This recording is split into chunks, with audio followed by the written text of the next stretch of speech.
Obunu gini kama chozunu Imana chukwa koti womo Onyele miu Nyelu yumi What am I looking for? See my God, he don't bless me, yo. He give you me, give me you. Obunu kife la chasha so Obunu kife mi chasha me my baby, you know, say you go love me. Hey, yeah. I do go. I could go. When I call your name, Shakara for me. Oh, Roma. I will be your Romeo. You go be my Julie. Roma, I will be your Romeo. You will be my Julia. Oh, give me your love and I'll go run away. Show me your love and I'll go use you play. Carry me, go me, I go follow you way. Follow you, they go. Maka Munagi, me and you. Okwa Munagi, my baby and me and you. Me and you, Aqua Monagi, my baby. Obuzi kife la chasha so, Obuni kife la chasha me. My baby, you know, say you go love me. I do go. I could go. When I call your name, Shakara for me. Oh, Roma, I will be your Romeo. You go be my Julie. Yeah, Roma, I will be your Romeo. You will be my Julia. Oh, Roma, I will be your Romeo. You will be my Juliet.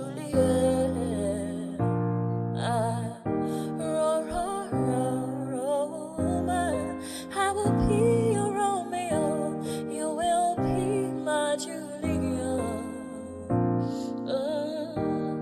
Obuzi kife la chasha so, Obuzi kife mi chasha me.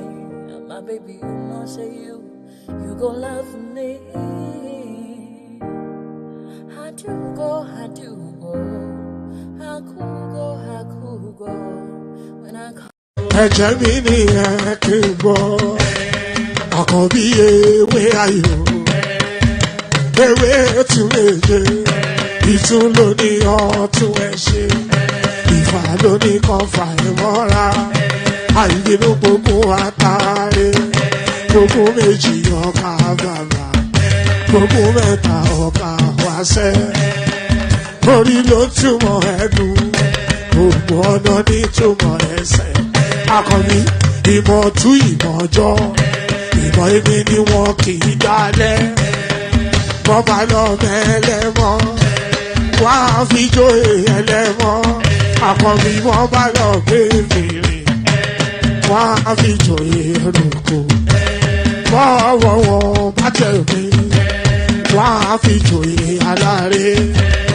Àwọn mẹ́tẹ̀ẹ̀ta parapọ̀, wọ́n wá jọ ń pẹ́ mọ́, ẹ̀ẹ́mọ́ olóko jẹ. Wọ́n ń pa Akíntọ́lá ọmọ Ògún. Wọ́n ń pàdé Ìyọ̀dà ọmọ Àtàlàbọ̀bà. Àkọ́bí wọ́n ń pàdé Ṣàtàdàdẹ ọmọ ọba Ìjẹ̀bú Mèrè. Aṣíwájú odò gbólùkẹrẹ.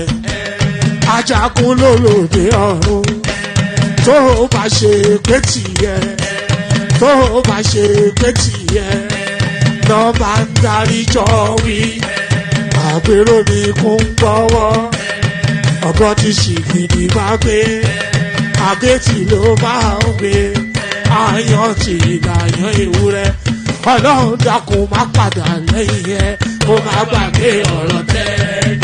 Aṣíwájú Ọlọ́run dákun má padà lẹ́yìn ẹ. àkọ́bí ọlọ́run dákun má padà lẹ́yìn ẹ̀. ọkọ̀ olúrẹ̀mí ọlọ́run dákun má. Ayandaba, ayandaba, ayandaba, ayandaba. Ayandaba, ayandaba, ayandaba, ayandaba. Asima ayandaba, ayandaba, ayandaba, ayandaba. Wanama ayandaba, ayandaba, ayandaba, ayandaba. Susu, baby, subramia. Baby, subramia. Suku sunu baby, subramia. Suku sunu baby, subramia. Suku sunu baby, subramia. Ejemo, anamana. Ejemeje, anamana. Wana mejemo, anamu. Para chuba jodiri chukuma, duku chuba jodiri ndimo. Egu mawego.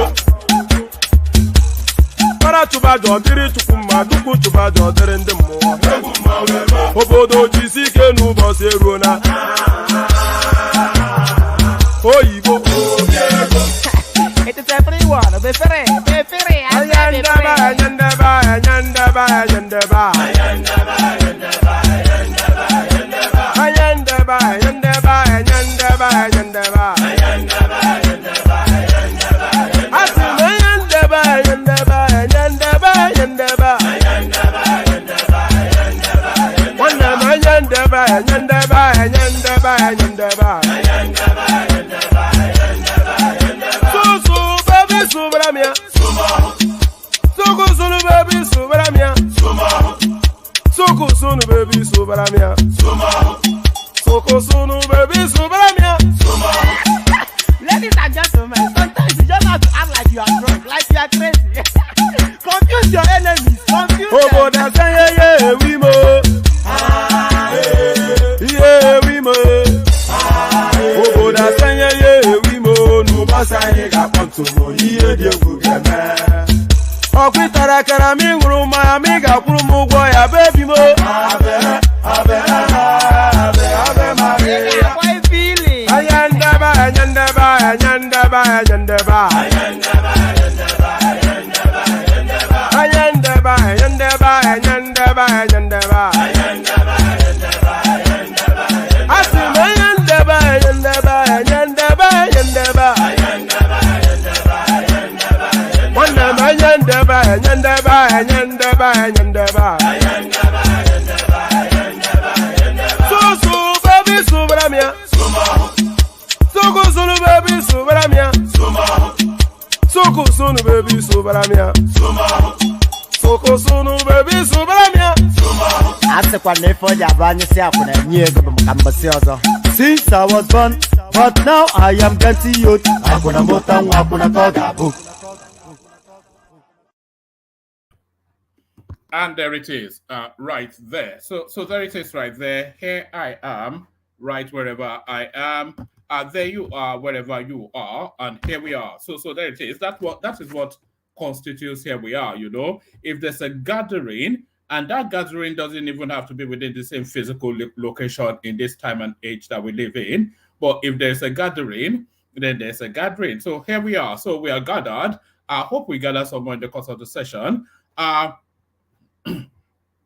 You have to excuse my voice, by the way. We're at that season of the UK where everybody's carrying a bit of a gremlin. It's all sniveling and splattering all over the place. That's what's going on in this neck of the woods. So there it is. Oh, it's saying there's an echo. If anybody else can hear an echo, let me know in the comment section. I can't hear an echo, so there should not be an echo. All right. I hope it's not going to be one of those funky sessions. Anyway, let's just press on.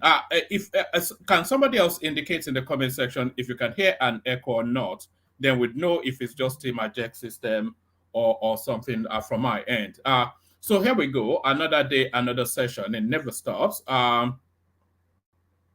Okay, before we proceed with anything, click on the like button just as soon as you're coming in. subscribe if you have not done that already. Hyperlink that says StreamYard invites you into the studio, and there it is. So this hyperlink right here that says StreamYard, that's your invitation into the studio right there.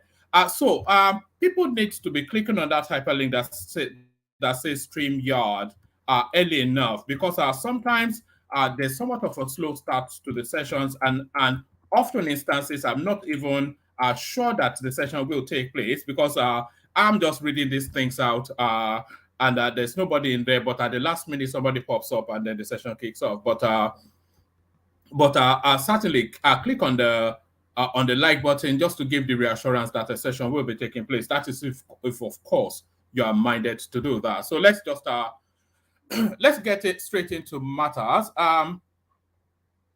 Let's get straight into matters and kick matters off with this. So let's get straight into matters and kick matters off with this. So now this is something that I've been advocating for, I think, for at least 2 years solid now. And as ever, the world finally catches up with what man went to more, because I'm at least a leap year ahead of everybody. I've always have been. Ned Nwoko bill proposing that Nigerians carry arms born out of desperation for self-protection. So I've always been advocating, of course, that really the quickest solution to this situation that we find ourselves in that country is that Nigerians should just be allowed to bear arms. And we saw it again repeat in the Ekiti State scenario when I may have to look for this story somewhere else because I cannot abide this thing just so we saw it again in the Ekiti State scenario. All right, let me pick it up from here. I don't like that thing hanging around. Yes. So we saw it again in the Ekiti State scenario when these Bororo Fulanis just casually strolled into a community, killed 2 of their monarchs, and walked away with a bus full of school children, demanding now 100 million naira. So there is it. So this is, and of course, if that community was really reasonably armed, at least they would have put up a fighting chance, go down fighting. What Nigerians must do to bear arms for self-defense. This is Neduoko, who is proposing that bill now in the Nigerian parliament. The lawmaker representing Delta North Senatorial District, Ned Nwoko, on Thursday, explained in detail his proposed bill that will allow Nigerians to bear arms for self-defense following the spate of insecurity across the country. The lawmaker had last month called for the introduction of a bill that allows civilians to own and carry firearms. An amendment bill allowing civilian firearm ownership must be introduced in the Senate. My bill on self-defense and firearms ownership regulation, currently listed in the Senate, awaiting its first reading, deals with this pressing issue, he said. Whilst dissecting the content of the bill, when he featured on Arise TV's morning show on Thursday, Nwoko listed the criteria for Nigerians to bear arms as contained in the bill to include references from 2 medical doctors certifying mental fitness. Others include endorsement from the local government chairman for community validation, a traditional ruler certification, and confirmation by the divisional police officer to verify the intending bearer's criminal record. So by the time people are, how many Nigerians can actually scale through these loops? How many Nigerians can hodl these loops? So this, before you are able, so really is not proposing anything, because I'm not quite sure. Yeah, you need 2 medical. I'm not quite sure why you need 2, by the way. Whilst dissecting the content of the bill, when he featured on Arise TV's morning show on Thursday, Nwoko listed the criteria for Nigerians to bear arms as contained in the bill to include references from 2 medical doctors certifying mental fitness. So why would you especially need 2 medical doctors to certify you mentally fit? If the If the doctor is certified to certify, then he alone can certify. You don't need two certification. Others include endorsement from the local government chairman for community validation, a traditional leader certification, and confirmation by the divisional police officer to verify the intending bearer's criminal record. So that really restricts that nobody really is going to be able to bear arms. That's not liberalization. This is just a guy wanting to flash his name up in the media space. He said, talking about my bill, it is not just about people carrying arms or just going into a store to buy arms. There are measures that have been proposed and they are very strict. In America, every citizen has the right to bear arms and it is enshrined in their constitution. In Nigeria, it is not. So what I am trying to do specifically is to have a system where people who are willing to carry arms are given the opportunity. One of the first conditions to be met is that every local government area must have a gun shooting school. And if you want to bear arms, the first thing to do is to get trained on how to use it. And in every local government, I think it's just a stupidity, the rest of it. But the idea in itself is long overdue. So the idea in itself is long overdue, but this convoluted pathway now that this young girl loving Nedumoko is just a nonsense. So there it is, though. The right to bear arms anyway, now being discussed within the Nigerian parliament. Tinubu government shuts down Bureau de Change centers in Abuja to save face. Lagos market in panic mode. I think it's actually Ajanle Koko that's been championing that these places, or is it rational mind, that these places should be shut down. President Bola Tinubu's government, let me say.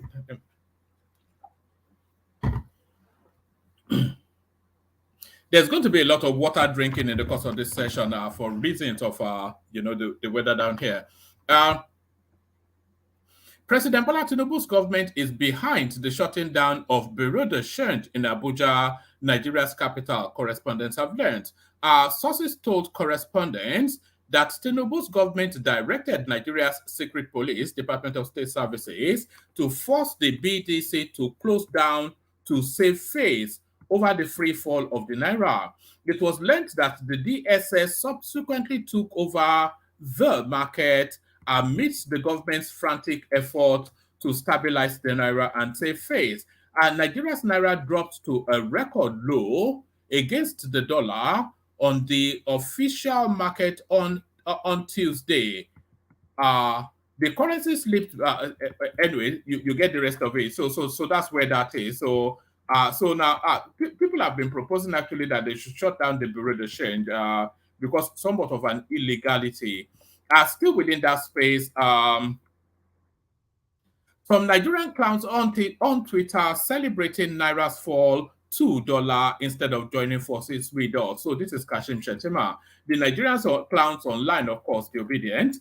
Nigerian Vice President Kashim Shettima has expressed his disappointment with Nigerians who went on social media platform Twitter to celebrate the depreciation of the Naira against the dollar, labeling them clowns. Shettima, I think there's actually a clip of this. If somebody has that clip, please send it in so I can play it.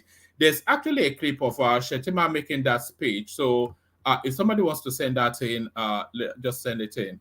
Let me see this.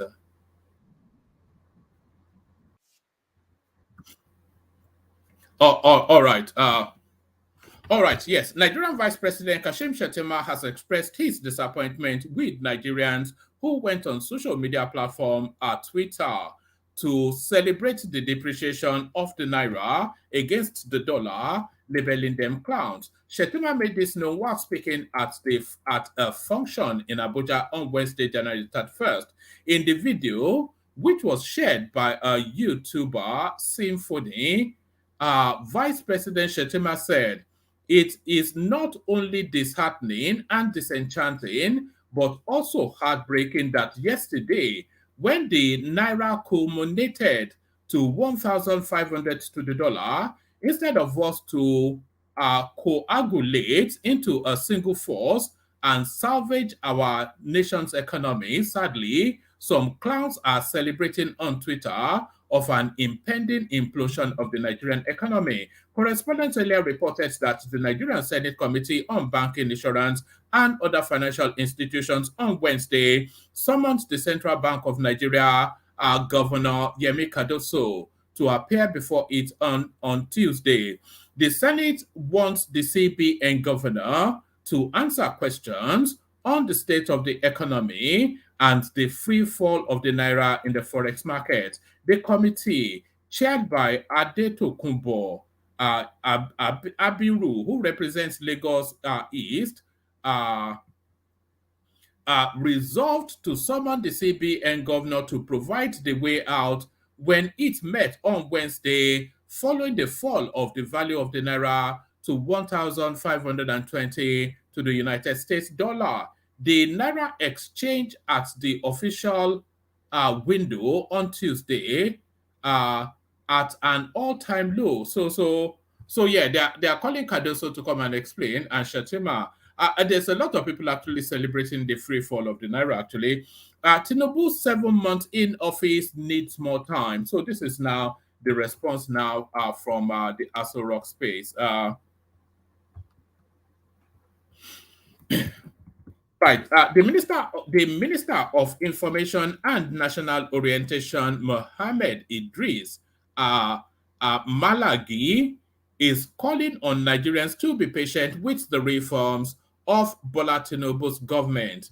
Tinubu, who came into office in May, initiated a string of reforms, including the floating of the naira and the removal of the much debated fuel subsidy. The moves have triggered a spike in the cost of living with inflation soaring. But Malagi believes that these are bound to happen, maintaining that in the long term, these reforms would yield fruit. I want you to remember that the president is 7 months old in office. I am not going to make excuses that 7 months is just a short time, he said. But for a long-term plan, you need a lot more time to put structures. But of course, as you trudge along, there will be shocks, turbulence, and occasional dislocation that you will find. But the vision of the president is very clear.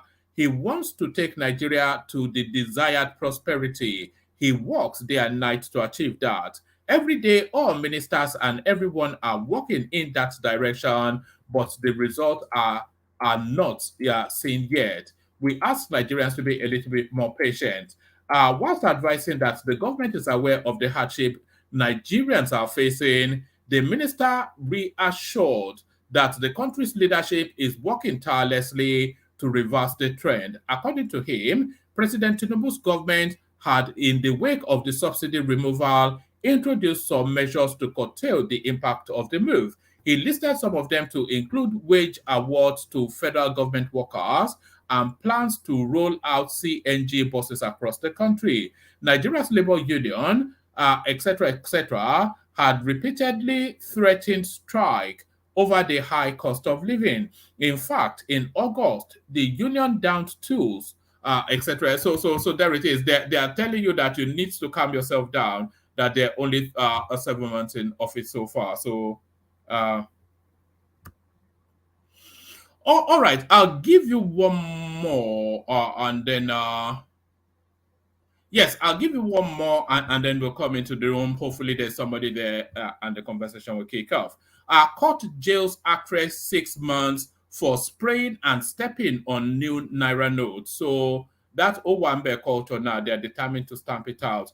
Justice Chukwu Jeku Aneke of the Federal High Court sitting in Ikoyi, Lagos on Thursday, February the 1st, 2024, convicted and sentenced one Oluwa Darasimi Omoshenyi, an actress, to 6 months imprisonment for spraying and stepping on the new naira notes at a social event in Lagos. She was first arraigned on February the 13th, 2023 by the Lagos Zonal Command of the EFCC on 2 counts charge, to which she pleaded not guilty, but she was subsequently granted bail. One of the count reads that you, Oluwadarasimi, on the 28th day of January 2023 at Monarch Event Center, Lekki, Lagos, within the jurisdiction of this honorable court, whilst dancing during a social occasion, tampered with the sum of 100,000 naira issued by the Central Bank of Nigeria by spraying same in the said occasion, and you thereby committed an offense contrary to and punishable under law.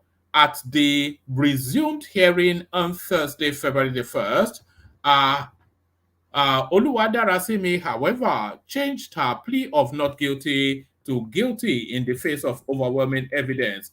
Following her guilty plea, the prosecution counsel ZB Atiku called Abubakar Marafa and operatives of the EFCC to review the facts of the case. Marafa recalled that the defendant was arrested by officers of the Anti-Corrupt Practices and Other Related Offices Commission on February the 1st, 2023, and was handed over to the commission on February the 2nd, 2023 for further investigation. According to him, the defendant's statement was taken under caution, where she stated that she attended the friend's wedding and that she sprayed 200 and 100 naira notes at the occasion. The defendant was processed and the videos of where she was spraying the money was found on her phone. Also, further investigation. This is probably the most ridiculous thing that I've yet ever read to you. Also, further investigations were carried out and the management of the event center were invited. They also brought the video footage of the said occasion. The prosecuting counsel thereafter further applied to tender in evidence the letter from the whoever forensic reports of her phone, a CD of videos showing her spraying the note. I'm still waiting for the crime that was committed that is getting out this young lady 6 months imprisonment. A flash drive from the event center together with statement of representatives. Justice Anake admitted them as evidence and convicted the defendant as charged. The defense counsel pleaded for leniency, saying she's a first-time offender, she's a mother of one, she is remorseful and pleads for mercy. He further pleaded for a non-custodial sentence on behalf of the convict. Delivering judgment, Justice Anake sentenced the defendant to 6 months imprisonment, effective from Thursday, with an option of 300,000 naira fine to be paid into the consolidated account of the Federation. So there it is right there. I'm not quite sure, it's unbelievable. What can I even say? I'm not adding much more to that other than there it is right there. So there it is right there. So there it is right there. Let's kick it off then. Let's kick it off then. Let me play the Kegite music, bring the people assembled so far on, and then we kick off with the session. First, of course, we go to the Kegites. Only water, where they see my water. Oh yes, water.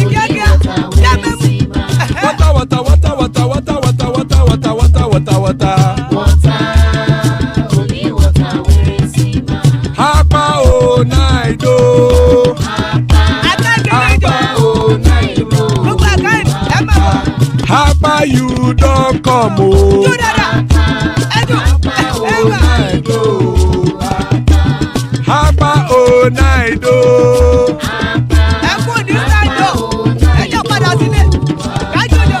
Oro kẹ̀kẹ́ ẹlẹ́mù yé o. Ilé ṣọ́dí kẹ̀kẹ́ ẹlẹ́mù ré o. Bobby master kẹ̀kẹ́ ẹlẹ́mù ré o.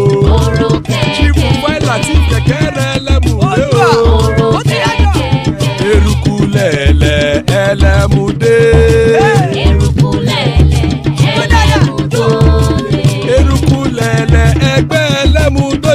jàre o.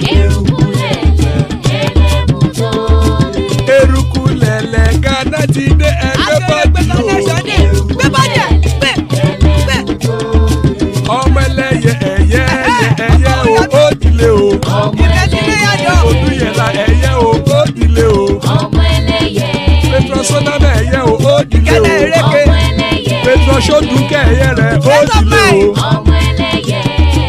Ẹlẹ́kọ̀ ọ̀run mú ìní o.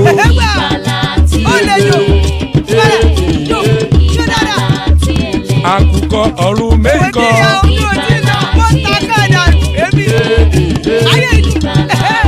Ikú kò ní ríwà gbéṣe o.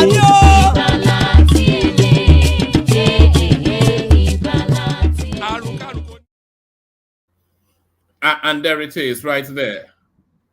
There it is right there. Ikoko Niru Agbesheme death have nothing to do with us. So joining us, surprisingly, I say 3. I didn't even know this was your conversation, all this Nigerian stuff. War Peace, yes, War Peace here. Good to have you watch War Peace. Bishop makes it fiddle this way through the connections. Ajale Koko, father of the bride, and Larry, who showed us just how handsome he was yesterday when we had the Otumba here. So good to have you, gentlemen. Always a delight to be in your company. Let's kick the conversation and let's actually start with you. I say 3. So should Nigerians have the right to bear arms? Yes, you said why you're surprised at my interest in this Nigerian stuff. My father said that my great grandfather before slavery was from the Ekiti state. So there you are. Yeah. Two of your monarchs got savage yesterday. Then, if you're from Ekiti state. Was that with the gun with the wow? That's actually what's propelling this. There was an incident about 2 days ago when our Fulani Bororos went into that Ekiti community on a kidnapping excursion, slaughtered 2 monarchs, kidnapped a bus load of Ekiti state. Yes, your state. Yeah. Wow. So that's what's propelling this. But so to that question then. So let me ask some questions. Before the arrival of the Europeans, is it traditional that Nigerians bore arms? Traditionally, Nigerians bore arms, but because by nature of the terrain and the nature of the jobs that they had at that time, because it was, of course, an agrarian community then, fishing, hunting, cultivating the land, and all of that, and necessarily you had to bear arms for that. So when did the Nigerians put down their arms? What point in history? I couldn't tell you. I don't think they ever did put down their arms. I think during the colonial space, there would have been that regulation, of course. Yeah. Right. So to the question, should Nigeria bear arms? If it's actually a fundamental part of Nigerian values and culture, then yes, obviously, because it's always been that way. That's why I asked, was it like that before the Europeans arrived? No, it's a necessity of the times that we live in now. Nigeria is somewhat under siege from what we have concluded, and the evidence shows are somewhat foreign mercenaries, bandits, criminals, jihadists, etc. They swoop in from the Sahel and cascade throughout the entire plain of Nigeria, savaging and pillaging their way through. But because the Nigerian security structure does not have the capacity, and the Nigerian constitution does not allow you to bear arms, so you're just lamb to slaughter. Right. And the constitution was developed by the Europeans, correct? No, the constitution was developed by Nigerians. We did get rid of the European. We got rid of them about 100 years ago. So we are on our own footing now. Well, I let somebody else speak. All right, Bilal, good to have you on board IC3. Let's take that conversation in the direction of war peace. So war peace. I've always advocated this, and now the parliament finally catches up with your super brain friend Wama went to Mo. War Peace, are you ready? War Peace. All right, let's try Bishop. Bishop, are you ready, Bishop? Yeah, I might be available for a short time. Brilliant. You managed to make your way in. That's great. So to that question, then, should Nigerians have the right to bear arms? Well, honestly speaking, outrightly, I would say no, not yet. Are you saying it off the back of your American experience? No, basically, I mean, very few societies. Our society, documentation, identification, tracking people down, even people with vehicles, with passports, with other things, it's difficult to be able to keep a tab on them. If you can buy a car today, go and register it in another place. People have multiple identity, multiple address, and the rest. And we're kind of charged up. Most society are regulating it heavily. We don't have what it takes to regulate every Tom, Dick, and Harry bearing arms. Yeah, it might be some life saving in some situation. I did quote one movie I saw many years ago here. They call it Max, where some people developed a dog in a lab and the dog escaped. And the man, one of the professors that was, he said, look, that dog in the hand of a good handler can save 1,000 lives, but on rampage, it will destroy 1,000 lives within a minute, and that's what it is. One man can be a hero to use the gun to save 100 in one day. But when 10 other people are planning a massacre, it is very, very, very easy. So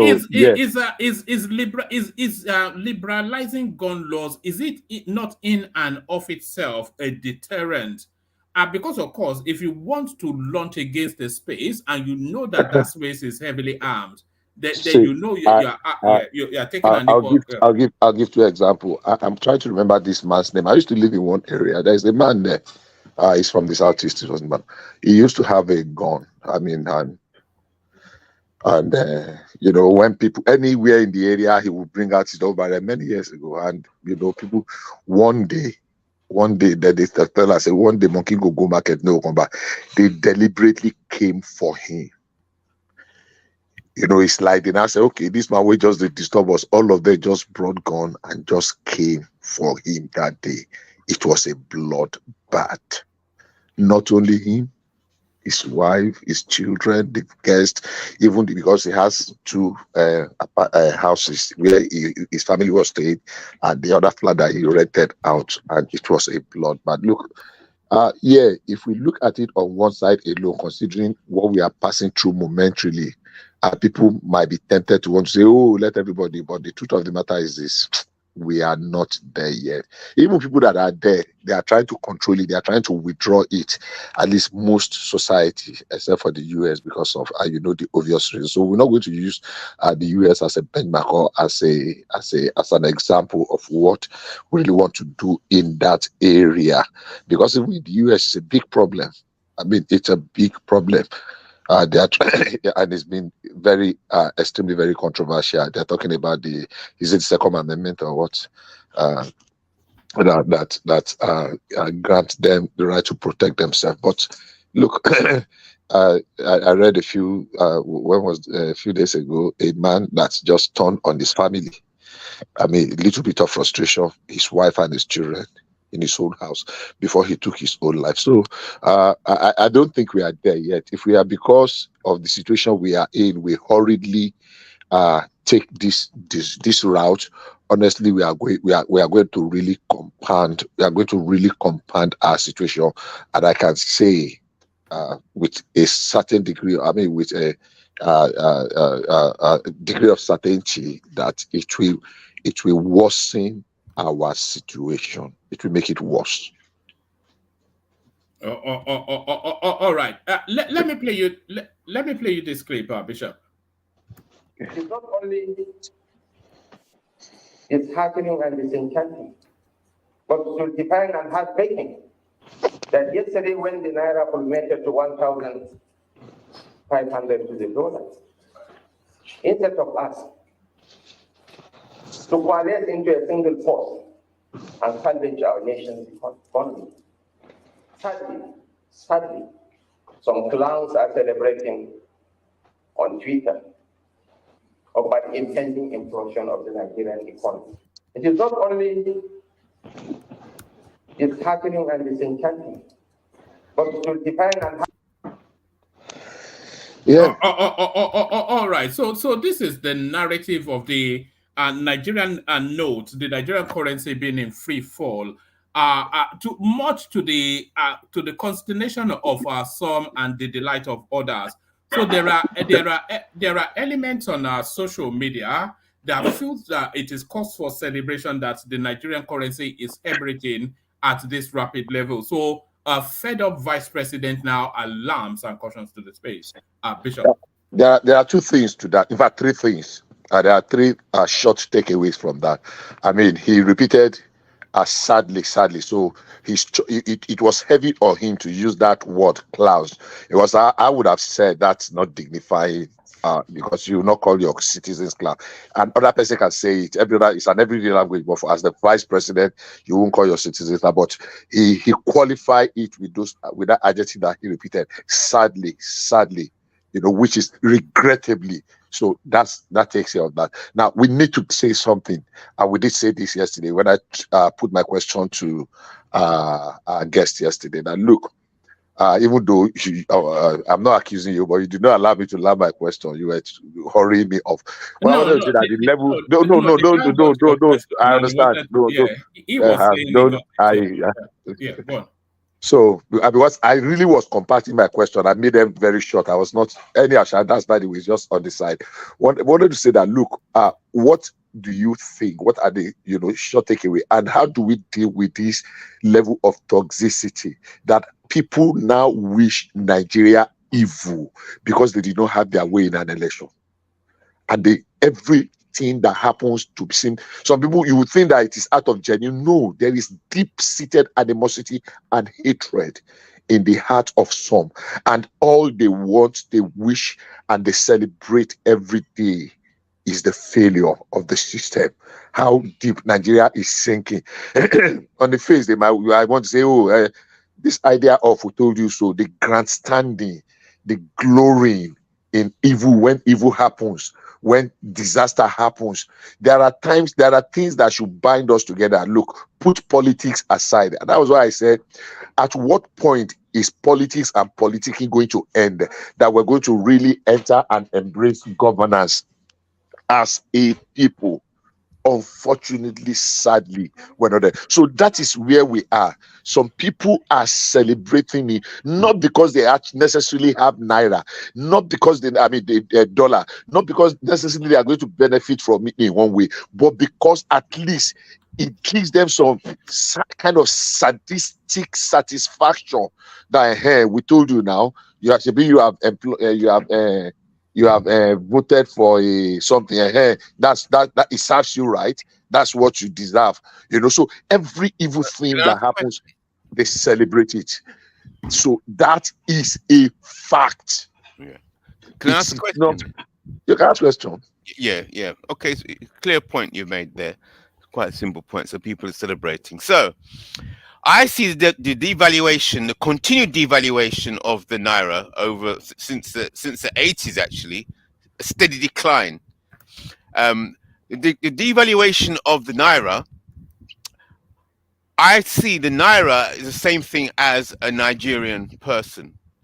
So when you devalue the naira, you're devaluing the resources of Nigeria. You're devaluing the people itself, and you're devaluing every aspect of Nigerianness as you devalue the naira. That's how it appears to me. Okay. Sorry. Make that make. Hold on. I say three. Make that make sense. What you just said there, make it make sense. Yeah. Okay. So if you have, on a simple level, if you have a state, yes, a state is a construct of a group of people with their state, okay? And then the state also has a central bank, and then the central bank also prints the currency. The currency and the value in a currency is the value of the culture of that state, of that people. No, that's not. No, that's wrong. Okay, challenge me on that then. The value of the currency is essentially based on our market forces. It's the desirability, however that word is pronounced, of that currency vis-a-vis trade. There's so many factors. It's not a cultural thing; it's an economic thing. What determines the value of your currency is your economy. Right. So you talked about market forces. Right. Okay. So don't take us on a long journey. Keep it simple.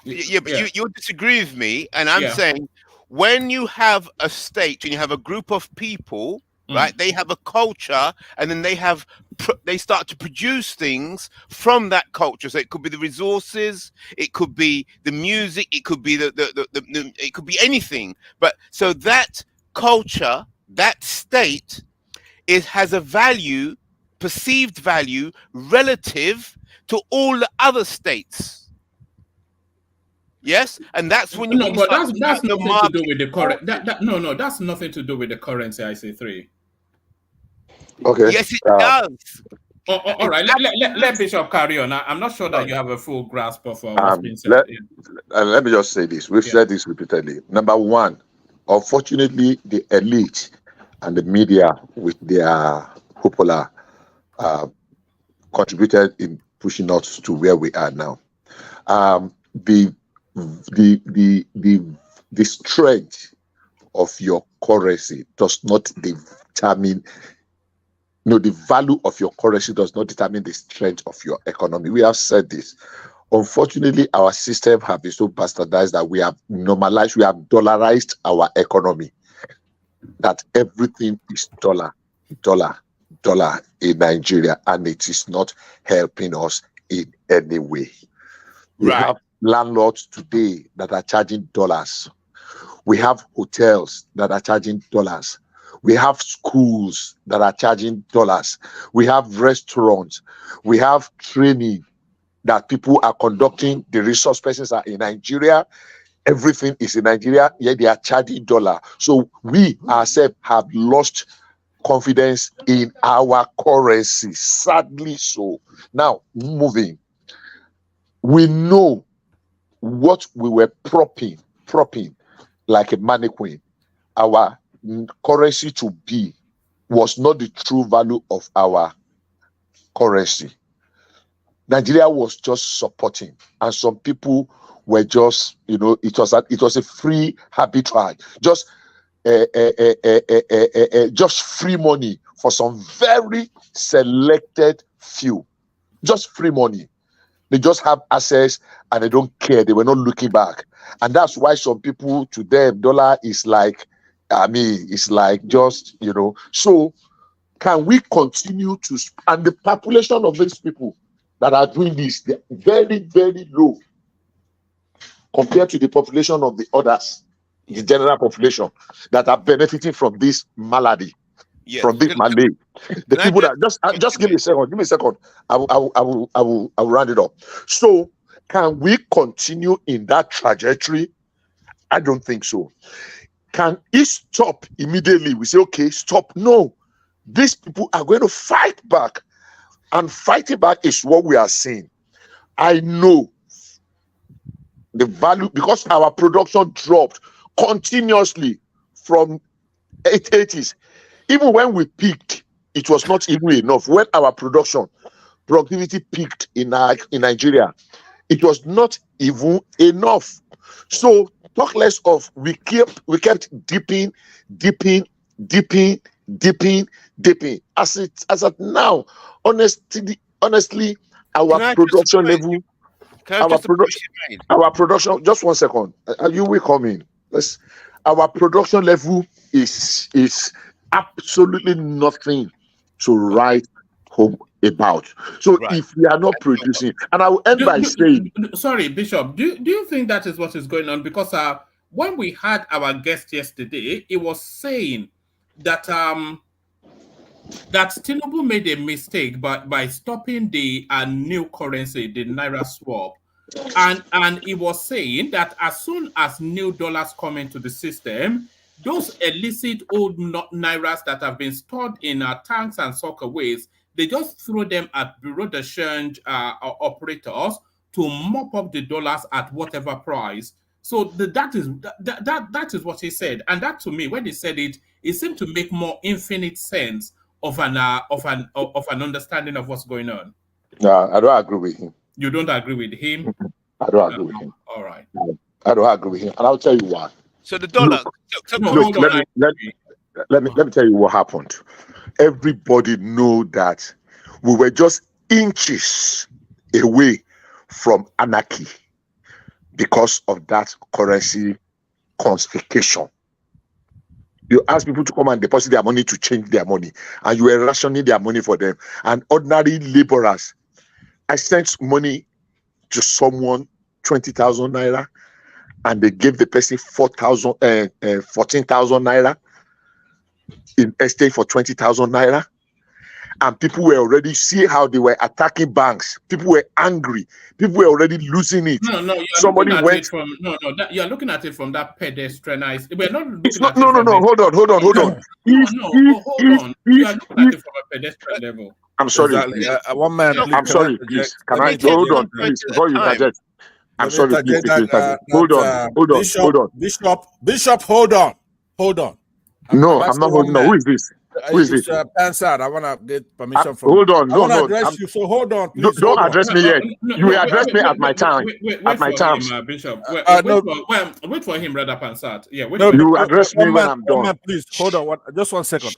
One man. You have been interjecting him, right? Don't let it spiral. I can interject anyone. Let me see what you want to say. 30 seconds, please. Let me see. Now, look, Bishop, you've been coming here since that election, and you've been mistaken, you've been erroneous, you've been inaccurate, you've been inexact, you've been false.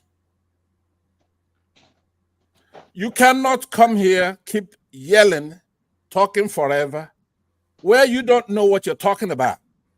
We told you during that campaign, this is what you're gonna get. You say no. You won't listen to anybody. I'm here in the United States. Your 30 seconds is expired. Are you done? Hold on. No, I'm not holding on. You said 30 seconds. You said 30 seconds. 30 seconds is expired. Let me ask another 30 seconds to. No, I'm not adding 30 seconds. Please let me learn my thoughts.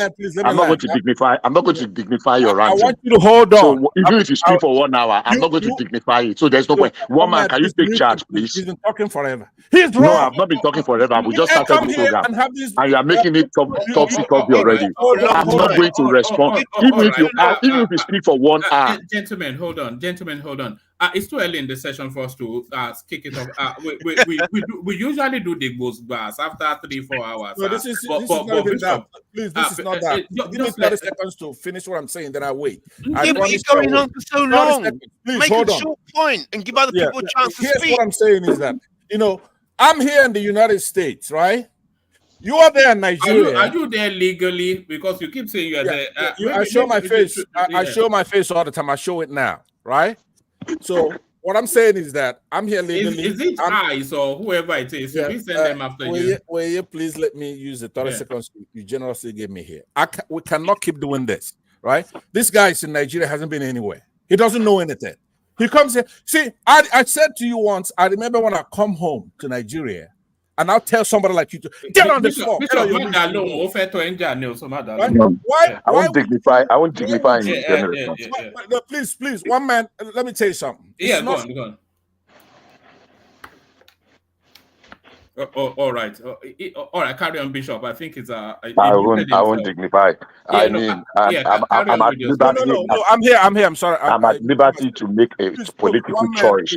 I'm asking you and I stand by my choice. I'm asking you for a favor, right? Now, after all, Nigeria is divided by tribe, by religion. I want Nigeria to be divided between diaspora and people who are home. That's the biggest division we have to have now. We cannot have somebody who doesn't know his ass from his mouth come here yelling at us. who know much better than he does. He's been wrong, right? Indictably wrong. It's okay. Are you done? Indictably wrong. Are you done? No, I'm almost done now. Will you see, that's what I'm saying.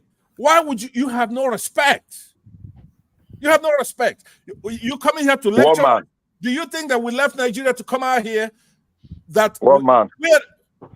Will you Bishop Abeg, Bishop Abeg, let us talk, make it for common. Just please, just ignore him. From today, please, Abeg. Right? From today, I want you, it's on you. It's not on Bishop, it's on you. You cannot have somebody who doesn't know anything keep coming here, lecturing Nigerians who are in diaspora all over the world, who know that we don't have are you saying I shouldn't let you on? No, I'm saying, come on now. Every time do you always have to crack a joke? I shouldn't let you on. No, what I'm saying, you cannot crack a joke all the time. I'm holding you responsible for having somebody who you're gonna have assemble all these Nigerians who are very smart. They're in diaspora, they know everything. We're the elite, we left home, right? And we kept telling this bishop a few months ago, say, look, Bishop, no. Let's get it right. He says no, that Tinubu is it and that Shetima is it. Now he has no shame. I wouldn't be here if I did what he did during that campaign. But he has no shame now. When do you hold him accountable for what he did? So it's on you. You cannot have a guy in Nigeria shouting us down. He doesn't know anything. He doesn't know his ass from his mouth. We don't have freedom back there. We don't have a good economy. We need somebody good, but you cannot have his propaganda dominating this place. Nobody here has Bishop because in Ijalowa. So I'll pass it back to him. But one man is you. If you want to run this platform, you can't be trying to dumb us down. People who are in diaspora. This guy probably couldn't even be my driver.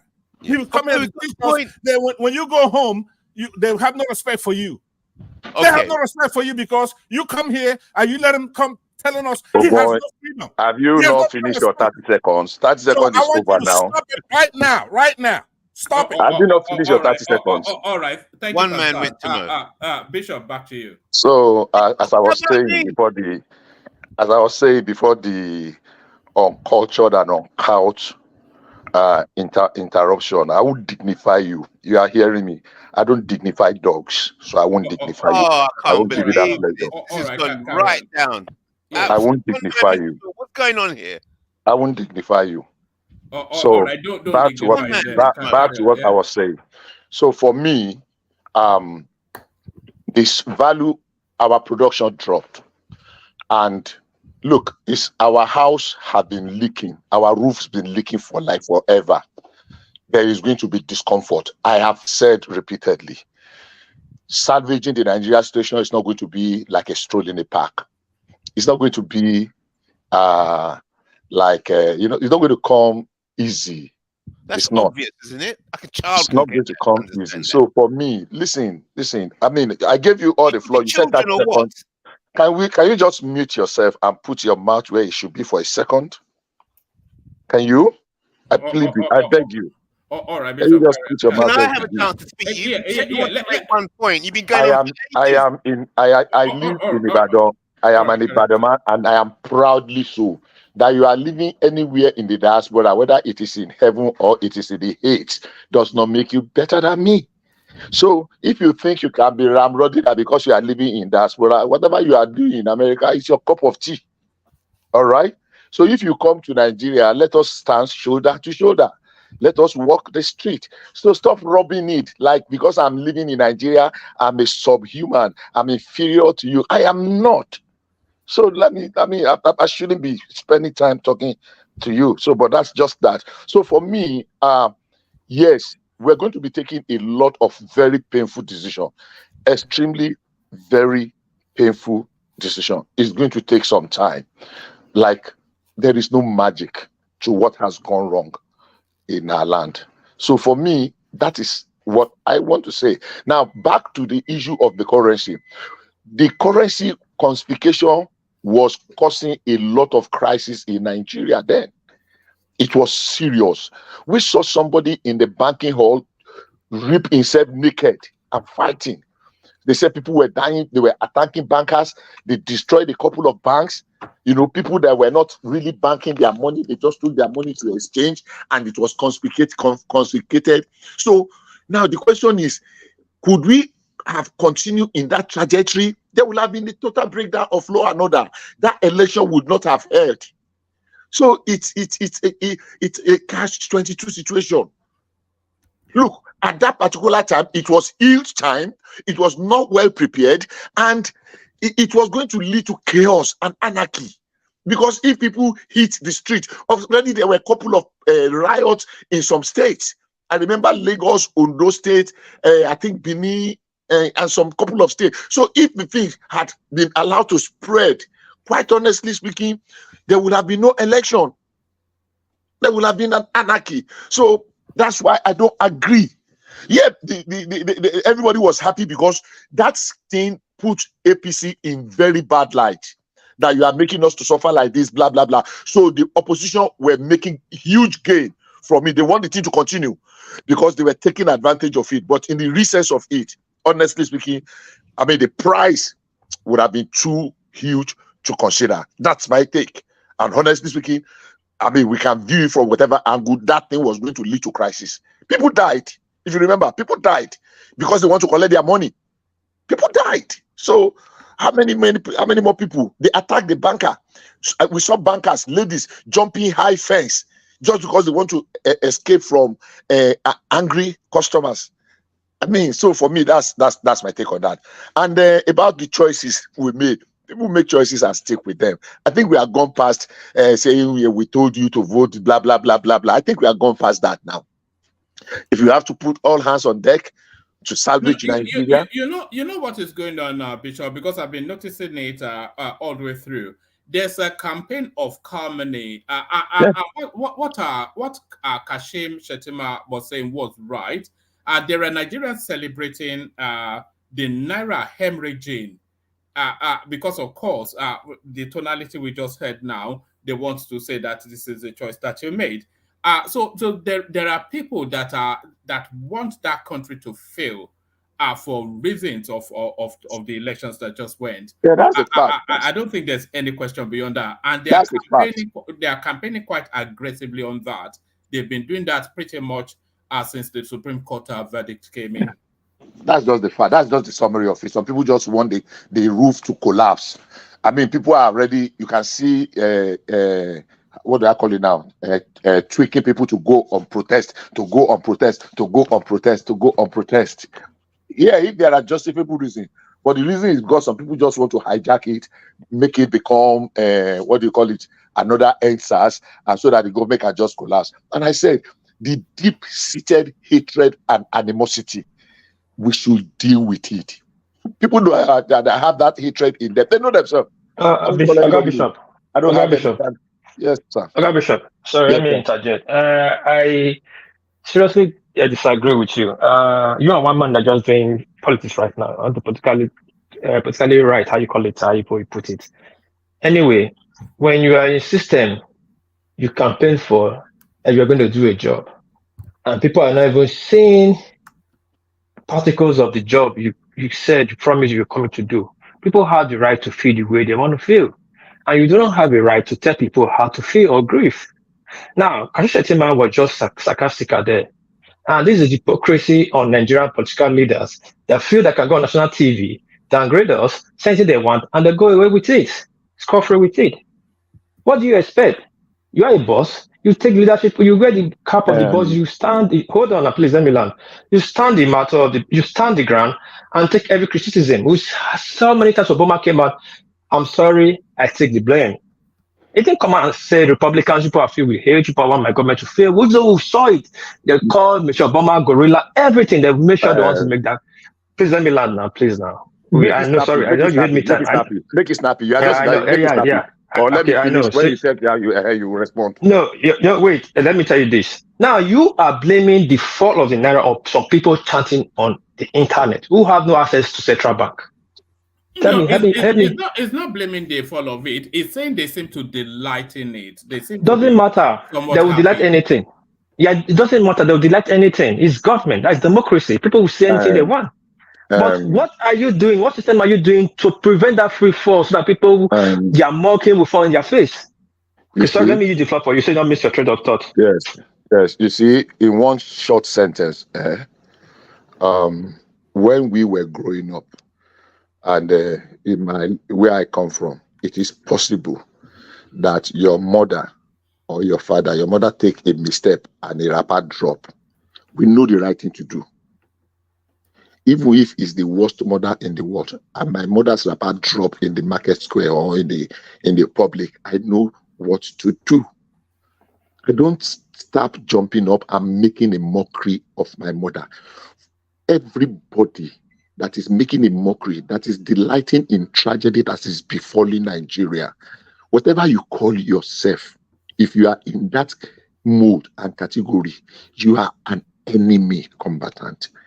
You have taken your hatred for Tinubu. You can call Tinubu gorilla or anything you want to call him. I don't care. Tinubu is there today. Somebody else will be there tomorrow. I don't care. It is the hatred for Nigeria and the way they celebrate evil, the way they celebrate tragedy. If you are not seeing it, because I don't want to say you are being parochial, it's your choice. It is there everywhere. People hold on. Let me push back. Let me push back here. Let me push back here. No. It is your choice. It is your choice if you are not seeing it. I am seeing it, and I have made repeated. I saw it coming, not when it started. It started in 2015, just because Jonathan lost an election. We know the kind of vitriol against the former president. What name was he not called? One man will not want me to mention that one. So they say he was a clone, and everybody started running with it.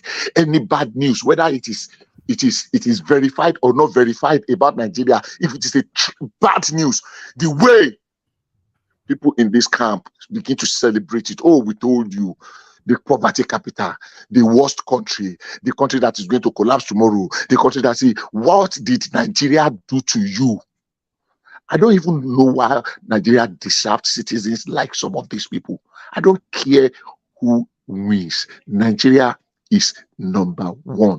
So if you are showing disrespect, if you are showing hatred, if you are showing deep-seated hatred and all manner of anger against Nigeria, I don't care what you show against Tinubu, against Nigeria, and you are wishing her to fail, you are wishing Nigeria to fall, you are celebrating kidnap of people, you are celebrating the killing of people, you are wicked.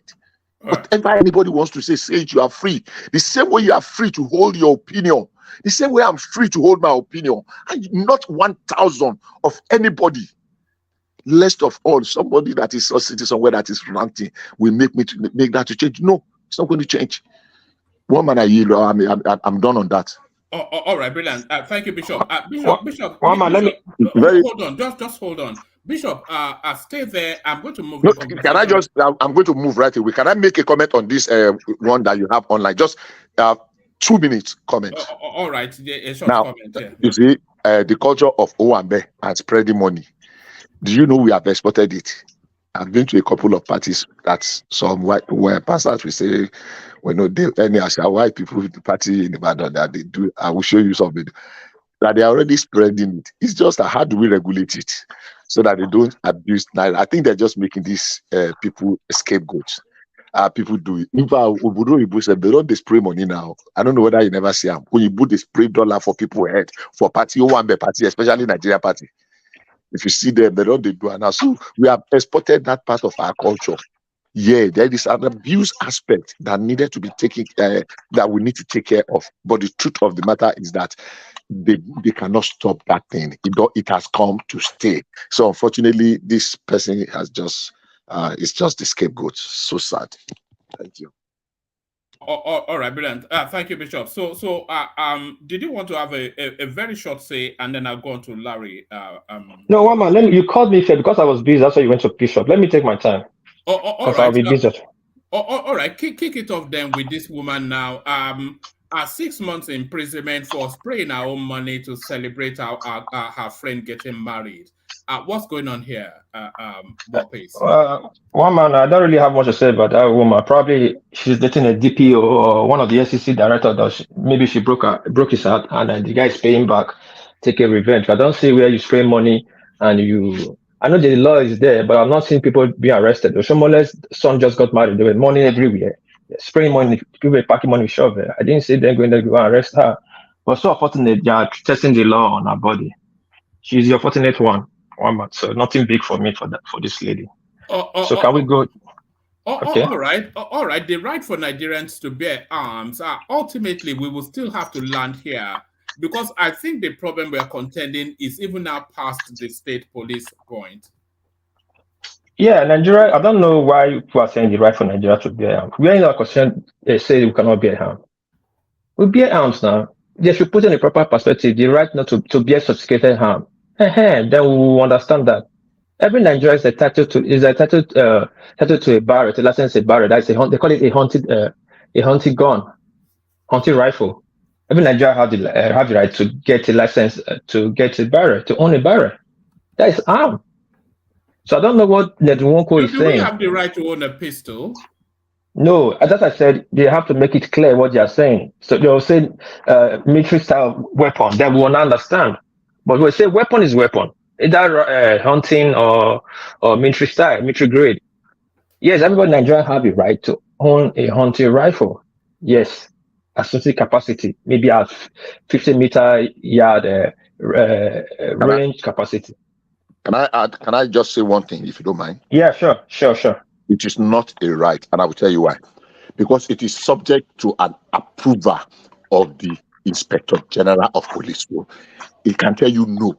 If they give them 1,000 application for license and he only approves 10. No, Bishop, I think it means the law permits it rather than you yes. So the law but if you need the approval of the IG, that means it can disapprove. That is not a right.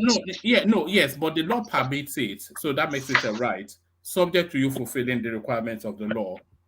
Even this new bill that they are proposing is still subject to so many criteria. But thank you, Roman. Yeah, true.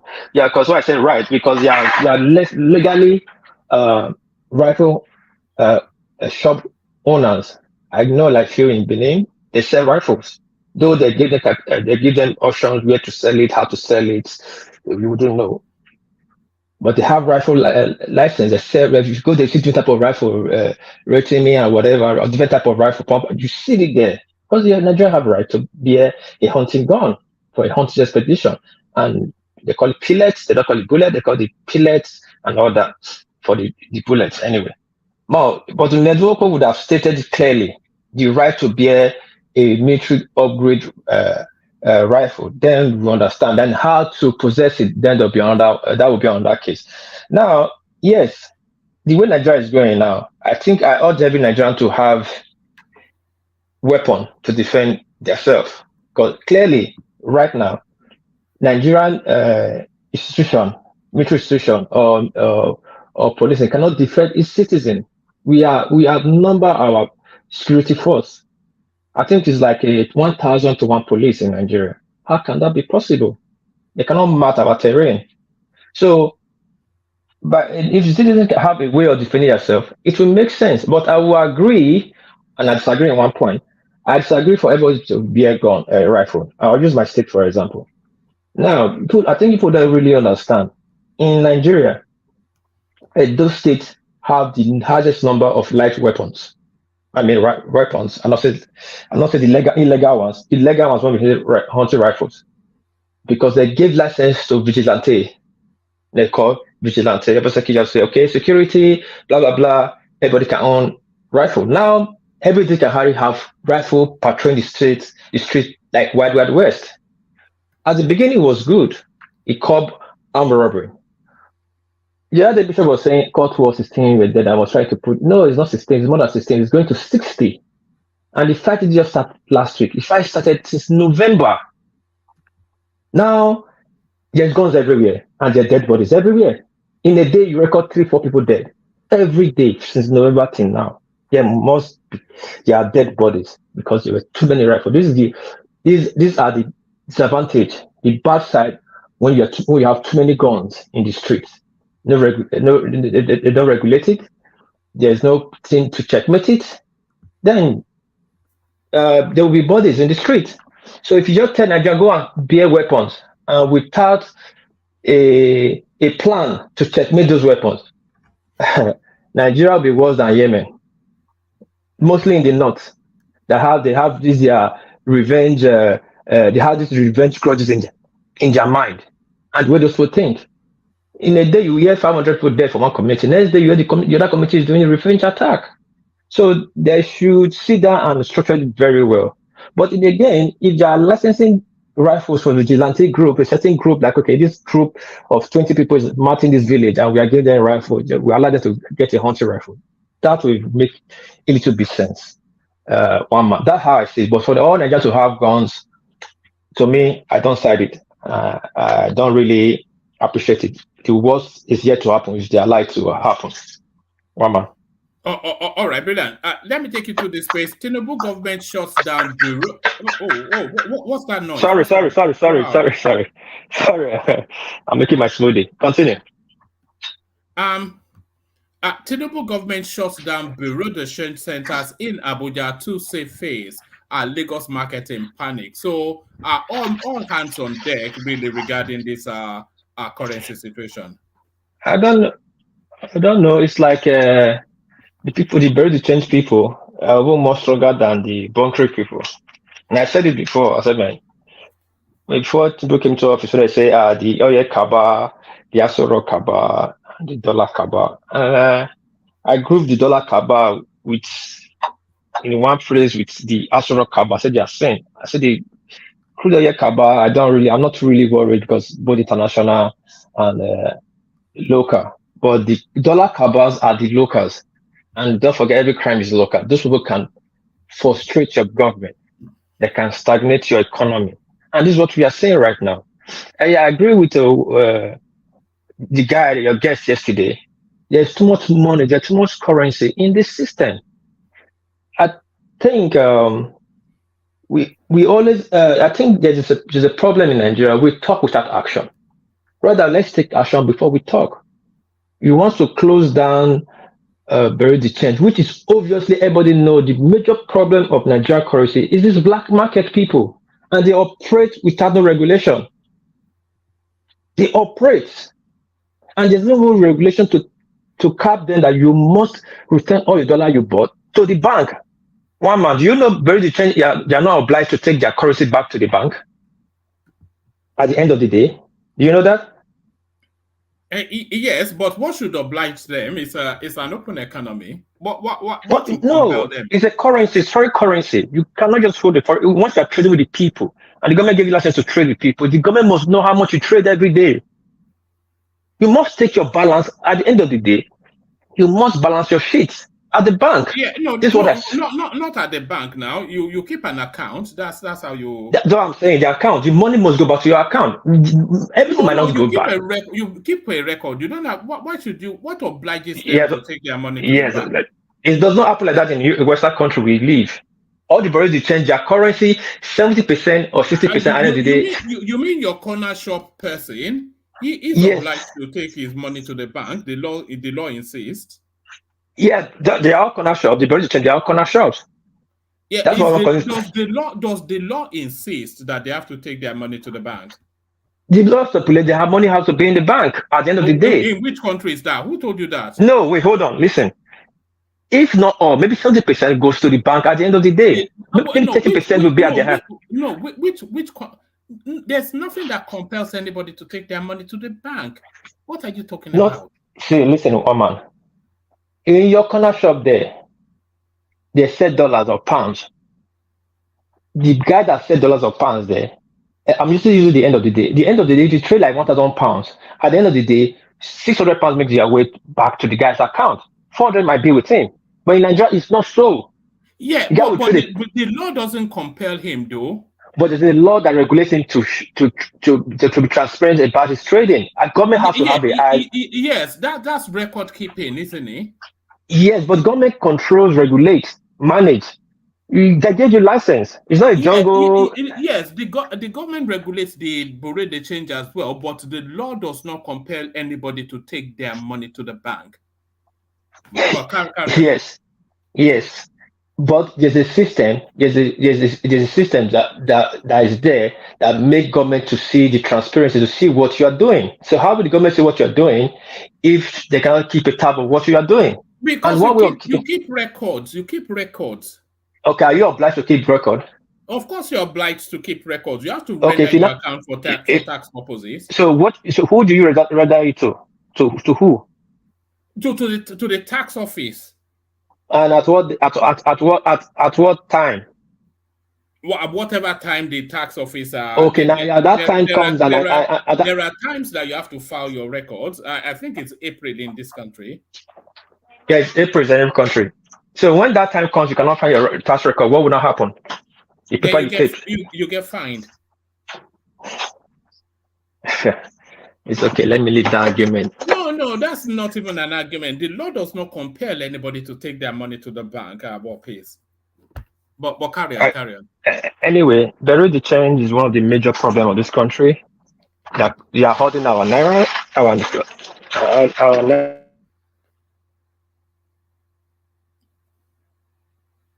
all right. It's kind of busy now. Are you there? All right. I think we lost one pace. Let's go to Larry. Larry. Hopefully, we get a more steady voice. Yeah. I saw you trying to intimidate the girls with your good looks yesterday when the Otumba came on. No. No, it's not like that. Look at that. It's not like that. All right. All right. So to the conversation then. Where do you want to kick it off? The floor is yours. Okay, you can be my guide. All right. Let's start off on a soft note. I say a soft note. This lady now 6 months imprisonment for spraying our own money. What's going on there? Is this excessive, by the way? Yeah, actually, I don't really think it's excessive. There is a lot of abuse of that currency, and for me, right, just like someone said earlier, one thing is to have the law, another thing is to implement that law. So she's not the only one. It's so obvious that you see a lot of all those things everywhere. So for them to kind of like use her as a scapegoat or whatsoever, I'm not buying that. If they want to come in with that law full force, so they should definitely, take it as a law and it should actually apply to everybody, because if you send her to prison and 3 minutes after you still see people spraying money. Right. So I think it's just more of, the people that really need to implement the law doing the right thing, and for people to kind of like know what they need to do with the currency. So yeah, so I don't really have much thing to say about her. I just think it's just normal. All right. Are you a Muslim? Are you a Muslim? Yeah. Is there a reason why you need to know my religion?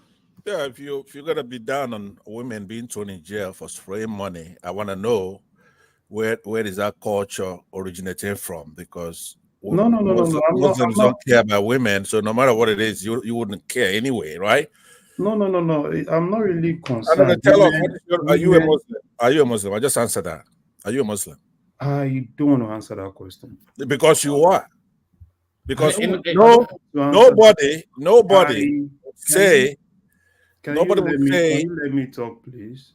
Okay, well, just for full disclosure, so we know what we're doing with. Talk, please? The chauvinism. All right, Larry, let me take you to this place. Shatima angry Nigerians were celebrating fall of Naira instead of helping it to rise. So there's been a lot of pushback against this, saying that the citizens have the right to criticize how the country is being run, and it is left to him then to make sure that they're not then in a position for them to mock the Naira. So what are you then making then of the outcry of the vice president? You see, regarding that, right? I think it's just by the side. I think what he needs to be more interested in is to see how their policies will work, right?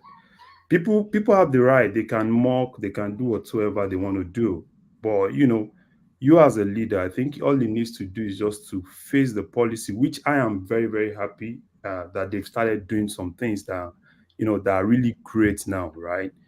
Particularly in order to ensure there is supply of naira, of dollar in that economy, which is actually great. So when you do what you're supposed to do, you just leave those people, right, to keep doing whatsoever they want to do, while you focus on the policies that you're bringing out and implementation of those policies. It's normal, right?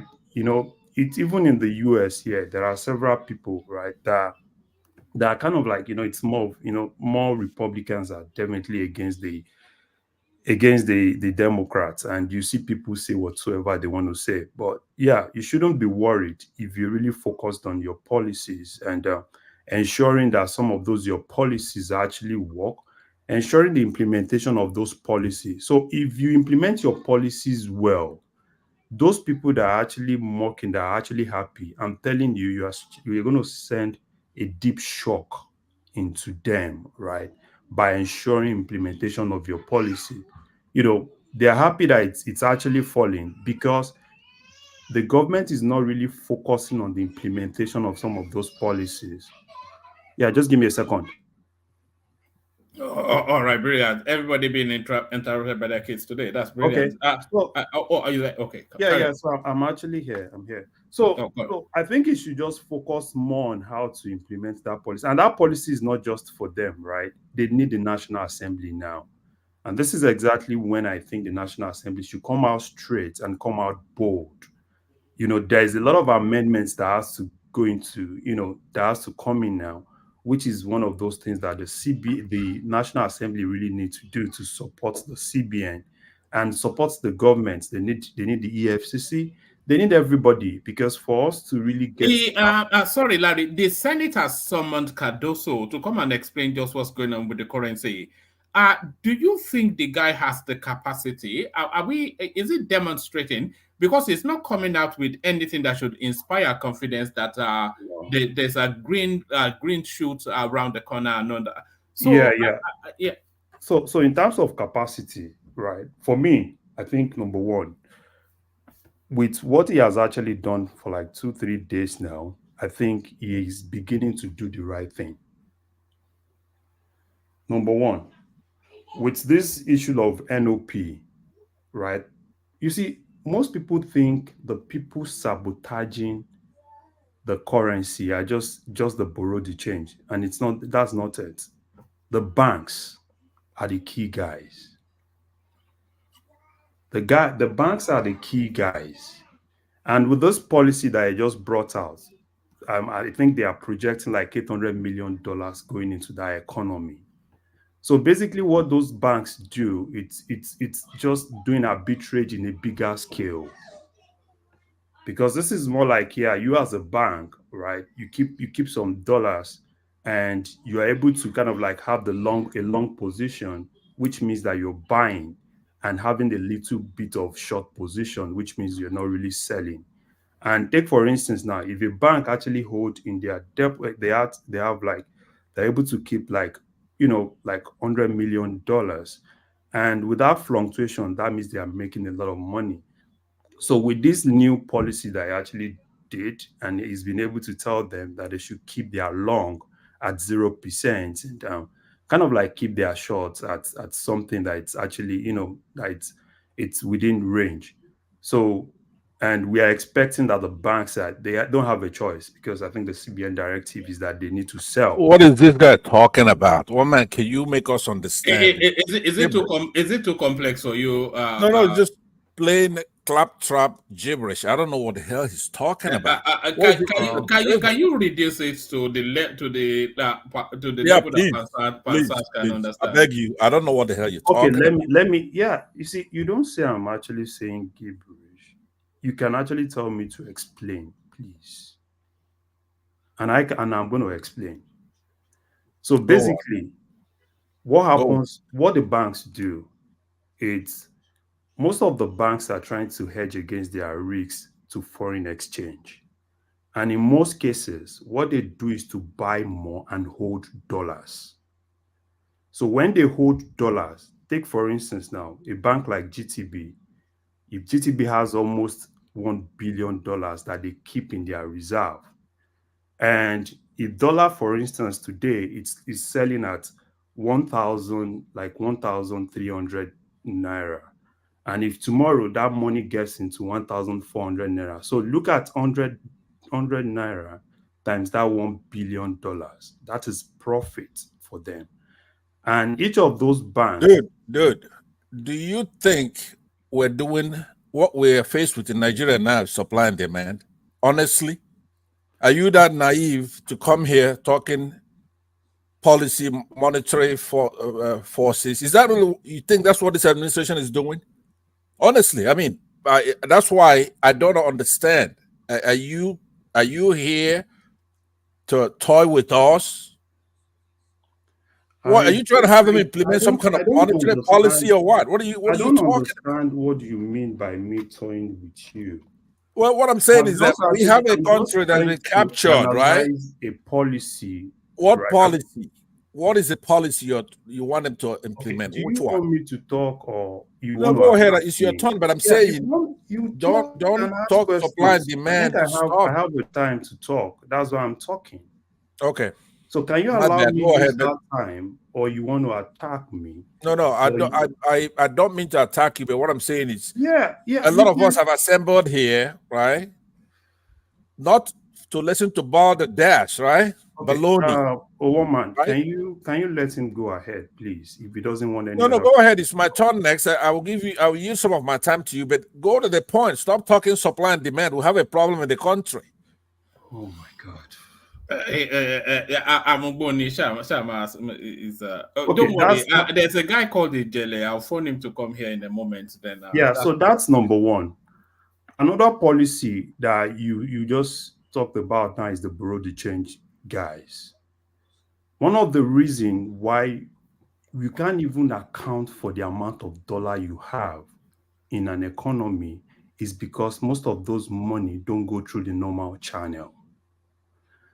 Look at US, for instance. You can't just see anybody selling dollars anyhow, selling like anybody kind of like selling currencies anyhow. But it happens in Nigeria. So if they can phase some of those guys out, which I think is a very difficult thing to do, particularly the people that are actually there, right?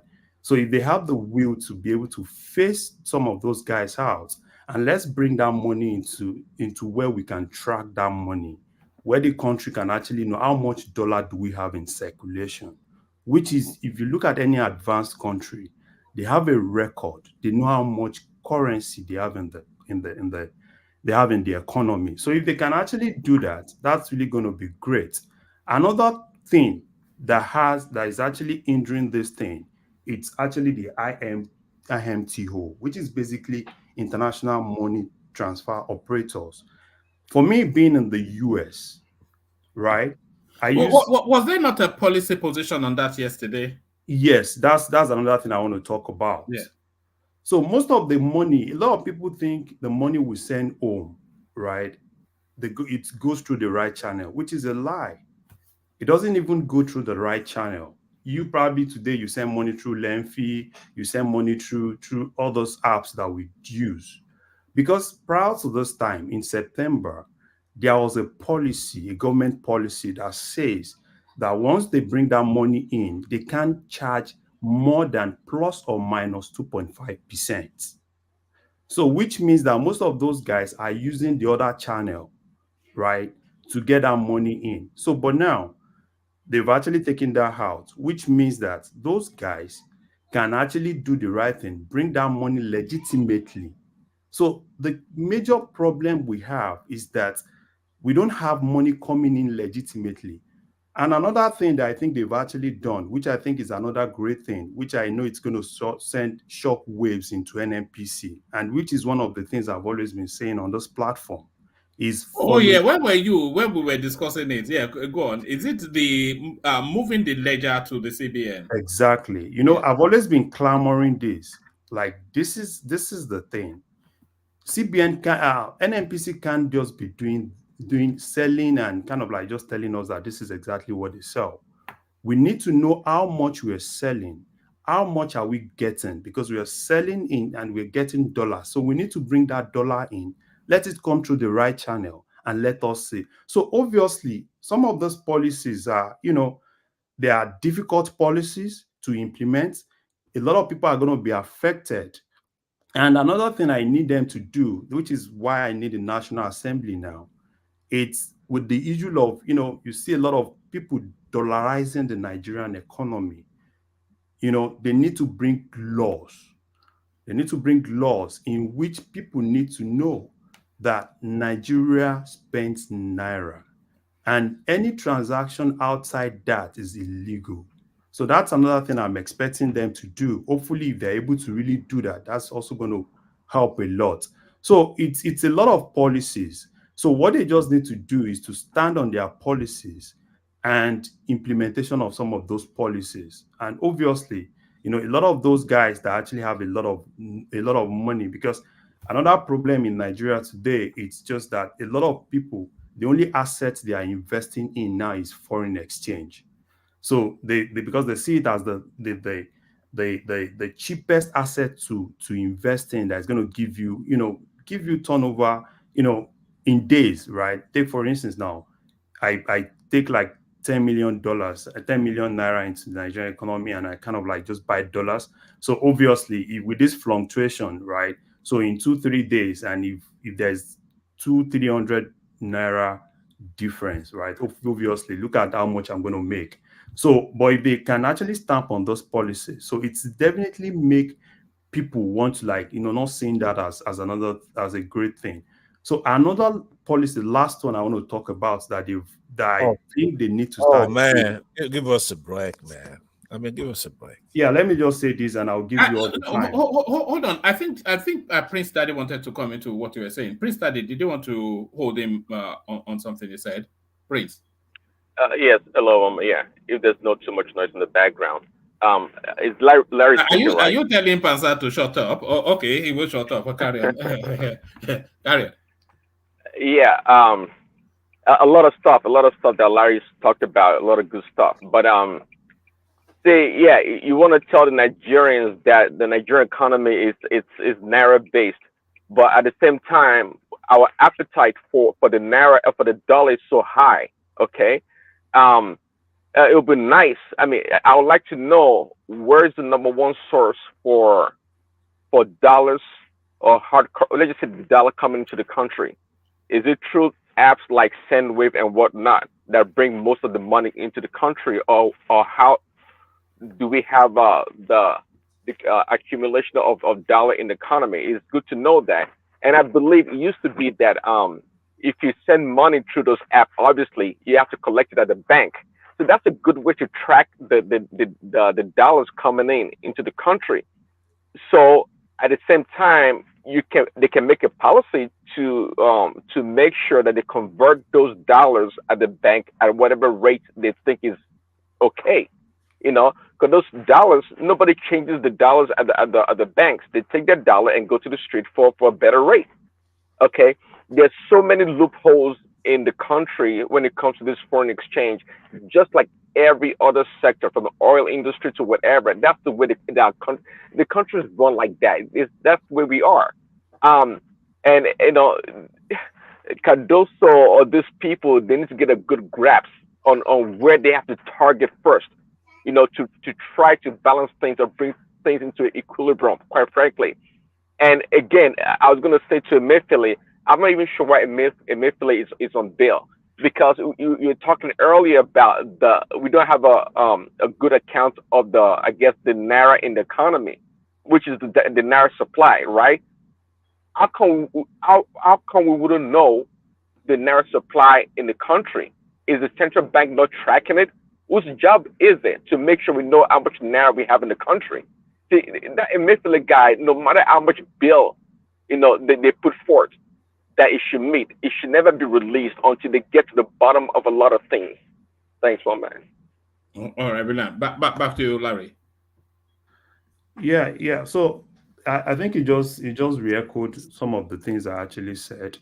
So, but I think CBN can bring some of those policies, but there are people that needs to help them implementing some of those policies, which I think that they need police, they need the FCC, they need every other person.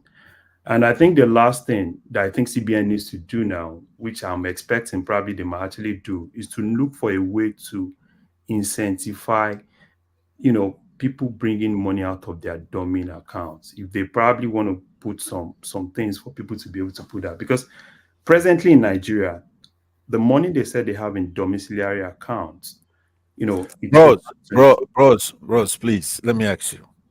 Okay. Are you a Nigerian or just a Yoruba guy? What kind of do you know the kind of problem we have in our country? What do you mean domiciliary can't bring money? Is that what you really see in our country? Okay. We showed a girl here a minute ago, right? Who is not able to throw money at a party, one of our customs. And she's arrested, and you say, "Oh, I don't know. I'm not charlotte about it. I don't really care if I think 6 months is okay." Now, do you think we should be taking economic advice from somebody who's talking like that? But finally, you want to get somewhere. You want to get somewhere. Do you even hear what I said? I heard you. It's hard for me to follow you because you're going. It's like you're walking on molasses, right? You're walking on molasses. But let me tell you. Let me give you an advice, right? Here's my advice. Here's what it is. Speed is distance over time, right? That's the physics of when people, how far you want to get to. Try to get, if all this talk you're doing here, get there faster. You're taking your time. It's only a 6-hour show. There's some of us waiting for you, but you're not addressing any of the problems that we have. You don't want to talk about the girl who's been jailed for doing nothing. You say 6 months is okay. But you want to tell the Central Bank of Nigeria. All right, don't bully him. It's not bully. No, he will do very well if you can speed it up a little bit. I know. You know what the thing is. People like high functioning people like Larry, when they get into the minutiae of areas of specialism, it can be intimidating. So I was like, I guess that I can see why you are intimidated. Yeah, okay. People like Buhari don't talk a lot, right? But guess what? He doesn't know anything. This is your rule of thumb that when people come here and they're very gentle and they take all day to say a couple of sentences, right? That means they're smart. I could say a lot in a second, and I'm gonna be right on all seconds. So Buhari doesn't talk at all. Please, I beg your pardon. You want to be head of state. You. Please. If you respect me, speed it up a little bit. I respect you. And care about the women. Care about the girls who are thrown in jail. Please, if you want me to let you talk, care about the girl. All right, Pansat. Can you please Larry is not a bruiser. You can tell. So there's no point trying to. He's not a bruiser. I know it's Baba. He changed his voice. I know it's Baba. If you know why I'm giving a hard time, I'm not letting him fool me. That's Baba taking his time to talk here, right? Trying to fool us. Who else is going to sound like that? It's Baba now. Nobody's going to come here and say, jail a girl for spraying money at 6 months. Who else is going to say that but Baba? There's nobody like that out here. All right. Thank you, Pansat. So sorry about that, Larry. But if you've ever listened to this platform ever, then you know that Pansat is a culture all of his own. But back to you. So obviously, right? I just hope they're able to put in some of this policy and everybody is able to rally around the government, to ensure that this is actually solved. Because even we in the diaspora, every day it breaks my heart, right, to see that country going down and to see the economy really going down. It breaks my heart every day. So I just hope that everybody can actually rally around, and the National Assembly, the judiciary, everybody rally around the country and ensure that they are really able to really solve this problem. Yes, very good. Thank you. All right, Pansat. Give me a break. Give me a break. All right. Thank you, Larry. I was going to take you to one more talking point, but because Pansat interrupted you so much, let me take you to that one more talking point. This wasn't on the list. It's just been sent in now. So we watch this together. Give us the first reaction to it, and then we'll move the conversation on. Larry, watch this. Let me make sure that yes.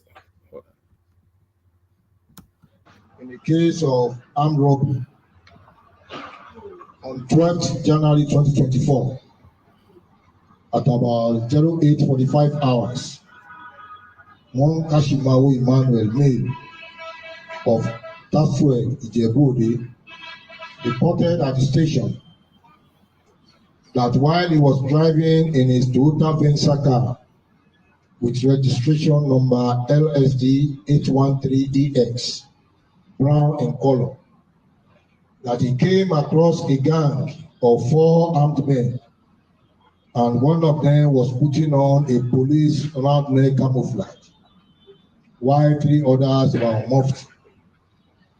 They demanded for his phone, which he calmly declined. In the process, one of them fired a shot into the air, and that was when he complied. They entered into his car and took him away towards Shagamu Expressway. On getting to Ososa, they made a U-turn to Ijebu-Ode, where a sum of 312,000 naira was forcefully transferred from his account to an OP account number 909-782-9766. Upon the receipt of this report, the DPO quickly made a call to the OP account number, where it was discovered that OP account belongs to a POS operator in Ijebu-Ode. The DPO then gave instruction that on no account should the POS operator give out the money transferred to that account to anyone who comes for it. More so, the operator should tactically delay anyone who comes for the money pending his arrival. On getting to the POS shop at Ibadan Garage, one first number 513707, Corporal Idowu Sunday, attached to Ijebu-Ife, was met waiting to cash the money and was promptly arrested. While taking him to the station, he cited his accomplices, namely AP number 341113, Inspector Taiwo Olawale, and AP number 309292, Inspector John Ogwe, both attached to Ijebu-Ife Division, and one civilian, Adesina Matthew, who happened to be the driver, was also arrested. Exhibits recovered from them include Type 06 rifle, one AK-47 rifle, and one Toyota Camry. In the course of investigation, 2 other victims who had earlier or been attacked came forward and identified them to have earlier robbed them of their belongings in the like manner.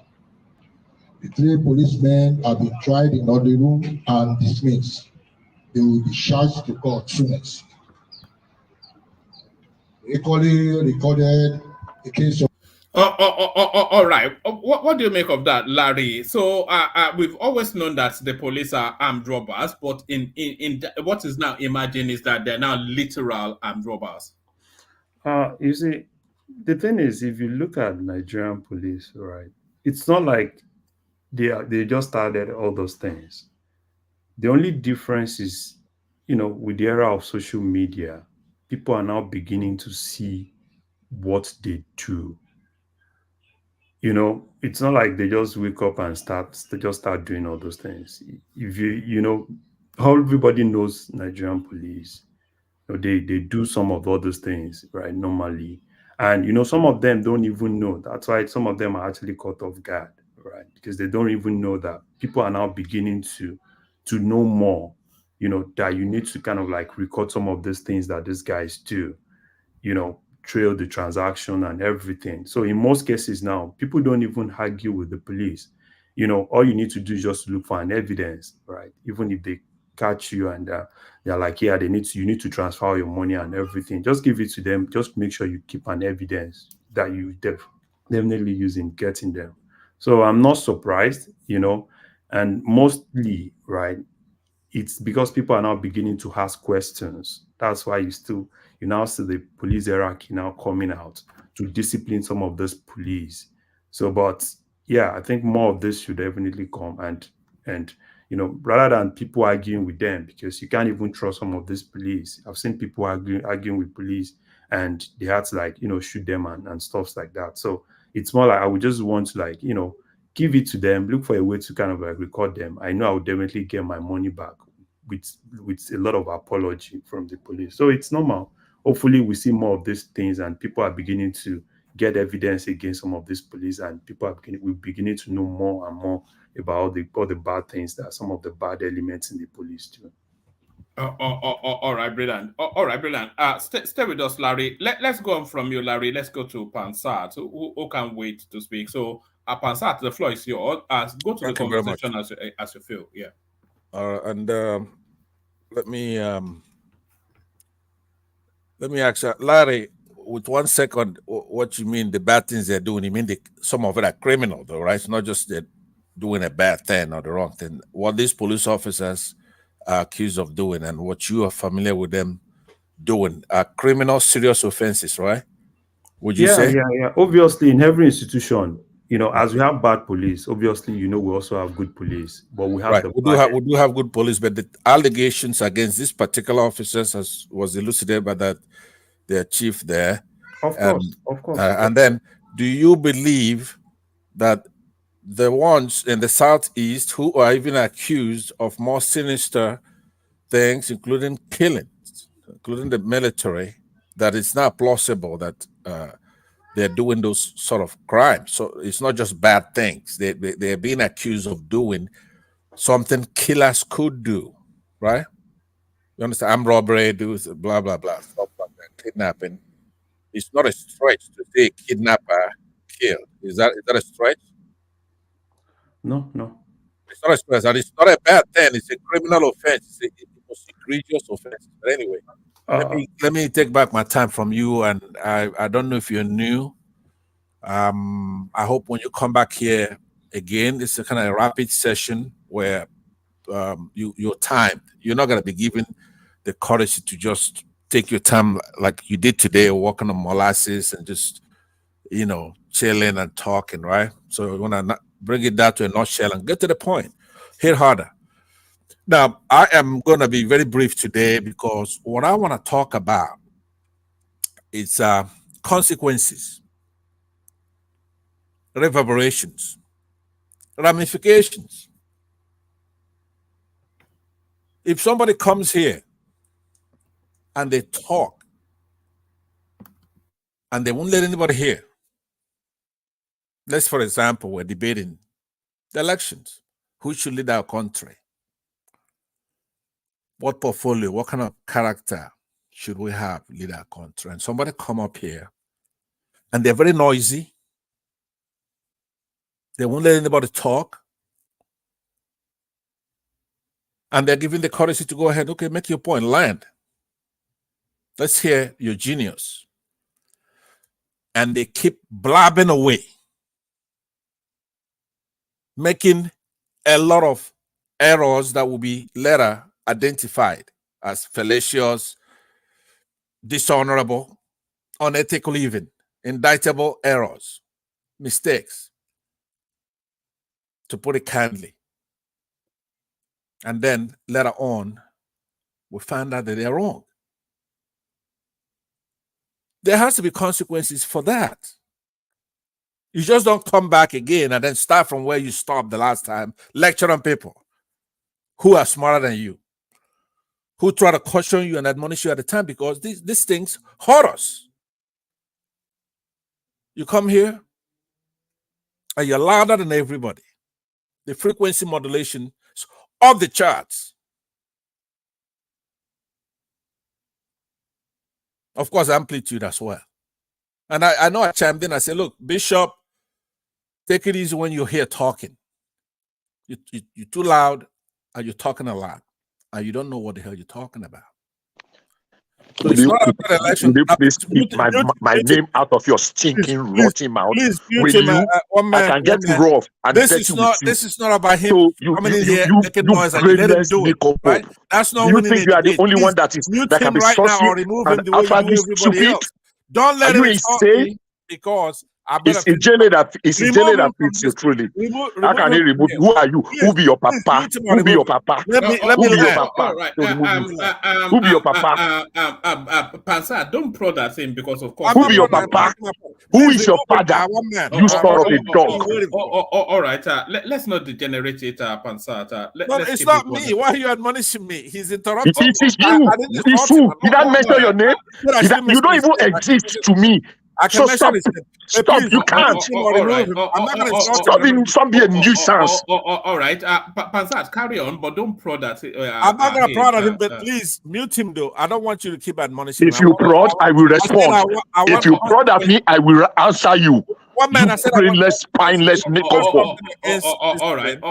Pansa, carry on.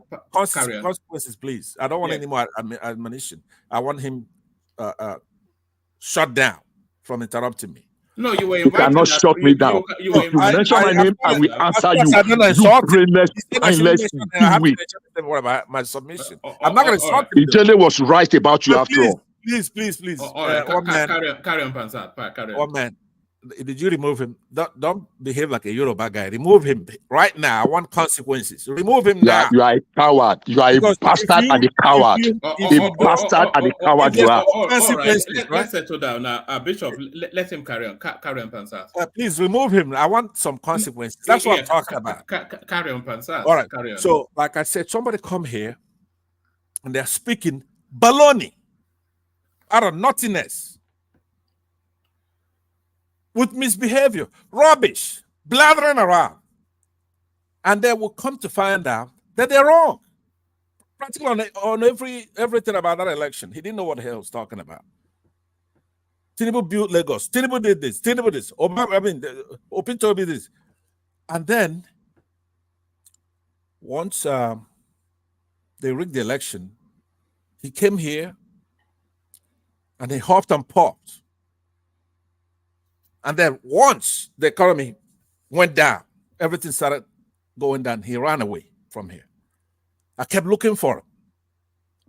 For weeks, this boy was nowhere to be found. So now he must have been under the bed somewhere watching us. And he saw the others come back here and there was no consequences. Nobody is saying, hey, look, you were wrong. So he snuck back in here. And I've been watching him. It's been quite an interesting progression because he started off by just sitting there, chiming once in a while, here and there. And I was watching to see if he's going to apologize for getting it so wrong, criminally wrong, ruining our country. Your father is a criminal. I want my please. Your father is a criminal. You are stupid. I will answer you anytime you disrespect me. You foolish, spineless nincompoop. I will not stand here and listen to your gibberish. You animal. It is Ijele that fits you. All this rubbish you are talking, and look, if you prod at me, I will answer you. One man, I'm waiting for you to truth. I will answer you. If you prod at me, I will answer you. You spineless nincompoop. You got to a point where you put this boy. I think Ijele was right. I won't use those words Ijele used. I won't use them. But he was right about everything he said about you. You cannot. And let me tell you something for free. Let me tell you something for free. Look, listen. You this pig, you this dog. Let me tell you something. Let me tell you something. I'm going to give you. I'm not going to let you on the mark. I'm going to deal you right now. Passat, I'm going to throw a challenge at you. Tell me your city. You know what? Tell me your city. And in 7 days, I will be in your city and I will challenge you. You spineless nincompoop. You stupid, ignorant, ignoramus. Are you silly or something? You think you can rough ride on everybody? Ijele really fits you. Look, keep my name out of your rotten, stinking mouth. I don't mention your name. Mute I yourself. don't descend. I don't Mute descend to yourself your right level. now. I'm Mute I'm yourself. splitting myself. And that's exactly what I'm doing. Mute I'm yourself. responding to you because you are No, spineless. mute You are yourself. weak. You are spineless. You are Mute weak. yourself. You are lazy. You are a coward, a bloody coward, blotted mouth, a drunkard. Tell me your city, I'll pay you a visit, and I will surprise you. How are you gonna pay me visit Spineless in idiot. Nigeria? You can't even get a visa, right? I don't even need a visa. You just tell me, be bold enough to tell me your city. Be bold. I say, I challenge you. If you are not a dog and the son of a dog, if you are not a dog and the son of a dog, tell me your city. Tell me the city and the state you live in. You bloody non-entity, you ignorant, you spineless pig. Ijele really fit you. Ijele's description of you was perfect, was spot on. You are exactly what he said you are. You drunkard. You come and punk at everybody thinking that you are the only one that can go loony. Hey, we can match your madness for madness. We just want to be civil. Look, I made my choice, and I will make my choice over. And shut up, you stinking rubbish! Shut up when I'm talking. You shut your fucking rubbish mouth up when I'm talking to you. You shut up when I'm talking to you. I am not your mate. By every standard and level, I am, and I will put you in your place. You, if you are bold, if you are strong enough, tell me your city. Tell me your city. I will pay you a visit.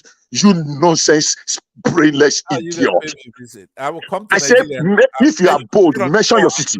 If you get too head, if your papa and your mama born you, if you were not conceived the way Ijele said you were conceived, you tell me your city. If you were not conceived the same way the way Ijele said, you baby factory product, a waste. If you are not exactly what Ijele called you, you mention your city, spineless nincompoop. All right, gentlemen. Please remove him. Let me land my point. Carry on, but don't prod at him. When I say Please don't remove him from the platform, though. No, but you better go. Why should you remove me? So that I won't answer you.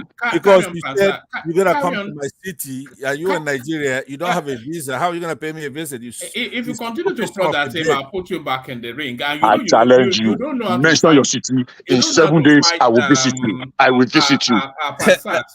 Look, one man. I don't know how to fight like a Yoruba guy. You don't know right? how to fight Which dirty. is to make You noise. don't know how to fight dirty. So No, don't I know how to people. fight like an Igbo man, right? I don't all know how right. to fight like a Yoruba guy. So what happened with the Ijele then when it was slapping you around? Ijele is a fellow Igbo man like me, so I didn't want to cut off his nuts, but I still dealt with him. All right, to the topic. Anyway, yeah. So what I'm saying to you is that we cannot have somebody come here for months. He was running around this platform, doing exactly what he did now. You heard him say, give him my seat in the United States. He's going to pay me a visit. This boy's never left Nigerian shores. He cannot get a visa. Now, he wants people listening to your show to be, just for that, you should ban him for weeks. So he knows that you cannot come here and just talk anyhow. There are many ways for us to figure out somebody who's just here running their mouth. And this is one of the kids that does that here. And you have to be honorable, one man, and do something about it. This is not an infraction. All right, Pastor. So do you have any thoughts on Nigerians' rights to bear arms? Of course, Nigerians have rights to bear arms given to them by God, not by... I said that yesterday to you, right? Nigerians, coward Nigerians, they come here, especially people from the southwest and the southeast. They come here, give us right to bear arms. Who's going to give you right to bear arms? There are rights given to us by God. Those are inalienable rights. How you know a coward, somebody who comes here saying... is that part of the Bible? Which inalienable right you're talking about? Where's AK-47 in the Bible? It's in there. AK-47. Everything is in there. But look, let's not trivialize. This is a serious question you asked me, right? But I'm giving it to you straight. I'm not like Larry here. It's gonna take all day, milk toast, wasting all the time in the war, talking about supply and demand in Nigeria. I'm gonna give you the answer. Only a coward is gonna go to Muslims, not that Muslims. I say, oh, give us the right to bear arms. Who? Oh Lord, to the right to bear the arms they got. Where did they get the right to bear their arms? Because they cobbled together an Islamic army and police harassing people, terrorizing people. You saw the one you asked Lade, the last question I asked him. Those are Muslims. They may be in Yoruba land, they may be in Igbo land, but those are the Muslims terrorizing people. It's not in our blood, Nigerians, real Nigerians, to kill. Curiously, the man advocating for the right to bear arms is a Muslim too. Nedunwoko is a Muslim. Nedu, I don't know. It's an Igbo guy, but not it's a Muslim. Yeah, it's not pure. Any Igbo Muslim is a Wayo man. There's no real Igbo person. Any Igbo, how you know you're a Wayo man is anybody says I'm Igbo and I'm Muslim, right? He's doing some kind of fraud. Do you understand? The Igbos are not wired to be Muslims. It's not in our blood. It's antithetical to our nature. We are for Chi. We know who made us. But to tell you the truth, anybody who's saying, "Oh, give us the plebiscite to go and decide if we're gonna leave Nigeria," it's a coward and it's an idiot. Anybody says, "Oh, we need to restructure. Please let us restructure," it's an idiot, right? There's no need to beg these people for anything. Besides, remember, they're not playing. Their brain is this small.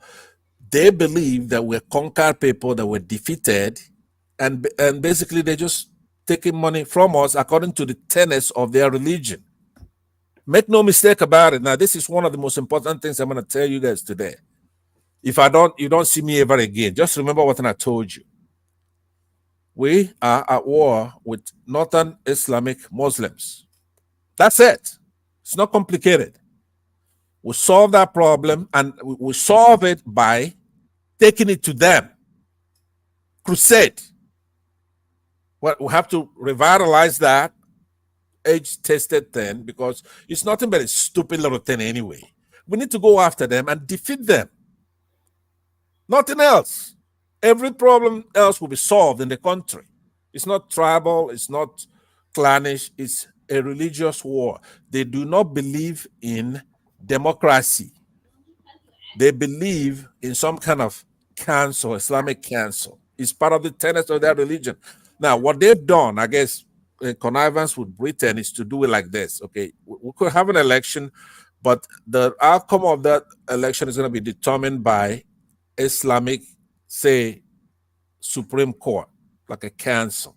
That's the kind of deal they made in the echelon of political power internationally. They right now, that's what they're doing, but they're not going to be content with that very much longer. So we have to solve that problem. One man, you are smarter than this. You know better. How could you be here day after day, week after week with people you're smarter than? Do you understand what I'm saying? You assembled. I've developed the capacity to tolerate you. What I'm saying, we could laugh, but I'm trying to tell you the truth. You know better than your panelists. That's not smart. Instead, just stay I don't know better than anyone. No, hold on. You'll be surprised. You'll be surprised how dumb I am. But don't let that leak out. But you correct them and you do that, and I see that. I'm not saying you're the smartest Bob in the room or anything.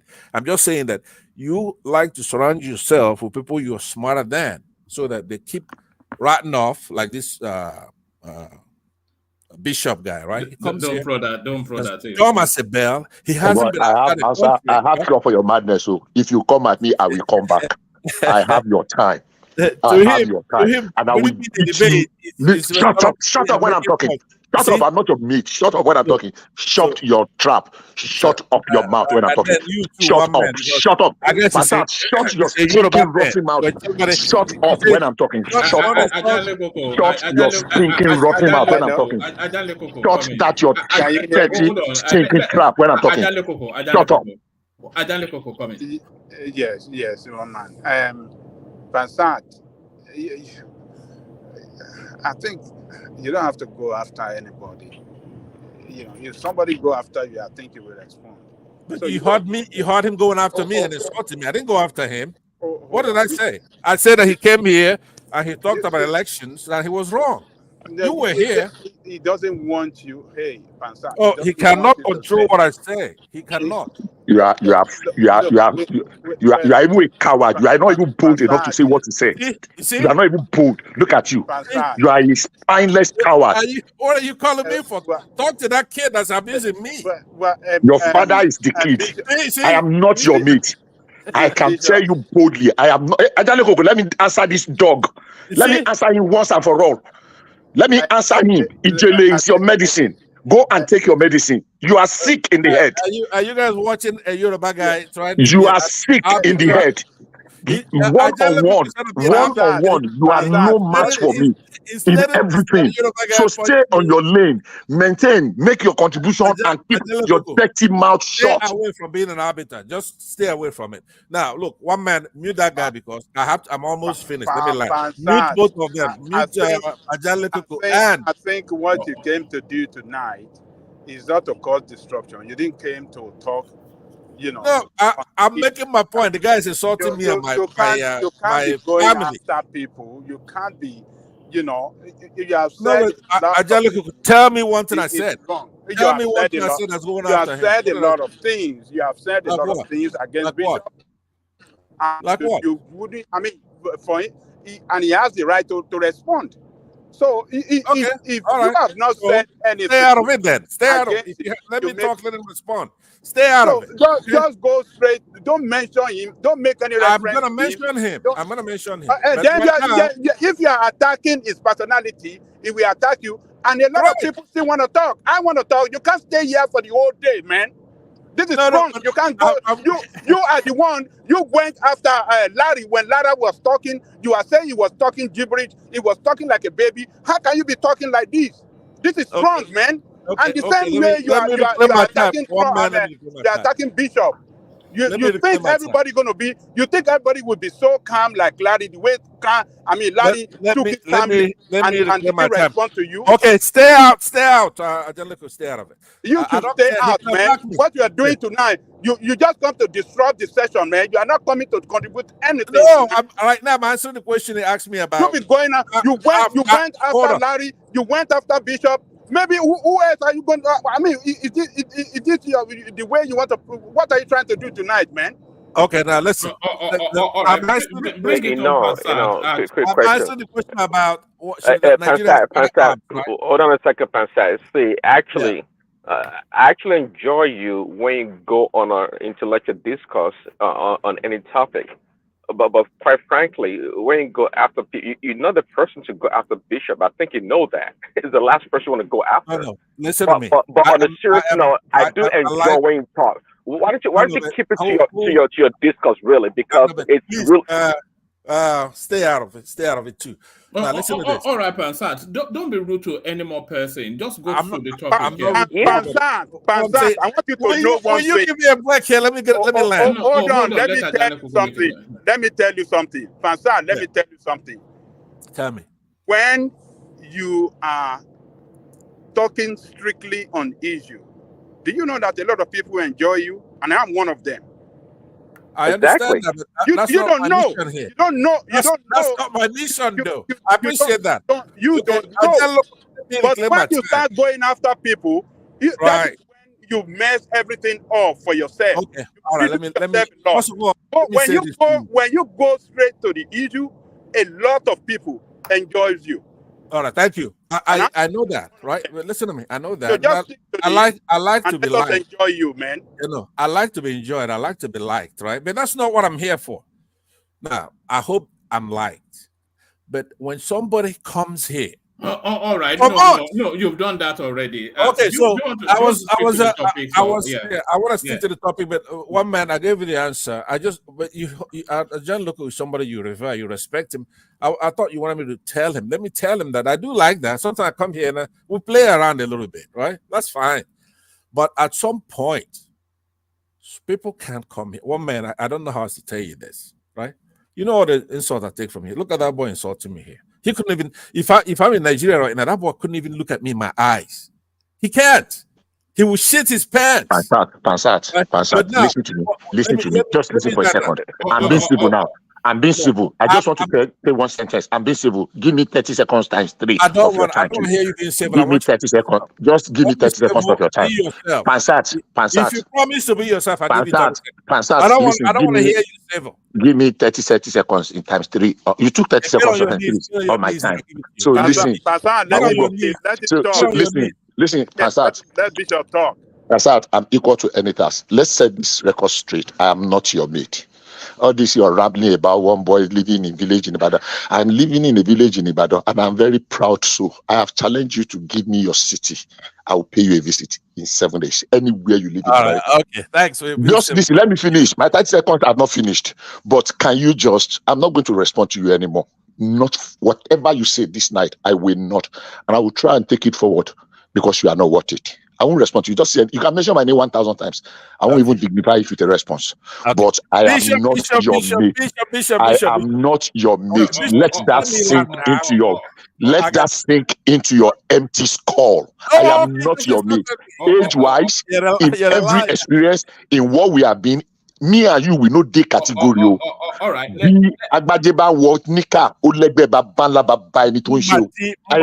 your mate by any standard.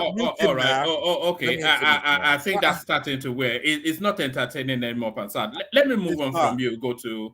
No, let me land. I have to land now. Are you speak to the topic, or I'll move on? Yeah. I've only spoken to the topic, right? I'm saying that first of all, there are rights given to us by God Himself.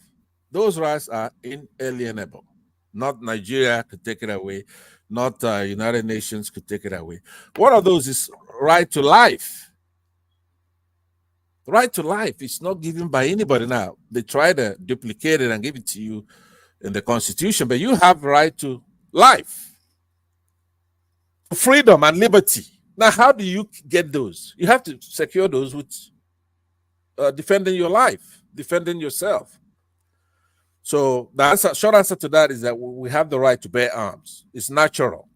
Now, if we come together and give up that right at some point with caveat that's limited, we're giving the government we'll delegate some to the government and they're giving limitations on how to use the power we're giving them.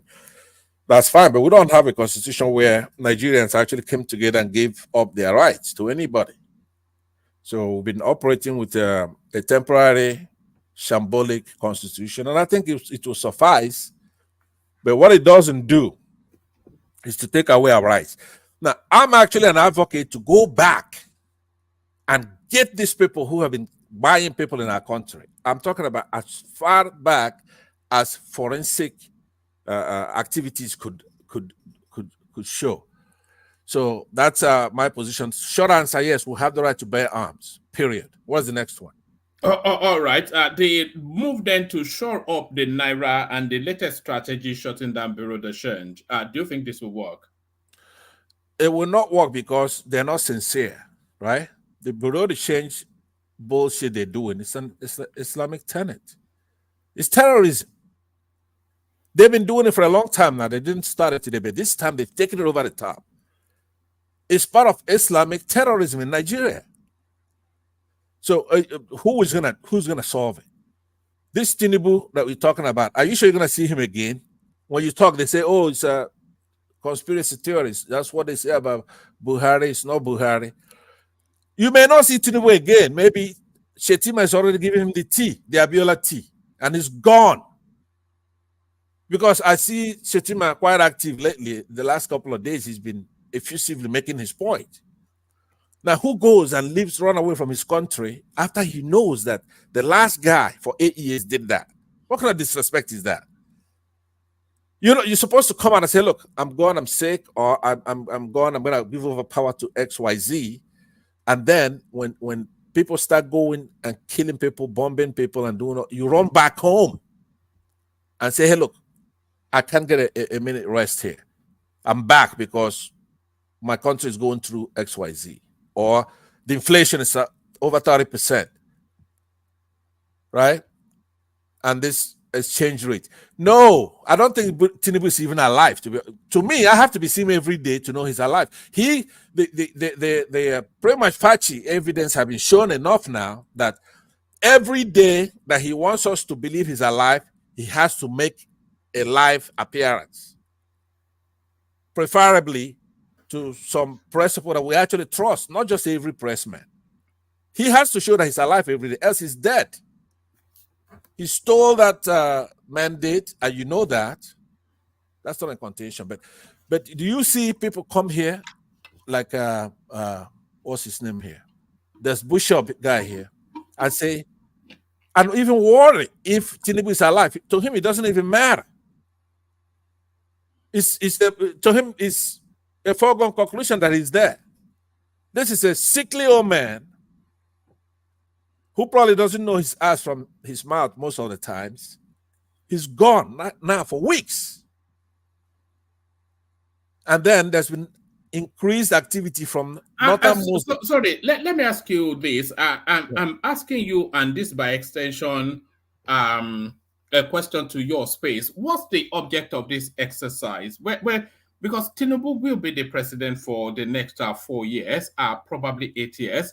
So is this going to be endlessly where you always will be? It seems like you are stuck in some sort of a repetitive loop. Okay, and not you being the example of that wider space.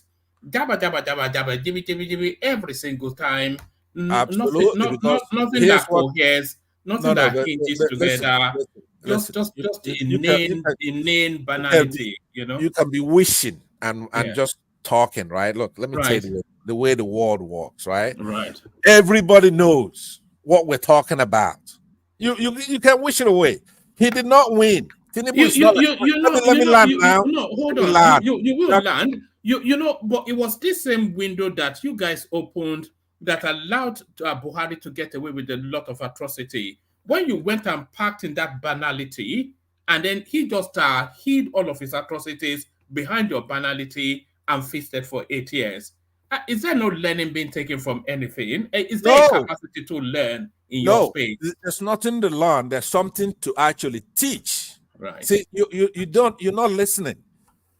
When something illicit, unlawful has been done, felonious, right? Somebody stole the people's mandate. You're just not gonna wish it away. There'll be repercussions. There'll be this kind of things happening.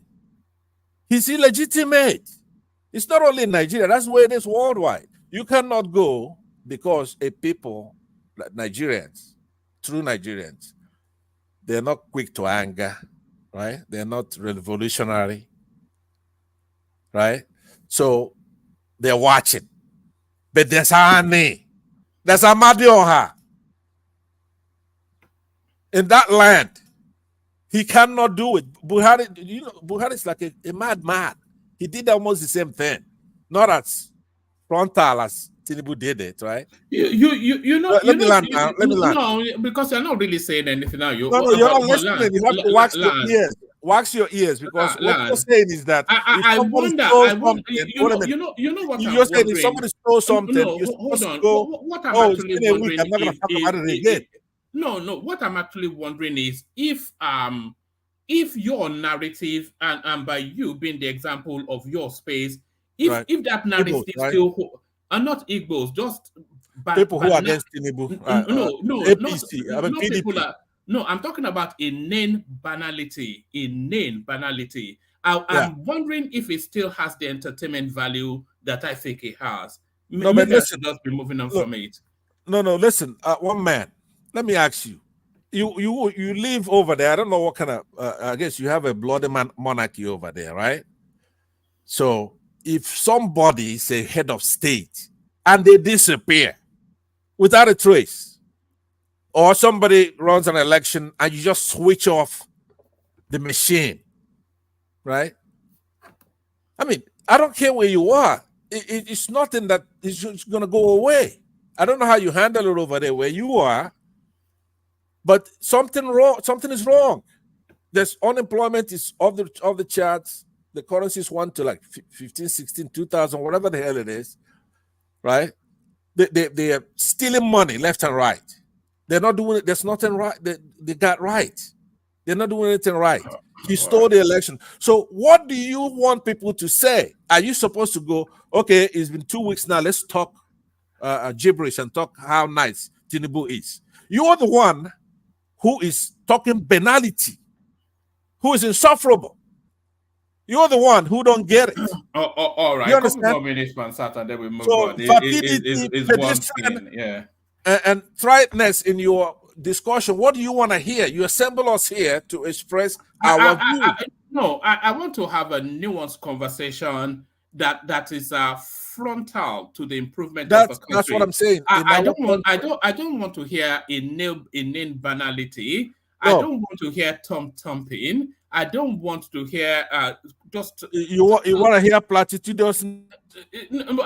That's exactly what I don't want to hear. I just don't. Okay, so now listen to me then. Let me ask you this. I think it has a micro moment for the entertainment value that it brings. No. But it cannot be the main diet of. You have the wrong guy. Listen, yes, just jabba, hold on. every single day. Nothing that coheres, nothing that hangs together. No, listen to me. Just a name, whatever. No, but listen, one man. We're in a country where the president, quote unquote, is gone.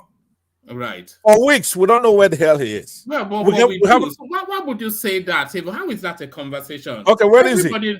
Okay, if you don't know where it, just 1 more minute and then I'll move on. This is wearing thing. This is one thing. No, it's okay. Go ahead, show me.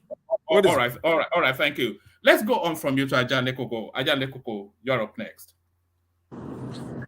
Thank you, one man. Greetings to our listeners around the world. Click on the like button, share and subscribe if you haven't done so. So what's going on, one man? Yeah, but we were trying to have a conversation about the goings on, and the Tinubu administration tried to grapple with a myriad of challenges that the country is faced with. And the biggest challenge, of course, is security, but that's cheek by jowl with the state of the Naira that is hemorrhaging. So they are trying to plug that hole, but they don't really seem to know where the leak is. Their latest attempt now, Tinubu's government shuts down Bureau de Change centers in Abuja to save face. Lagos market in panic. But then, of course, a lot of people feel that Bureau de Change portal is the real portal for hemorrhaging the value of the Naira. Even our guest yesterday hinted in that direction that the illicit money that is stocked in soccerways all over the Nigerian expanse, that as soon as a glut of Naira comes into the system, they go and dig out these dusty Nairas and clean it via that route. So what are you then making then of this government's latest attempt shutting down the Bureau de Change? Yes, I think it's a good move. They said they restricted it to Abuja for now, right? Is that what you said? Yes, they've moved first against the Abuja centers, but I think the FCC is also circling around that space. So they are starting to identify that might well be where the leak is coming from. Yeah, it's a good move, but I think they should have done it all over the Federation.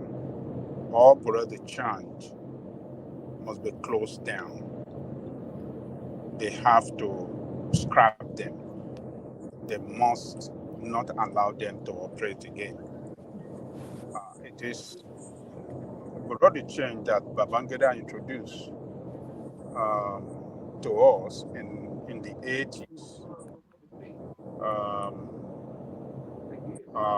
I think it's largely responsible to the devaluation of our currency, because when Babangida introduced SAR and then allowed Bureau de Change to start operation, since then we never got the value of our currency right. If I may remember, during Babangida time, the same crap that they are saying now, all these nonsense excuses. Oh, Naira never got his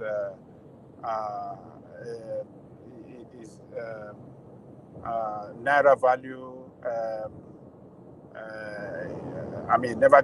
I mean, what do they normally say? They said Naira never got its value right, or something like that, or we should allow Naira to get its value right. Its true value, I think, is what Its they true value, yeah. Yeah. Let Naira get its true value. This is the same nonsense that all people, the operator of Nigeria economy back then, this is the same crap they were saying now. Let the true value of the Naira, let the market determine the true value of the Naira. And as a matter of fact, they were saying that it's going to be the true value of the Naira then. They were saying it should be around $3. It's going to it's $3. When Babangida came in, I think it was 1-to-1, 1 Naira to $1. And pounds was like 2 pounds to $1. And since he introduced this structural adjustment program and brought the change as alternative market to exchange Naira to dollar, Naira have suffered devaluation day in, day out, year in, year out, century in, century out, up to where we are today. And we are seeing where we are today, 1,500. So I think the government is trying to take a bold step, but they are not going far enough to, help the situation. And what I mean by they are not going far enough is that you can't do trial and error. Whatever you want to do as a government and an effort to finding solution to economic problem, you must have done your homework well. You must have get your solution right and implement it, enforce it effectively. Enforce it effectively. So what they have done, they are not, to me, I think it's not going to, the economy of Nigeria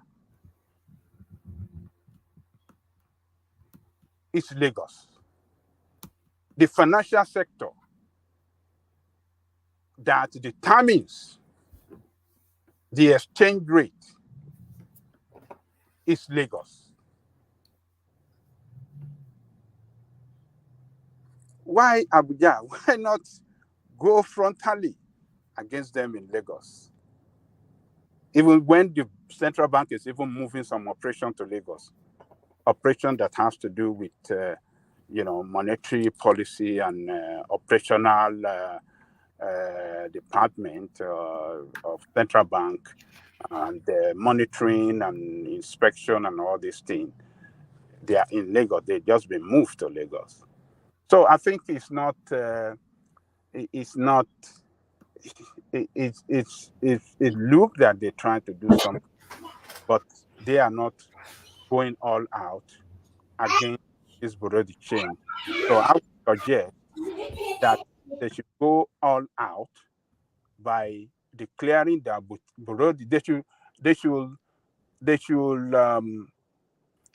revoke their licenses. They should be proscribed, and they should,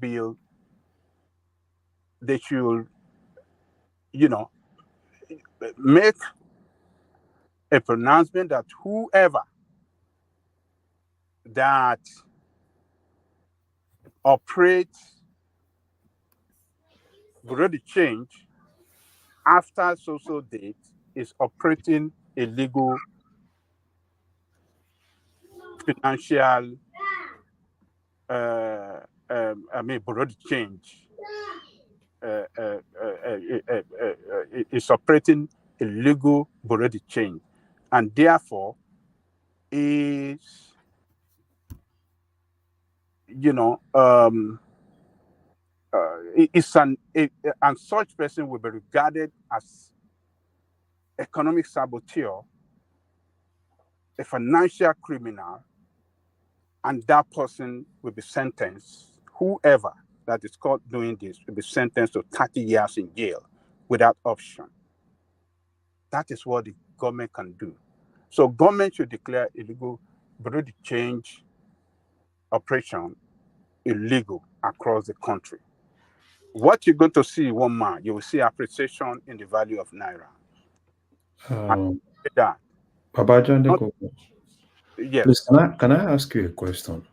All right. Okay. Do you think the present government have the capacity to run those guys out of business?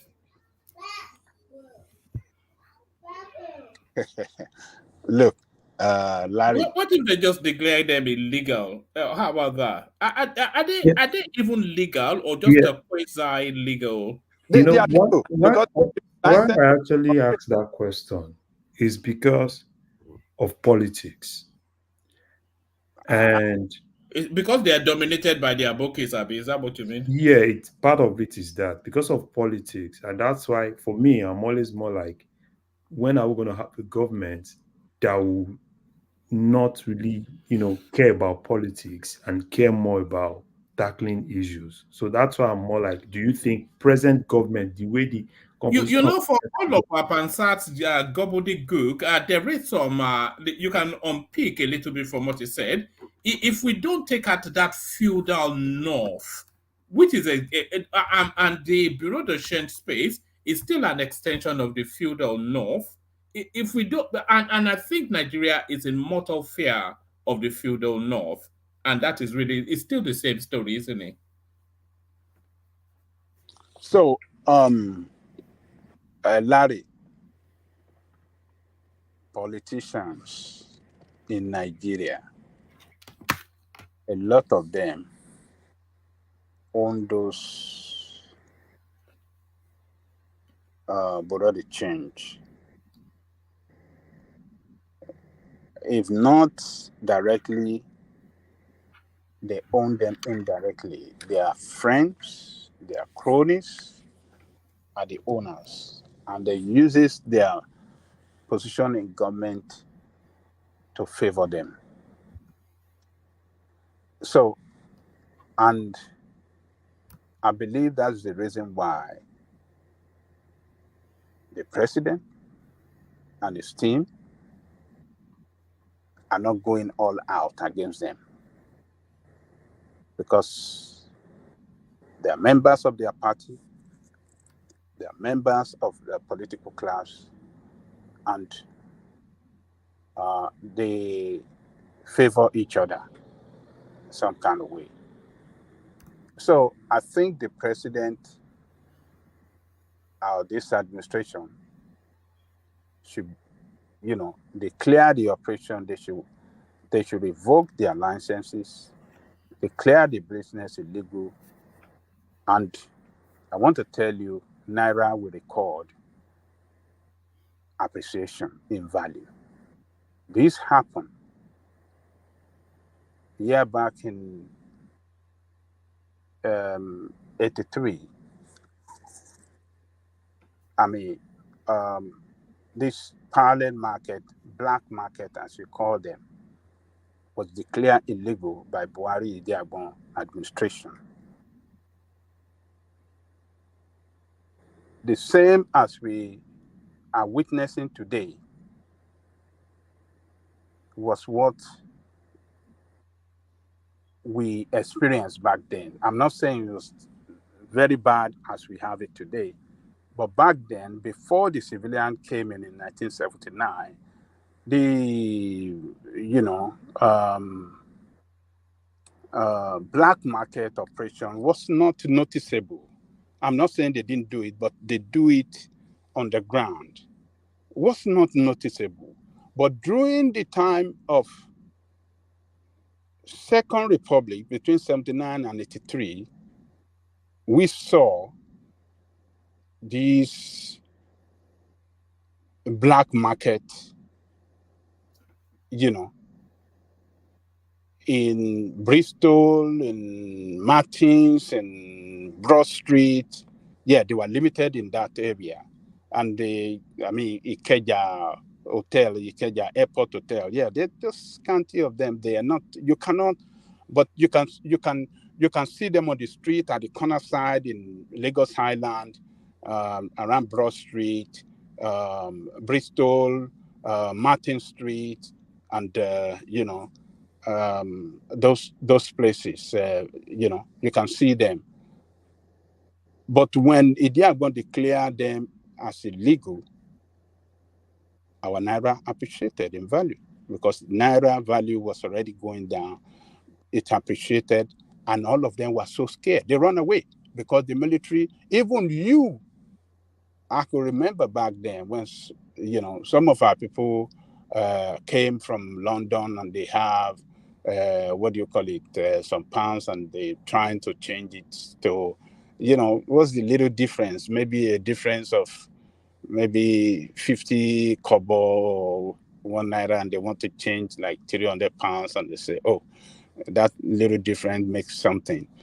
We have to be very careful because it's illegal. You that want to change money and person that want to change you the money, if you are caught, both of you will go to jail.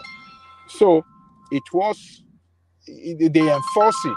The military government then under Buhari and the Diabo enforce it. So everybody ran away. So this is what do you call it? Tinubu's government. This is what they should do. As they declare the Bureau de Change illegal and, revoke their licenses, they should declare the black market illegal as well. The black market, you cannot have a rivalry market that is destroying the monetary market of the country. The monetary market of the country is in jeopardy. And as long as the federal government allow this black market to operate, you can never get your economy right. That is just the fact. They will always sabotage every policy made by the government. Because the little difference you have there, if it's $3, if it's 3 naira, if it's 10 naira, if it's 100 naira, that gives them the strength to work strong and continue to dominate, the monetary market. So, except government have to go all out, the black market must not operate again in Nigeria. Only the commercial bank should exchange money to anybody. Only in, only the commercial bank should be the only bank that you can walk in and exchange your dollar or whatsoever. And it has to be, for business. If we that in outside the country are sending money home, it should be exchanged, should go through the banking system, and our people should be given. What sort of sorry, I think Prince wants to interject, but what sort of economic model is that? But Prince Daddy, you wanted to come in. Is that hold on one. Is there what of economic model in that? Can you? Yes, authoritarianism. Hold on. Can you freely exchange money on the street of London? London is not London is not Nigeria now. What are you talking about? Can you freely exchange pounds? Yeah, but London is a sophisticated economy now. Stop it, one man. What do you mean sophistication? So our own should remain like that. That we don't want to be sophisticated. We want to be bullcrap forever.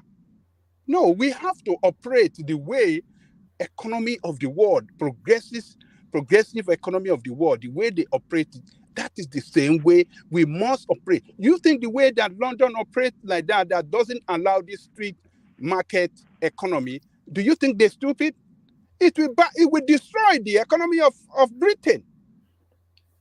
It will destroy it. They will be like us. They'll be useless than Nigerian economy. So, because it means that the monetary the monetary market is not in control of the money in the economy. The greater percentage of the money in the economy is outside the monetary market, and that is what is giving us this problem. So they have to go all the way out. They have to go out frontally against all this illegal way of exchanging currency. That is the only way out. We sending money here, we should send money into bank account of a recipient in Naira. I mean, sorry, a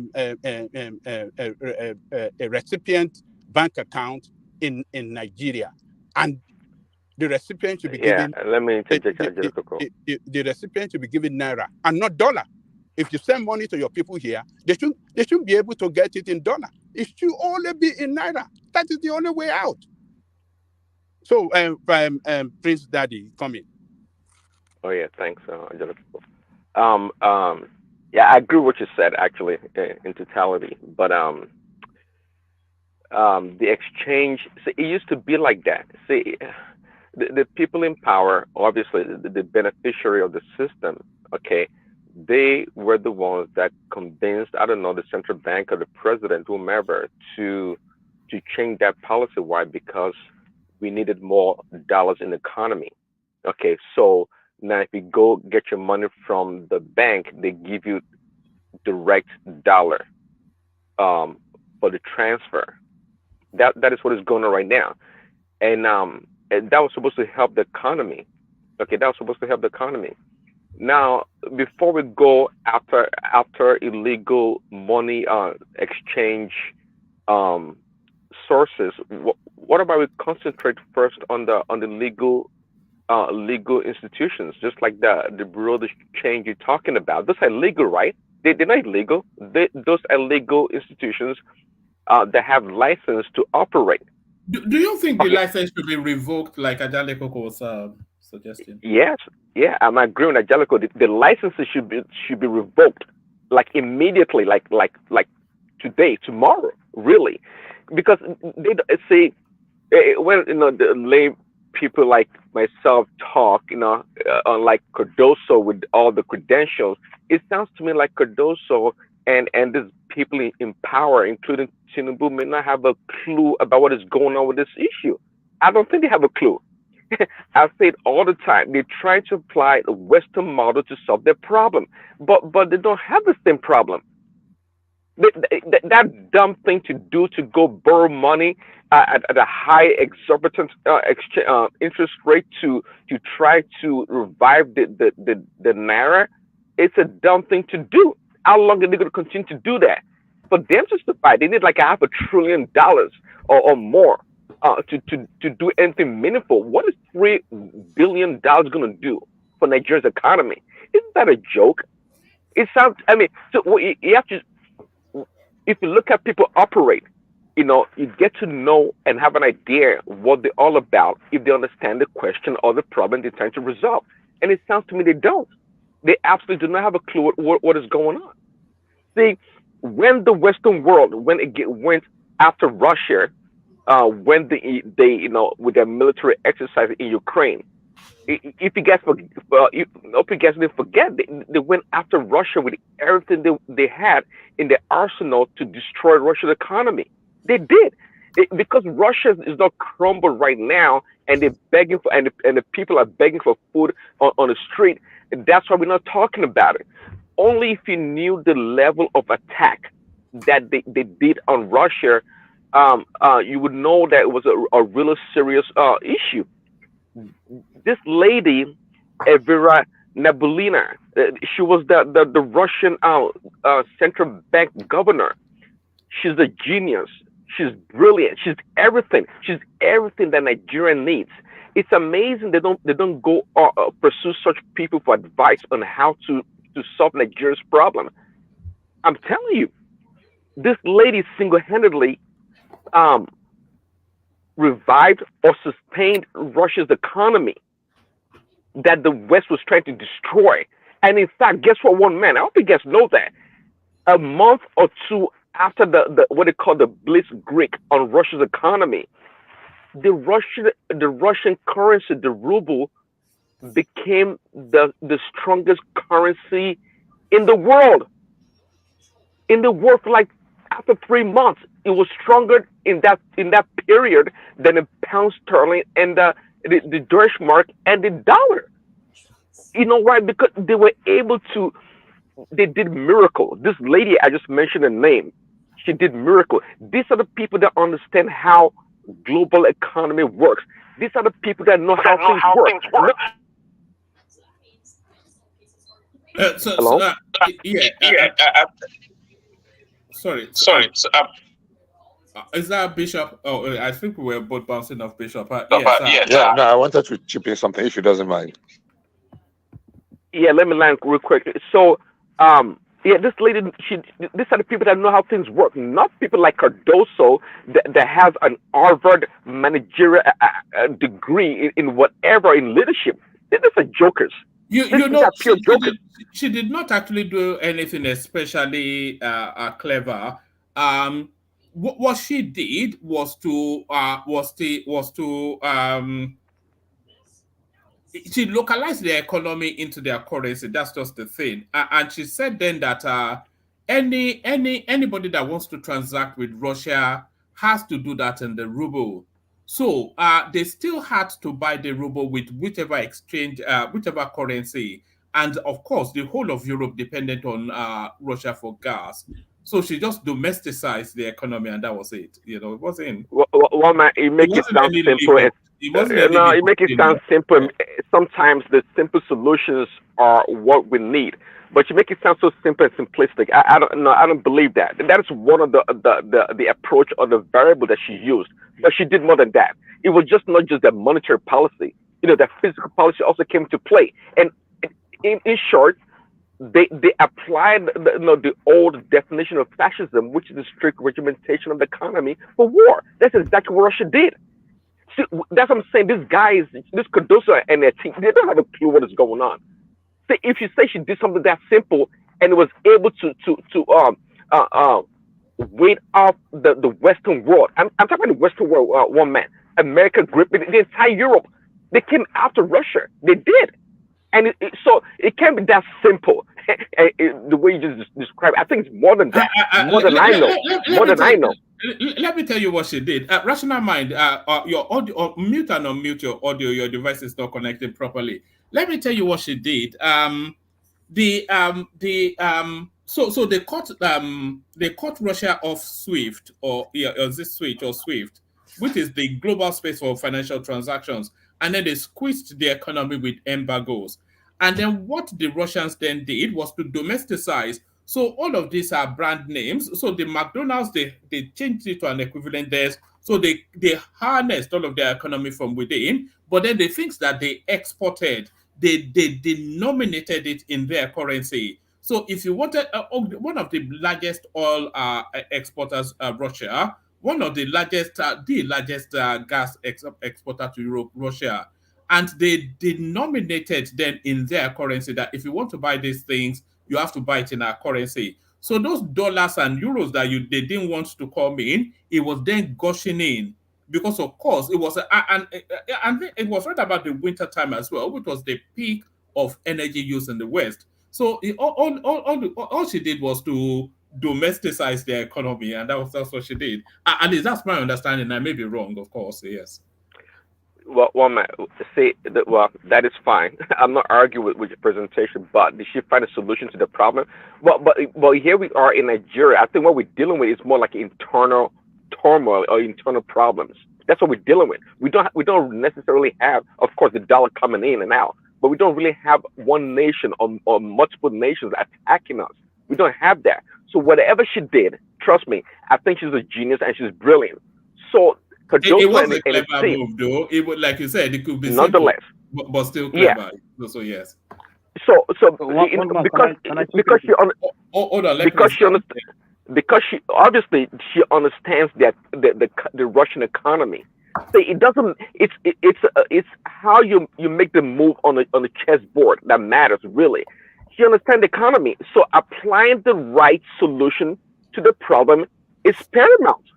The fact that she knew what to do is more important than any complex model that is out there to be utilized. No, she knew what to do. Now back to Nigeria, Cardoso and his team and Tinubu. I don't think they have a clue about what to do. That's what I'm talking about here. Because if they did, that garbage $3.3 billion to try to stabilize the naira is one of the dumbest things to have done. Why? Because they went to the economic textbook and read out the rest of the normal world, do it, and they try to apply the same model. This is the problem I've always had with the smart people we have in Nigeria and in Africa. This is the problem. Obviously, just like Angelico said, that bureau de change, it's a big problem. And other problems along the line. But it also has a political undertone, like was it Larry was saying? There's a real heavy political underbelly to that bureau de change space. Like because it's a northern dominated industry. I understand that. Yeah, I think actually Bishop or somebody may have said that like a couple of months ago. I understand that. I know the people. Just one man. Why is that industry different than any other industry that has an arbitrage or that's being used as a weapon against the Nigerian people? It's not different. Who cares if it's owned by the Northerners or the Southeasterners? It doesn't matter. Do you want to talk about the crude oil? What about that? What else? Which economy do you want to talk about? Is it agriculture that we talk about? Oh, the senators or the governors, they own the land, they get a contract. The whole economy is like that. There's nothing unique about that. The fact that we have to tribalize it, or put a coloration to the subject about being another thing, it's almost irrelevant. Do they know what to do? Is the question. I said it 2-3 weeks ago. Whenever that, look, Tinubu needs to go and he needs to understand the power brokers in that country. And go and negotiate with them, negotiate with these people, and it's not by arresting, negotiate whichever way possible to find a solution to the problem. It's beyond these models that they have. It's about being, and that's why I trust someone like Tinubu being able to do it, because it's a good negotiator. He understands a lot of things and he's smart.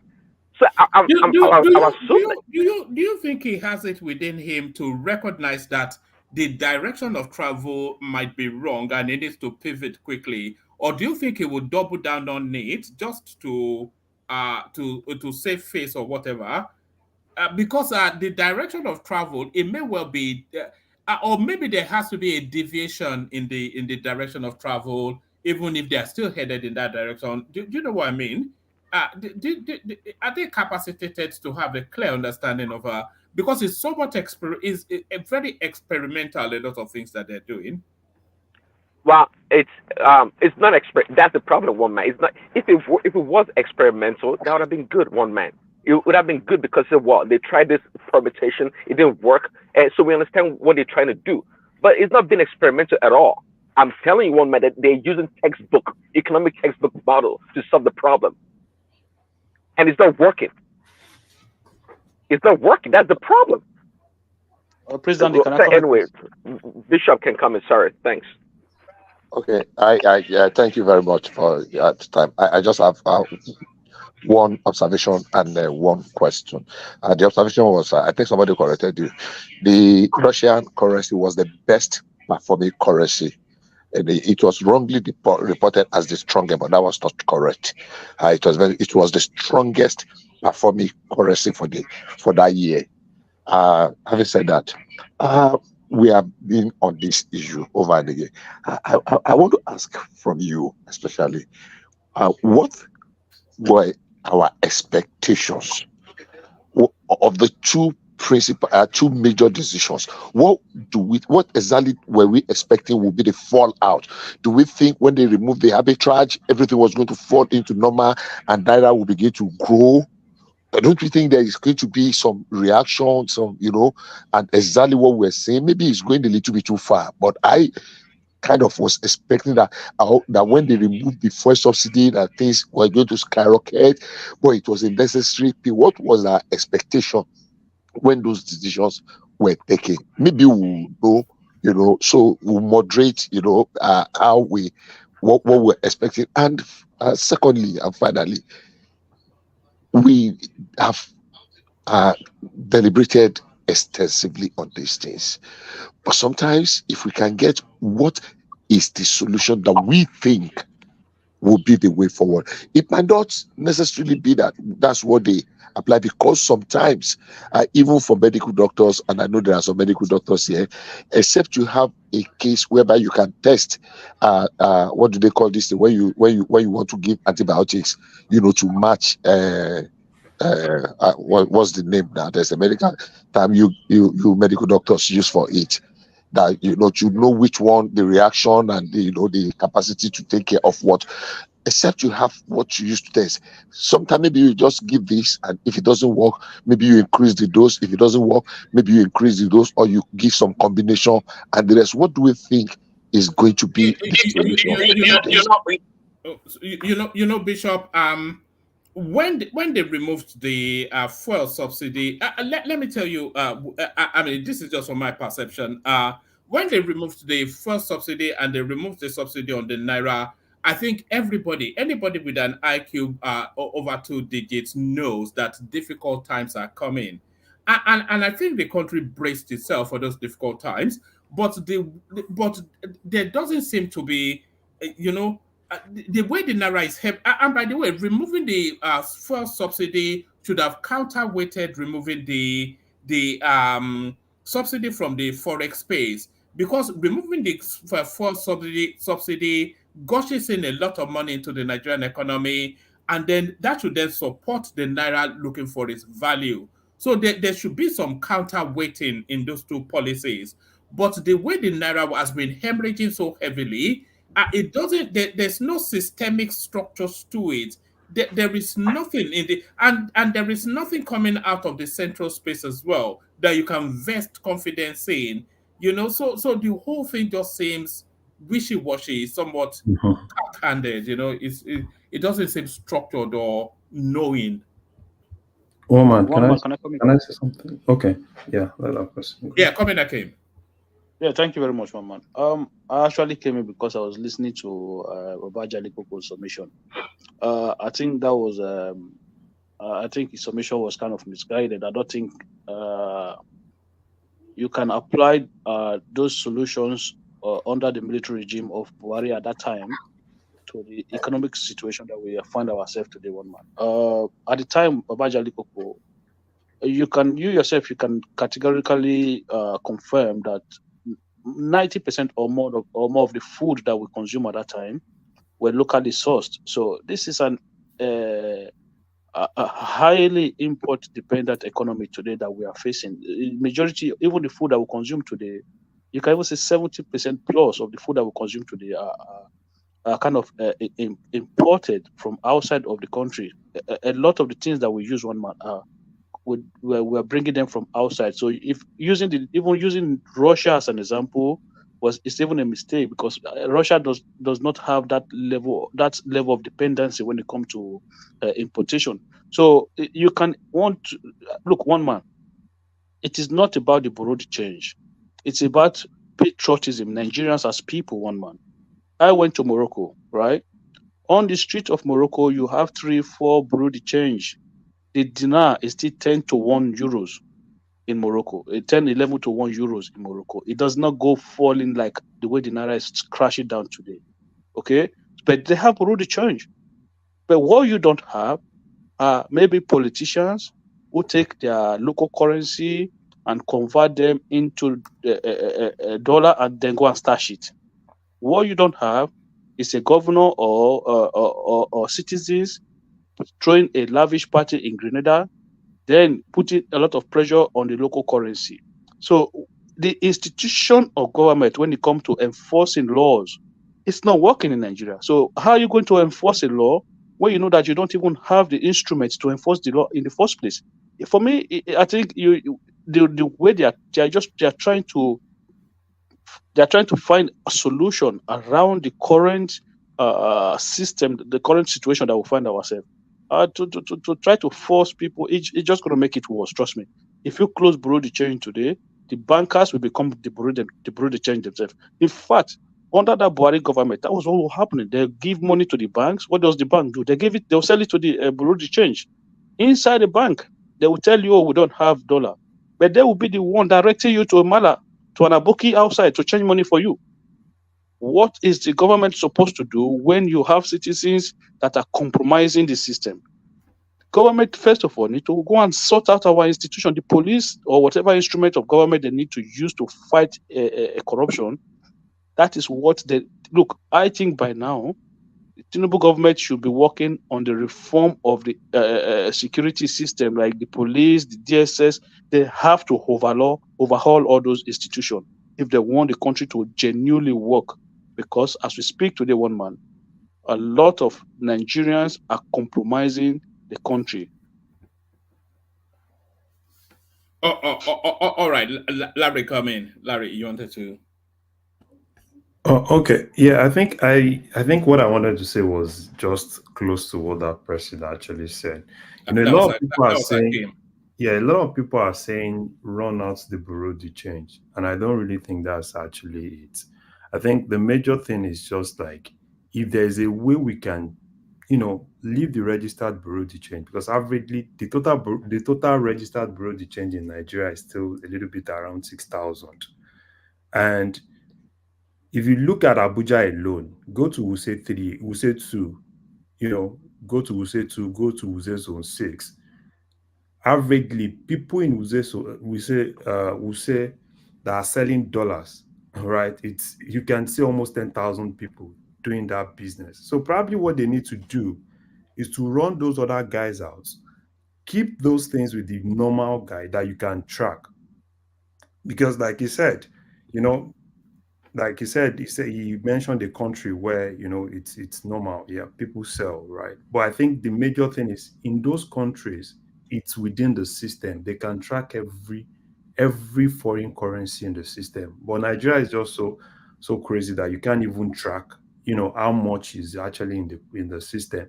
But another thing is, I think another thing I want to ask people is, you know, this issue of having former bankers heading CBN, I think to me, I don't think it's the right thing. And and probably I might be wrong. And I think part of the issue that Cardoso is actually having is too gentle. Probably he needs to have this kind of like Sanusi look that is ready to bring those policies, stamp it down and let it be. But I'm not sure if because he still needs the president, he needs the president's support to be able to do some of those things. And probably what I think he should do, this one, the National Assembly is actually calling him. So he should just tell them the truth. So to me, I think they know the right thing. It's not like they don't know the right thing, but they were afraid to do the right thing, right? Because they believe it's going to cost them a lot.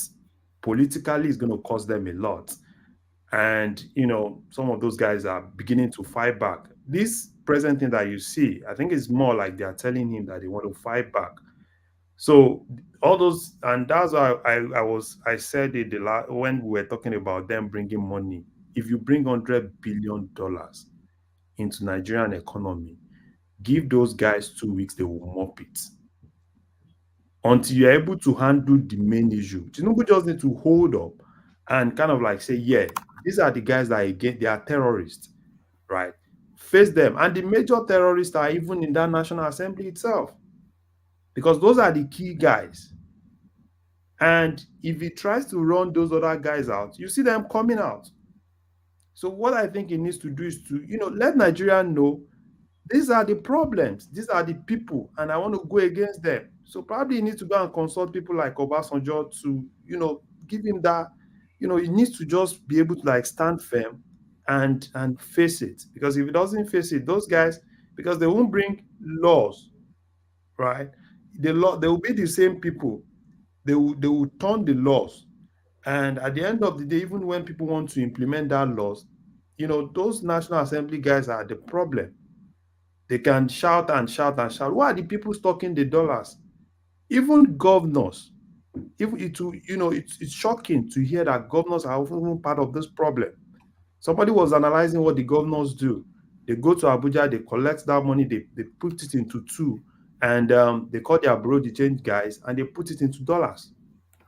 So everybody is trying to mop every dollar you see in that country. So, those issue of, they were, imagine, taking loans and everything. You can take as much as possible loan. The guys that have enough money, enough naira, they will mop it up. So I don't know. I just think Tinubu just needs to come now. Let Nigeria. Should they not then take loans and let the naira, let it end up wherever it ends up? But then how do you insulate the population from that? Is just the issue. You see, now let's look at it. You're taking loan, right? Because I don't think the government should be loaning money to defend the currency. We are saying the same thing, right? Yeah. If you take loan and you put it into an economy that you can't even track how that money moves. So it's more like, you have a basket, right? A basket that is leaking, and you're pouring water in it, and you think the more you pour water, the more it holds water. It's not rocket science. So they just need to do the right thing. The right thing is go against the saboteurs. We know them. Everybody knows them. Even the economy is too heavily is to import heavy reliance. Another example I want to give you. Do you know that Atiku has started shouting, right, with this issue of letting CBN account for everything that they sell? Yeah, he said it was illegal, didn't he? Yeah, that is part of the problems, right? Because that's another thing. Because you can't tell me that averagely Nigeria sells like 1.3, 1.4 million barrels per day, and we have this dollar coming in. And CBN do you know that since 2020, CBN has not even remitted, NNPC has not even remitted any money into the Federation accounts. Not until recently, right, that they started bringing money. All they do is just that they collect the money, they spend the money themselves. Yeah, but you have to be fair, though. The reason why NNPC is able to remit money now is exactly because of the removal of the subsidy. Because it was actually NNPC that was insulating that subsidy space. So essentially, the money they sell for crude, they use it then to insulate the price of petrol in the country. Okay, who does the accounts? Do they even give us a financial report? Yeah, that's just the thing now. They shrouded in mystery. This is more like, I gave you money, you tell me, don't worry, I'm helping you to spend the money, I'm getting the money, I'm selling for you, I'm getting the money, and I'm helping you to manage it. Nobody knows what's happening. So at least if they can get that chunk, right? Get that chunk. Let's know what we have. Let's know how much money we get. Let's know how much dollars. And it will definitely help CBN if they need to reappropriate those money into people that really need the money. So if I know Nigeria is import dependent, right? I don't have a problem. In as much as the right people are getting the money, if you want to buy those things as very, very expensive rates, right? Go and buy it. But at the end of the day, the people that need the money, because presently, people that even need the money don't even have access to it. Everything is so crazy that even if you're an exporter, if you have the opportunity to have some of these exporters in Nigeria that export things, it's a whole lot of things. So Larry, you just made a good point there, but the lacuna is, how sure are you that if even the money is given to CBN, then they will do the right thing with the money? Do you understand what I mean? Yeah, the thing is, money going to CBN, right? It's CBN more does not even trackable need, now. In CBN, is more trackable. because the thing is, all they need to do, right? If every governor, because every governor has right to the federation account, just as federal government has right to it. And if CBN is the custodian, that means aside the federal government, every other state government also has access to know what we sell and what we get in. So it's Okay, just, then let me ask you, when yeah. they return the monies that Abacha stole, for example, right, millions of dollars, and they bring it back, and the United States remits the money back, it's traceable. It goes to CBN. What happens to the money? If you look at the item budget, right, that money is nowhere. There is no accountability for any of those. No, there is accountability though. But they repurposed it for social intervention. That's what they said. But where? In essence, you made the point about 5 minutes ago. The same point. Essentially to Abubakar Malami's pockets, really. You know what I'm saying? So that's the point. The point is that we don't care who takes the money. If Nigerians don't get the money, never goes for anything budgetary wise, right? So you cannot just sit here picking the lesser evil, right? But the bottom line is that we are under attack, right? It's a religious war. Oh, all right, you said that already. No, it's not. No, but look, one man, it's not an event. It's not something you say one time that you go to talk about something else. Don't mantra chant though. Don't I don't know how I can secure your attention which to this. religions are you fighting, Pansat? Which are you fighting? Don't open up that space. Because he asked a very good question. Yeah, but one man, it can't just be saying. Larry, do you mind? Larry, do you mind a mini debate on your time? Do you mind if we've had 2 rounds of this from you already? No, but look, one mind. It's not that every time someone raises their voice is the same fight. The fight with no. You want to say it's the northern Muslim and it's Islam. You've done that. I know. Then you have an Islamic guy. You have a Muslim now come and say, "What are you talking about?" That's a fascinating debate. Let he and I, if Larry would allow us, just take 2 minutes and then have that mini debate instead of me talking. No, I don't. Sorry. Let me navigate. I think I have the floor. Yeah, Ajale Koko has the floor. So do you guys mind if? I mind. So I want the conversation to stay with this monetary policy thing. Can I comment on the monetary policy? I was exactly wanting you to comment on that. So I know, but don't talk about supply and demand and stuff like that. Pansat Benuson. Okay. Pansat. So you guys know you guys notice Cardozo has been making some some moves, some moves. At least one of them I recommended it. So there's been many circulars going on. Let me just try and share my own understanding. It seems like the CBN has realized that there's no quick oil money that's going to come in to bail us out, and we're not going to be able to use loans to also bail us out. The only thing we have is the money you and I send to Nigeria, which is what's it called? What do they call it again? Remittances. Remittances. Thank you for the correction of grammar.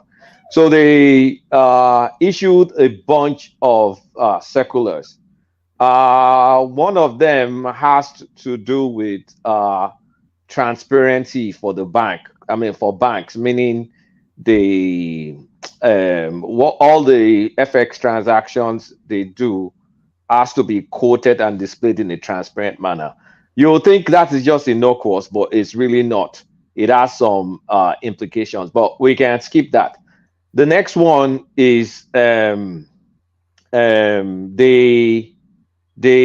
are forcing the banks to not go long on dollars, because what the banks do is when they get dollars, they take a long position on dollars to hedge. So now they're making all banks to have 0% long and up to 20% take a short position. So that means they had to dump. They gave them till yesterday. What is today? The 1st of February. They gave them to the 1st of gave them February. they gave them to today. Yeah, they gave them to today to dump all their long positions, and the only thing they can have is 20% short position. So that means they have to trade dollars. Then next, another circular allowed the banks to now trade like BDCs. They can trade directly because there used to be like a 2.5% like a 2.5% margin that they were Fox. I think it's called NAFEX rate or something. Yeah. They've eliminated that now. IMTO rate. So they can now bring it and sell directly. So in fact, the banks are now the parallel market essentially. So this is the time you're really seeing arbitrage removed, because there was arbitrage before, because you could still get 800 and something or whatever, go to the parallel. So this, you can notice for the past 2 days, the rates has kind of like converged into 1,400 and something both. And then the last one, which is, I think that one happened today, they are making IMTOs, people that can do Forex, have a capital requirement of $1 million. I think that's the one I have been recommending, that we need to like get rid of this mushroom or this mushroom FX bureau de change and create high capital requirement. I felt it could have been $5 million, but they made it $1 million. So that's why. Lotta, excuse me. Let me just finish. Let me finish this sentence. Let me finish this I want the sentence. conversation to stay high, Pansat. So that's why you will see. I mean, I think that's why you're seeing a lot of BDCs kind of like going off. I don't think government closed them down or whatever Sahara is writing. That's not true. I think part of it is reaction to all this stuff that is going on, because many, in fact, why am I saying many? Most of these BDCs get fed money from these banks, but now banks are trading directly with them. Now there's a capital requirement. So there's a lot of uncertainty for small BDC players. I don't know if they will be able to get back to where they used to be and doing what they were doing, because that banks can now trade like them. So why will you get money from a bank to now give some BDC when I can go directly in the market and do whatever you guys are doing? So it's kind of like equates the rate. So it's, I mean, it's then bold new moves going on. We shall see how it goes. Was that really bold? Are you telling me that these guys did not know They about knew the solution before? Well, see, here's the thing is, to fix Nigeria is very simple. Just look at everywhere that there's rent seeking and try and stop it if you have the political balls to stop it. That's just how to fix Nigeria. Anywhere you see rent seeking, go and close that. Loop. It's going to create trouble. People they're going to push back with all sorts of things. But at this point in time, we're desperate. We don't have a choice. So those are the recent things going, and there's more to come from what I'm hearing. So this is kind of like an ongoing thing. I don't know whether it's trial and error or whatever, but they're putting new circulars. The only one I recommended in the past was to try and get bigger capital requirements for BDCs, and they've done that. But I think they should have made it like $5 million. And then fintechs, this probably will attract more investments for fintechs to operate in this space, hopefully.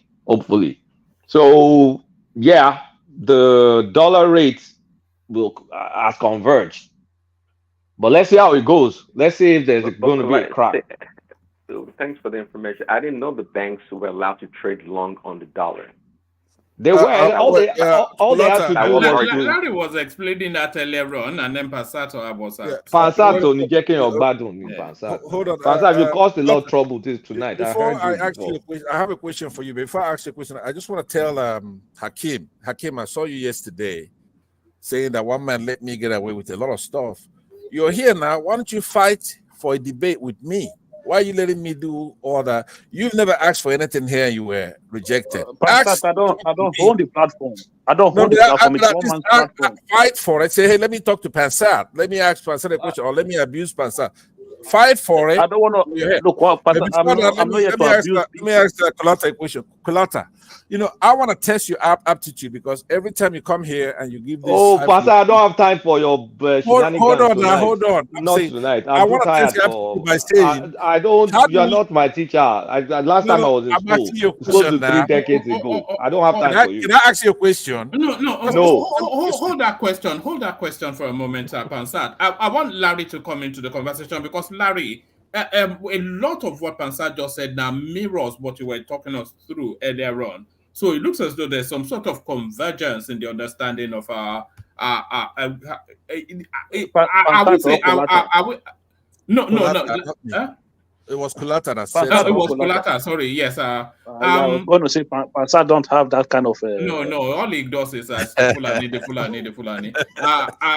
So is this indication that the penny is finally dropping in central bank at the central bank? Is this what we're hearing from yourself and Kulata?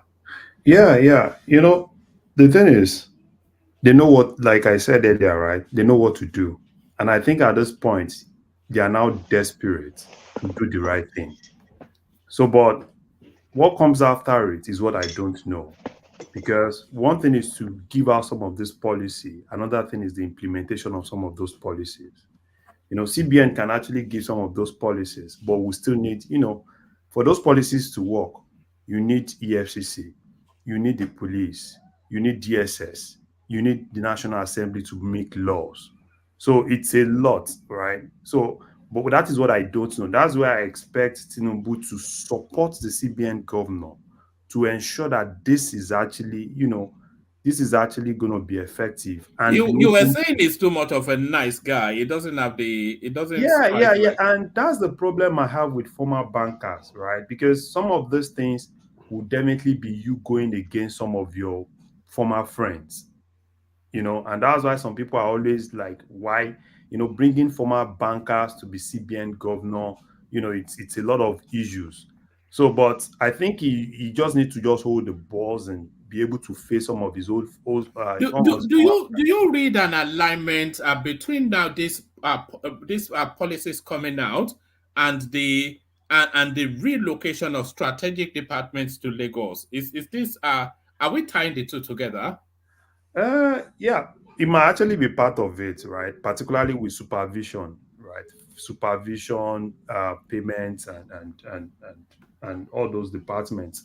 But still, like I said, it's easier for you to kind of like regulate the banks, but those that are outside the bank is the issue, right? Until they are ready to support him, and that's exactly where I need Tinubu to stand firm, because it's a whole lot of things. Those guys are going to fight back, obviously, right? Which we all know that they will definitely fight back. They have the power, they have the money, they have everything to fight back. So, if Tinubu doesn't support the CBN governor, I'm telling you, it might actually be the end of even the CBN governor himself, because these guys, they have the power to use the media, they have the power to use social media, they have power to use everything. They are politicians, they have all the power. So, Cardoso can bring out some of these policies, but it needs the presidential backing to say enough is enough. And if they can actually achieve this, I'm telling you, Naira will definitely find its real true value. Is there a way to like make this a bit more permanent? Because this is a circular now. Like by the time you have another CBN governor, I mean things can change. There's some aspects of this. That's why you need the national. You mean to embed it into the constitution? To embed, there's some aspects of this that if it works, we can embed it, because effectively you are all these rent seekers, all these Abuja billionaires that don't do any real work but do run BDCs. Yes. It's attacking them. It's dangerous game. That's why you need that's why I said when it goes to National Assembly, that is exactly what I expect him to say, to tell them, right? That this is exactly where we need, right? The Forex Act and everything, we need to change it. So that's exactly where I need him to tell them the truth, because I think they've invited him, and he shouldn't just go there and start telling them anything. They should tell them the real truth. These are the saboteurs. This is what we need you guys. I heard him speak for the first time yesterday. It did not have the punch that I thought it would. It sounded like I don't know. It didn't sound to the quality I thought it would sound. Yemi Cardoso. You know the thing is it's too gentle for me, because it's too gentle for me, because a lot of things. That's what I said about you, and they're trying to cut off my head. You just said it about the other guy. It's too gentle, right? No. One thing is to be gentle. Another thing is to, you are just there to give policy. He gives policy and let everybody start scrambling over the policy. So that's exactly, and he has started it, which I think he ought to have done prior to this time. Give those policy, they start debating it, they start fighting, and just do your own. That's what I expect him to do, which he has actually started doing. Take, for instance, now the relocation of CBN to Lagos, right? It's a policy decision, and he has done it.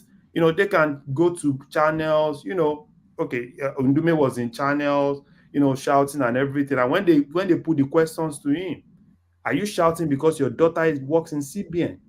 And it was not like, it's not because my daughter works there, which is actually the truth.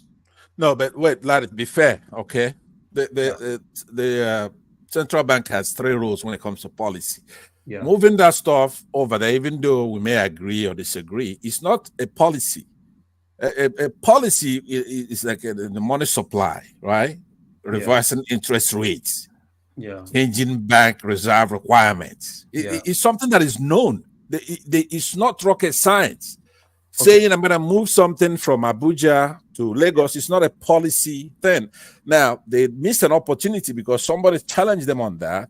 And Northern says, look, if you're going to do this, to make a policy so that if you have refineries and the oil in the south, therefore you want to move an NPC and all kinds of things over there. Okay, so that could be fiscal policy. It should originate from the House and the Senate and things like that. But when it comes to monetary policy, it's actually target is 3 in the United States is 2. Okay, it's 3, but it's 2. Now let me clarify something. Do you understand what I mean? So if you say that's policy, that's not policy. No. When I said policy, I'm not talking in line of economic policies. I'm talking in line of operational policies.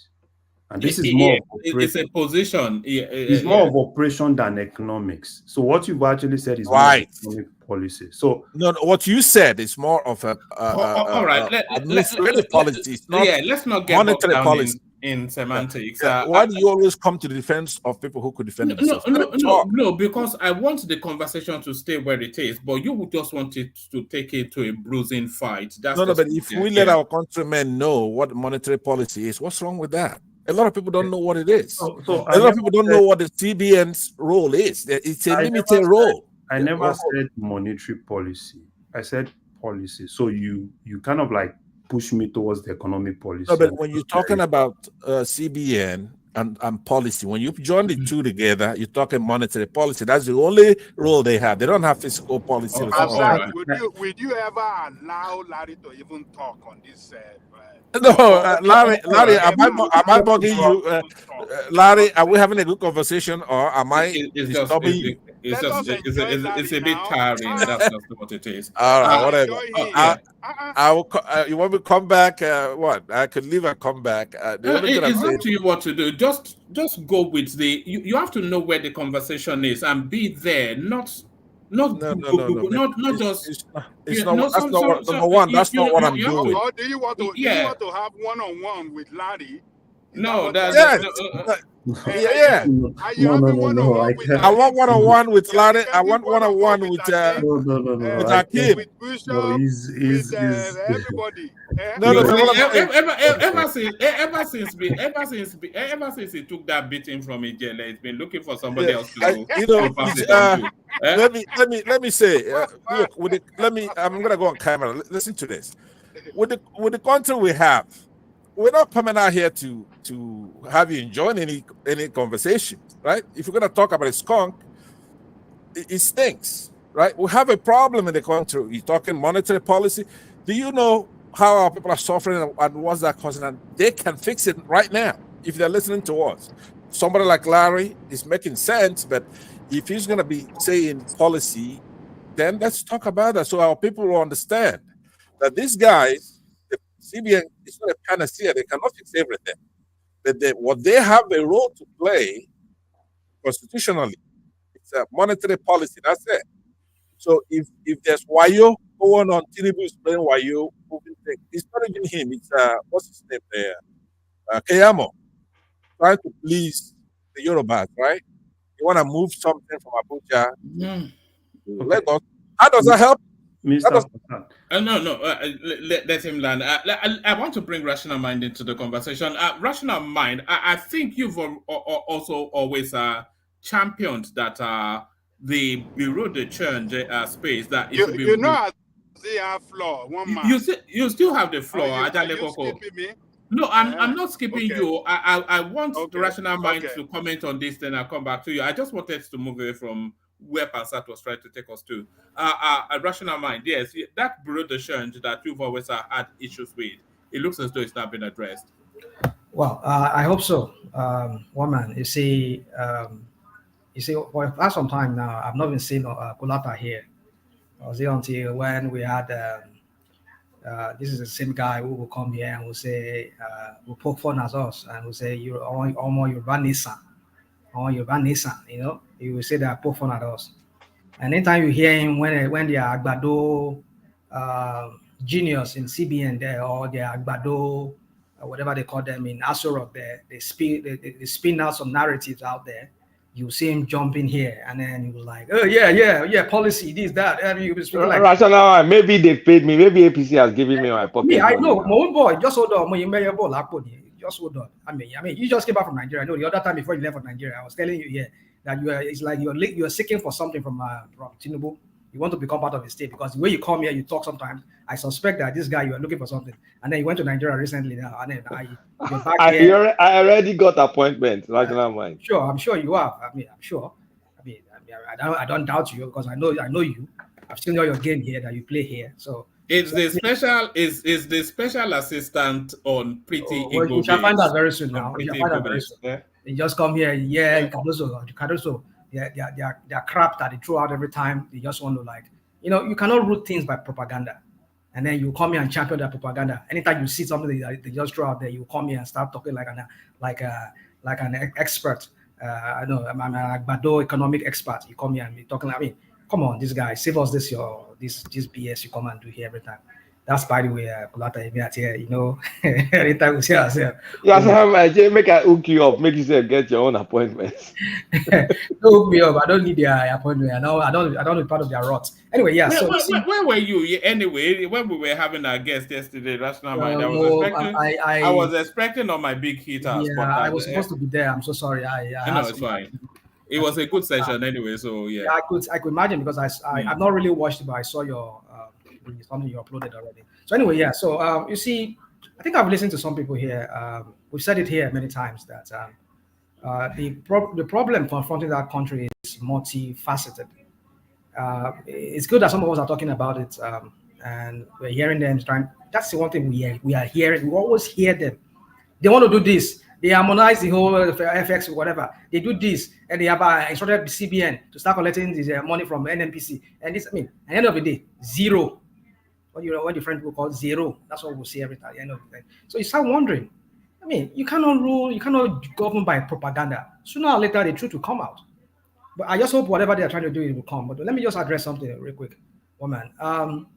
You see, my recent tour in Europe, I really opened my eyes to some things when it comes to this FX thing. The way it's done there. Some of you live in Europe, where you might be able to say much. You see how it's structured. They are kind of FX, the way the regime of FX, how the administration of their FX policy in these countries. You cannot just go by the road and say you want to change. All of them have like even their train stations where you go, you travel and you need to change money. You walk in there, you be online. It's just like a mini bank of its own, and then you have to change money. At the airport, you find that if at the airport they'll start asking for your passport or whatever. Even the banks that I went to, I had to. Let me not go into details. So I had to, but then they asked for my passport. You had to take my passport and type it in and blah. See, they're keeping track of everything that is going on in their system. So you see, we said all of these things. You cannot circumvent things. And what about the idea that if imagine out of the conversation that they should just scrap the I think it was actually like that there should only be one single window for foreign exchange, and that should be at the commercial bank. There's no need for a bureau de change. Never mind. There is a need. There is need for bureau de change. There is need for bureau de change. But what need does it satisfy that a bank cannot satiate? Well, you see, you're going to put a lot of people out of business. The way the country is right now. We cannot afford to have that happen. What you just need is some kind of policy that will be implemented and it will be enforced to the T. What I'm trying to say is you have to deploy technology in this matter, because every money coming into the system, you can keep track of them. Make the bureau de change, whatever they want to. If they have to continue having their people work with them, they need to connect to some kind of a central system whereby whoever is coming in, you discourage people being given cash. You get what I'm trying to say?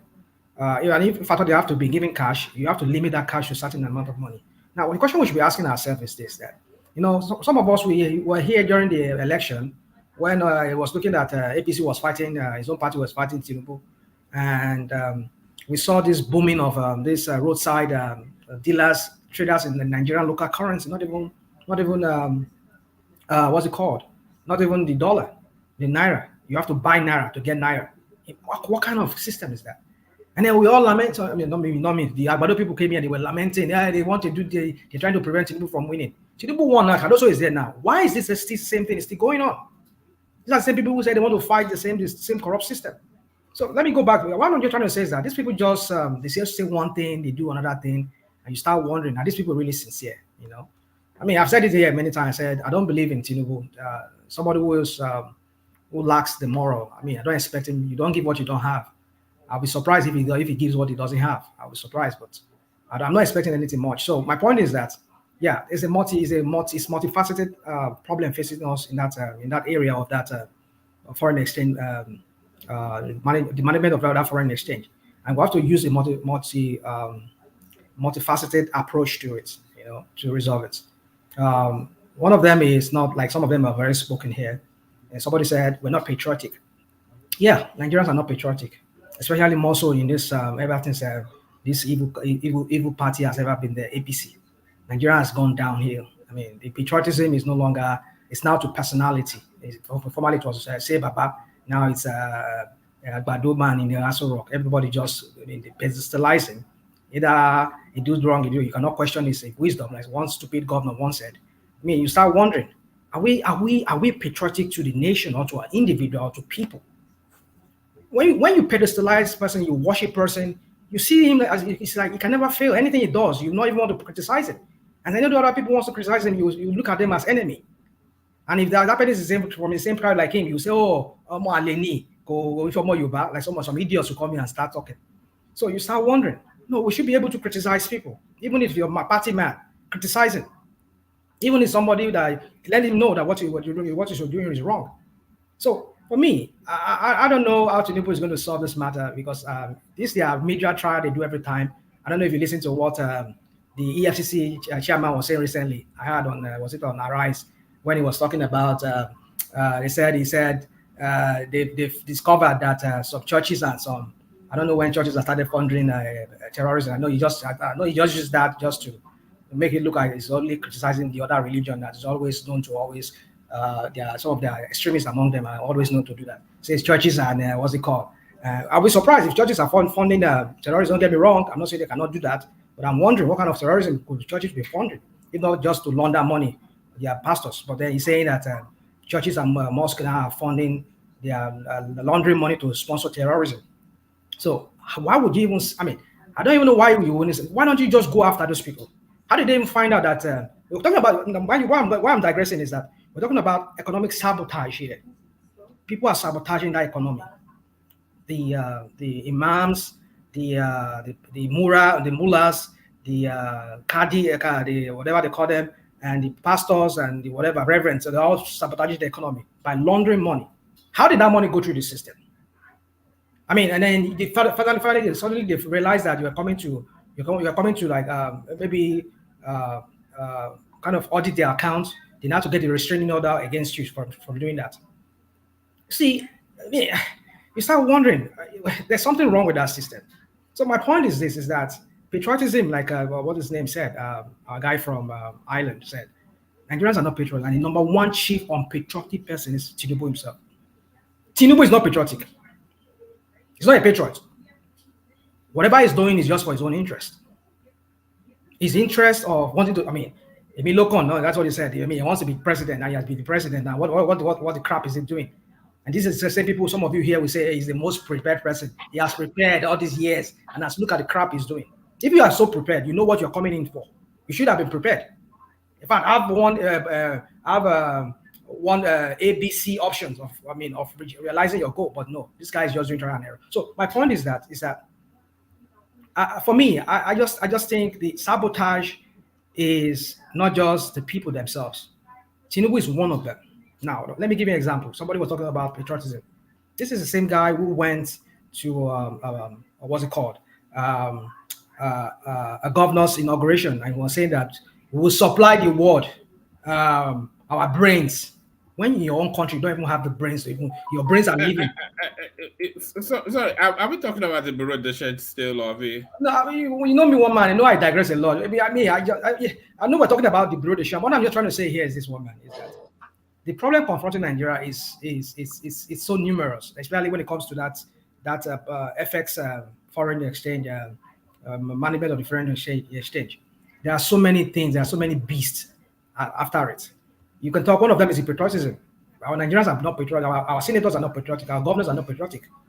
I mean, you collect the security vote or whatever money, you change it into the money that is needed by the manufacturers. You collect the money, and not as if you get the money back into the system to build factories or where businesses that people will work in. You launder that money and go and buy a house in some other economy. And then we're looking for the scarce resources within Nigeria. So the patriotism here I'm talking about is that Tinubu is number one unpatriotic person. Where is he now? A patriot. You love that country. You think Nigeria first. Where is he? And you want an ordinary Nigeria like me to be patriotic. You wonder why our armies are not patriotic. Because even the leaders, the ones that should be at the forefront, they're not patriotic. So the Bureau de Change, for me, there are so many things around that Bureau de Change. We have so many unpatriotic people who. Why do you say change rather than change? I'm saying it in French. It's a Bureau de Change. It's trying to be French with it. With this. Even I am picking up on that now. French put on. Even the French don't say it that way. What did they say? How did they say it? No, like French with this one. Yeah, so how did they say it? Now, may I hear you now? How did they say it? Guys, sorry, before we deviate that much, Rational Mind, why don't you tell us more about why we don't need the Bureau de Change? Why their services cannot be rendered by the banks? No, they can be rendered. You see, the thing is this: you just have to keep those Bureau de Change, but then at the same time, you have to also let the banks also run. You manage both of them. Put some kind of technology that every one of them should have some kind of a connected. Oh goodness, I'm sorry. So you also have to let them. Sorry, because I'm looking at it here. Let me look at this. So anyway, so you have to put all of them on a system whereby they are being monitored by some, maybe some part of the CBN department. The money going into this, you limit the amount of money somebody can receive cash. If I say I bring $100 and I walk into a Bureau de Change, I say, okay, I want this in cash. Then you can maybe my ID, whatever ID I have, maybe like driver's license, you must make it that everybody must provide some form of ID. Then you enter it and then you give them cash. But some limit, like if you want to change, like say $10,000, then you need to have that money wired into your account. No, you have to do transfer. So okay. One second. See, oh no, Rational Mind. 1 second. See, the word of the day that was used by Colassa was rent seeking, right? That's the bane of the Nigerian economy and everything we do. especially the people at the top, including Dangote himself. Perhaps 20% of his wealth is from rent seeking. No doubt about that. Okay, for what we know from the oil transaction with his refinery. But at the end of the day, there are some people benefiting from this bureau de change we're talking about.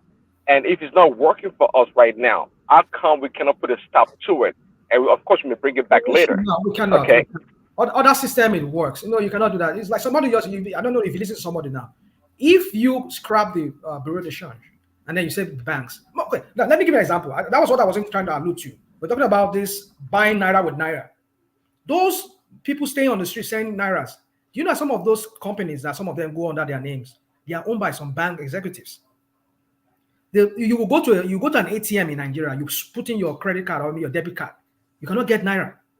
So that will force you to go outside and go and meet these people. You have to give them 2,000 Naira just to get like 10,000 Naira, I don't know, whatever amount of money. You use Naira to buy Naira because it works for them. They are making their own money that way. Yeah, because it comes down to the supply and demand. That's what it comes down. See, these people, there's no doubt they probably heard the dollars. Where here in America, in Oregon, where you stay, or I don't know where you stay. I think I heard you say here in Oregon. Where did you ever see you go and buy dollar with dollar? Well, how do you run a system like that? So my point is this: Russian, I just told you. Kulaka used the word rent seeking. That's what it's all about. See, I don't know about this Nigerian kind of crappy economic jargons that they always throw around. No. It's a simple term. It's like what like you ask him, he'll tell you. The rent seeking, I don't know. This is what they do a lot. They just use that to convince Nigerians. I don't go by that. I'll speak in a very plain English, simple English that people can understand me. I don't understand if you. I mean, explain what your rent seeking mean. I don't want to care about whatever it is. My point is this: is that there are saboteurs, and these saboteurs cut across every ranks in that country. So my point is this: that you cannot scrap the bureau de change. You just need to manage them. If you need to downsize, and somebody was saying here, make them capitalize. That if you want to run a bureau de change, you need at least $1 million put into the vault. That's exactly what Tinubu is doing now. Say it, congratulations. Say it, Bat. Thank you. Say it.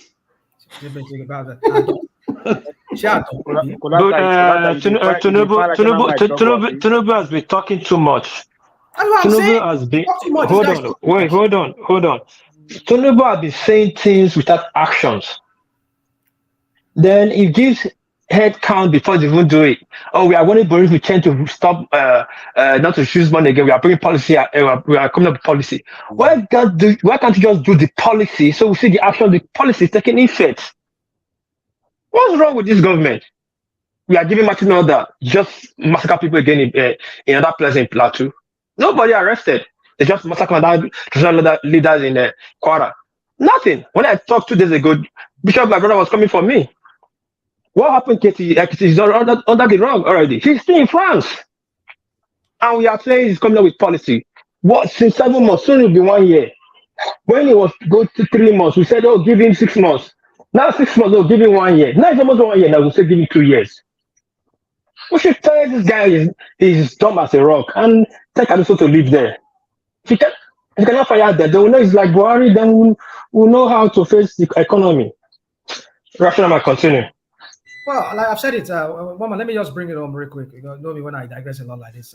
But you did not congratulate Tinubu for doing exactly what. Why would I congratulate him for that? I mean, you see what I'm saying now. You see what I'm saying. This is exactly what I'm saying. You people look for validation everywhere. I will not pedestalize. This is what he. That is what he. I mean, just like you writing an application, which when he did during the election, and you're giving a job. You are not as if he's doing it for us for free. Taxpayers are paying him to be the president, to work for us. And let me see here. And the guy is in what's it called? It's in France. And you're telling me that I should congratulate him for what? That is his job. He should do his job. So this you see, this is what you people don't. Oh, we thank the president for not meddling in the election. We thank him for this. It's the father of the nation. What kind of crap is that? You see how you people subject yourself to this mindset of idiocy or whatever they call it, idiocracy or whatever they call it. I mean, you people will just call me and pedalize a human being like yourself and make it look like it's a godlike person. You know, Shegu, do his job and let us live and have peace.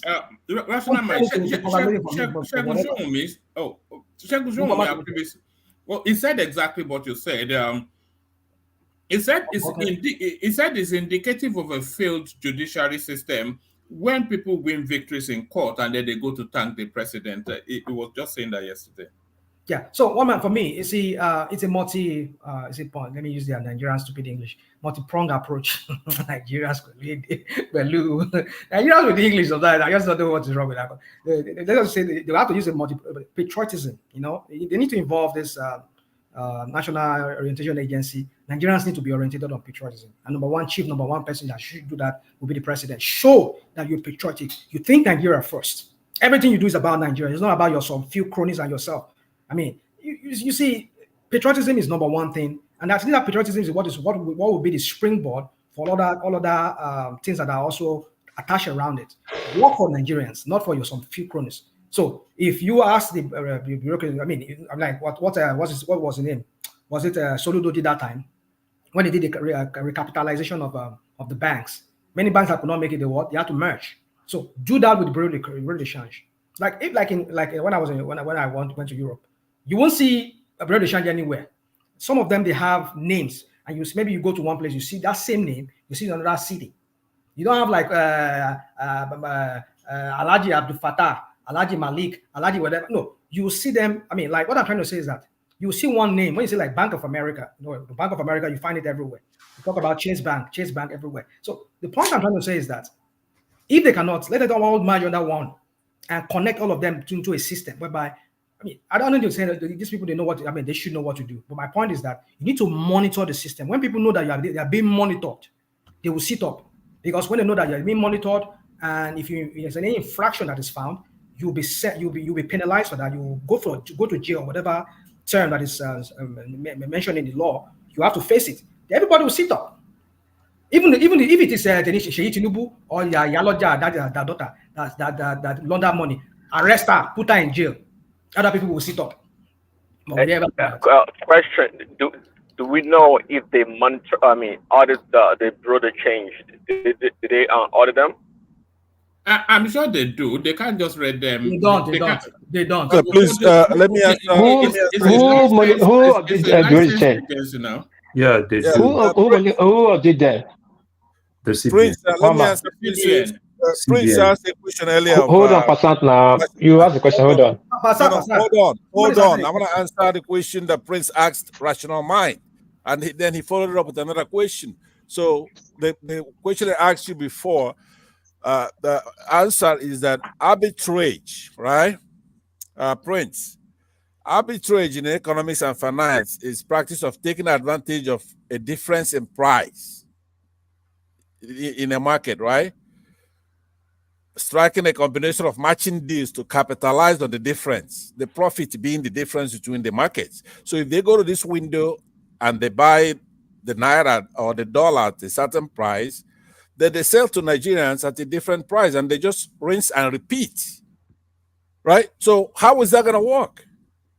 Whether they're paying taxes, whether they are being audited, why do we always have to go that deep when we're dealing with these people? How can you be buying something?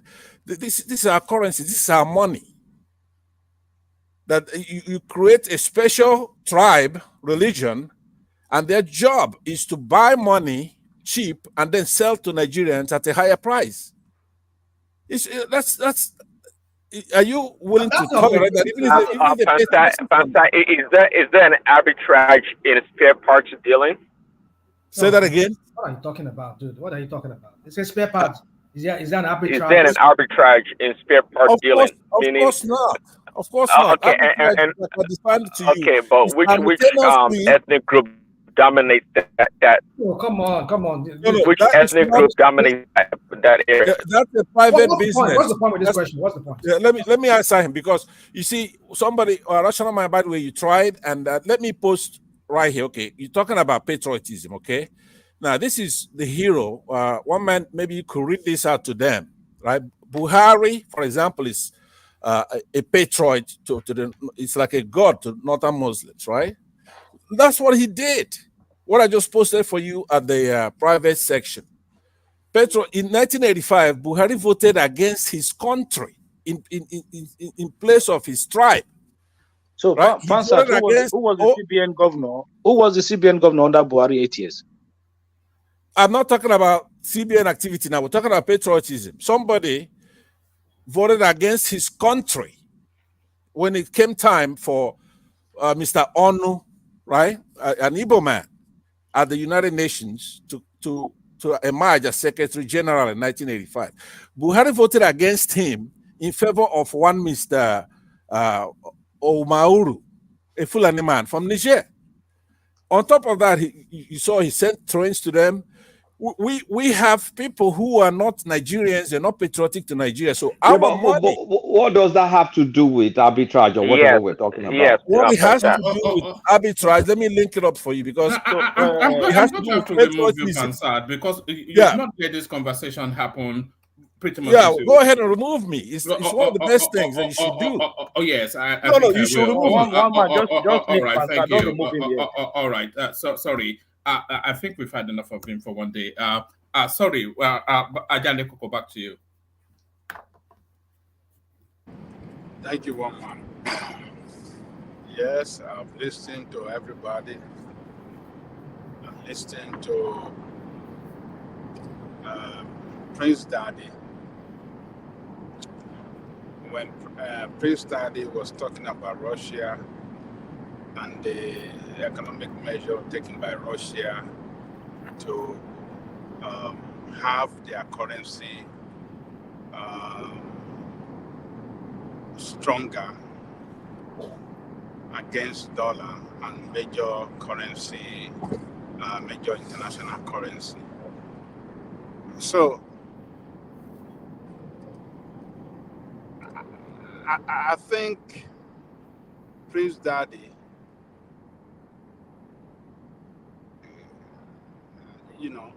got it right, making reference to Russia. And what Russia simply did was to allow our economy, was to allow her rupee as a dominant currency in our economy. And that is the same thing we have to do. Naira must be the dominant currency in Nigeria. Particularly the mainly must be the only currency that every businesses, every Nigeria, or you are not Nigeria, you must carry that Naira. You must operate business in Naira. You must transact business in Naira when you are in Nigeria. And you must spend Naira in Nigeria. It mustn't be any international currency. If we fail to do that, then we will never get our economy right. And we are not using enough of Naira. In Nigeria, we have allowed dollar to overwhelm our Naira. In our Nigerian state, how would you get it right when a foreign currency has already dominated you in your country? It's the dominant currency of, But you understand why now? Do you understand why? You understand why? I understand why, and that is So why. can you tell us why? Why it's not dominant? Can you tell us why? Can you educate the public? Okay. One of why is this operation of this nonsense. What do you call this? Bureau change. Bureau change doesn't do any. They don't facilitate any anything for No, the no, economic no, no, no, well-being no. of That's not Nigerian the state. reason. Let me Okay. land. They don't do anything important. They don't contribute anything important to Nigeria and nothing. What is it that they are doing that the bank cannot do?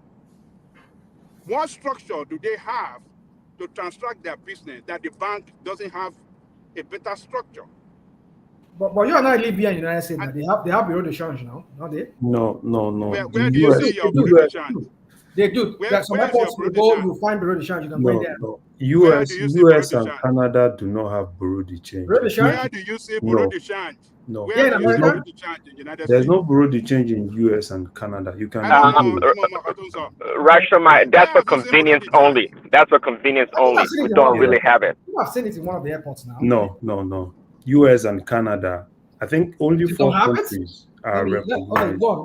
Let me just stop. I have one question about Adele Koko. It's not bureau de change. The issue I have is said that bureau de change.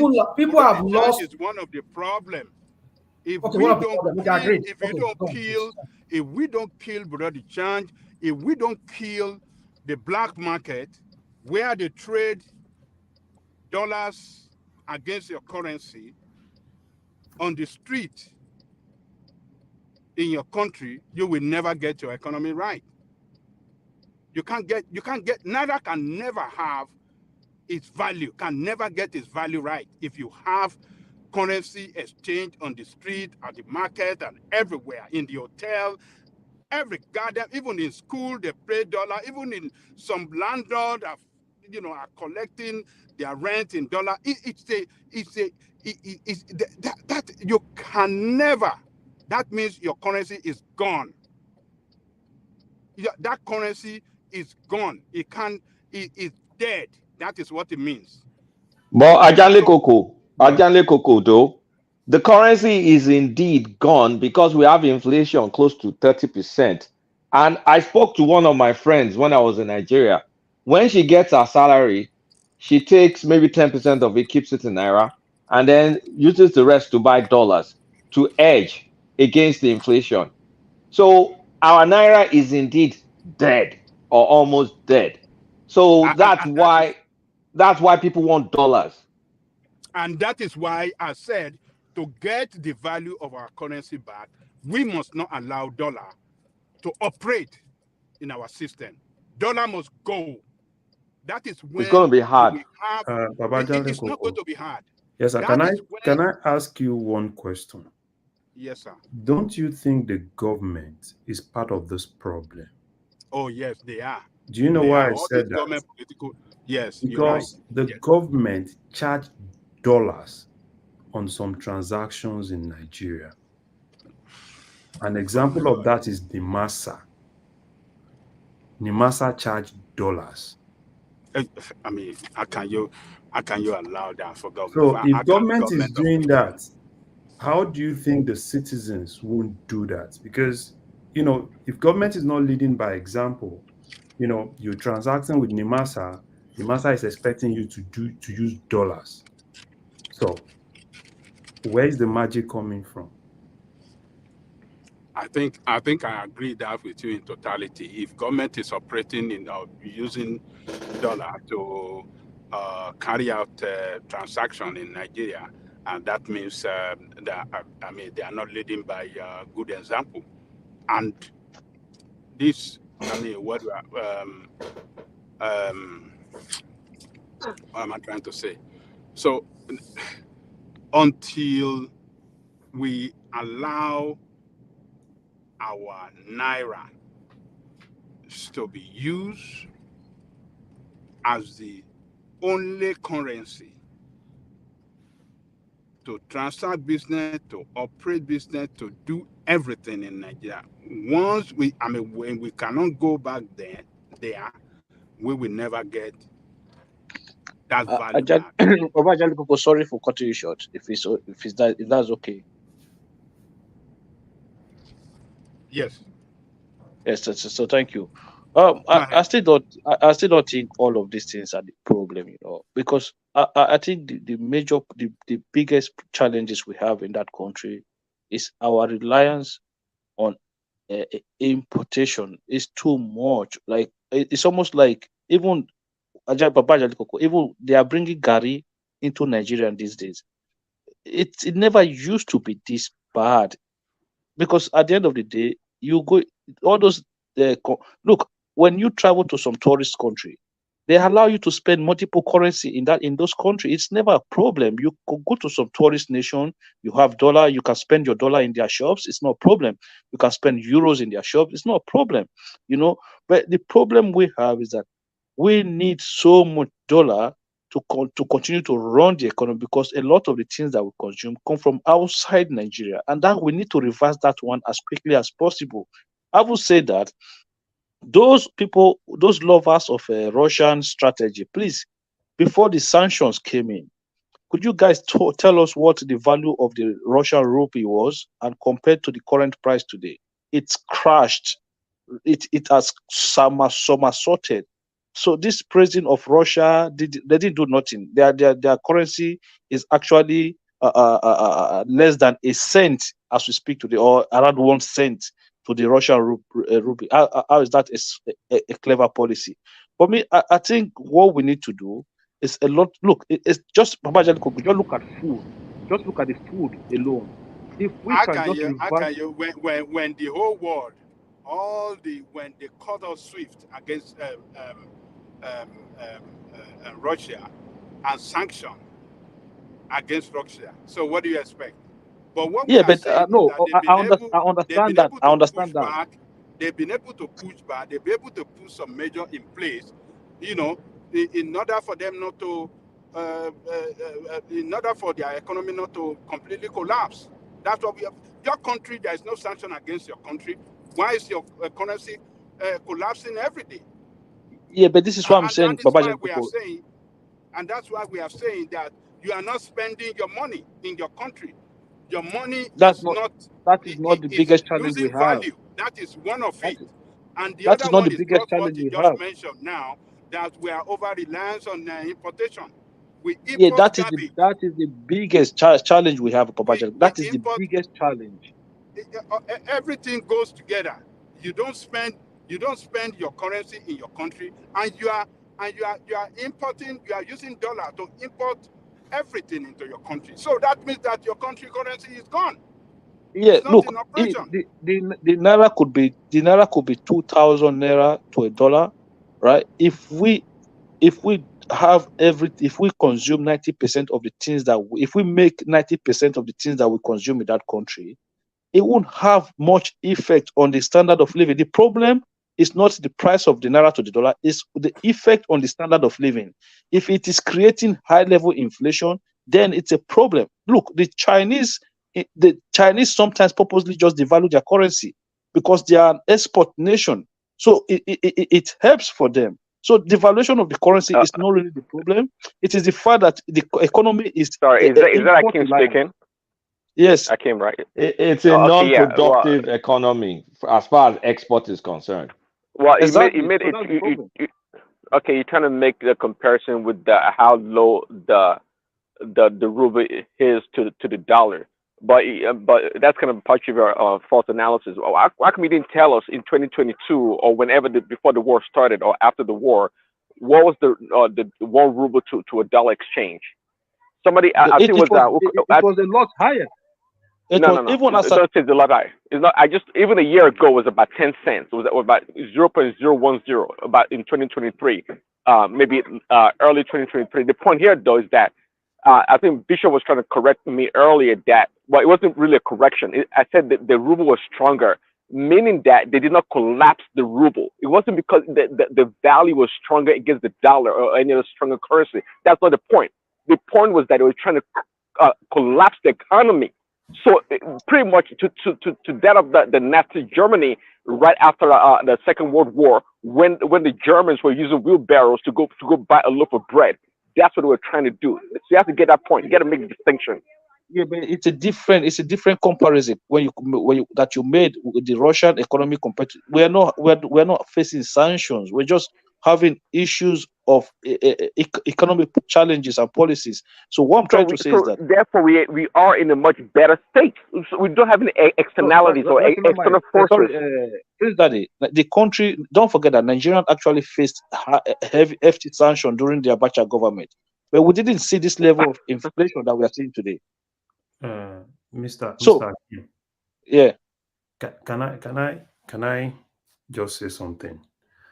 Yeah, don't you think with that perspective you are coming from, don't you think CBN is also part of the problem by lifting that embargo on because there was embargo on some products coming into Nigeria, and CBN lifted that embargo and make those people have access to dollars? Don't you think that's part of the problem?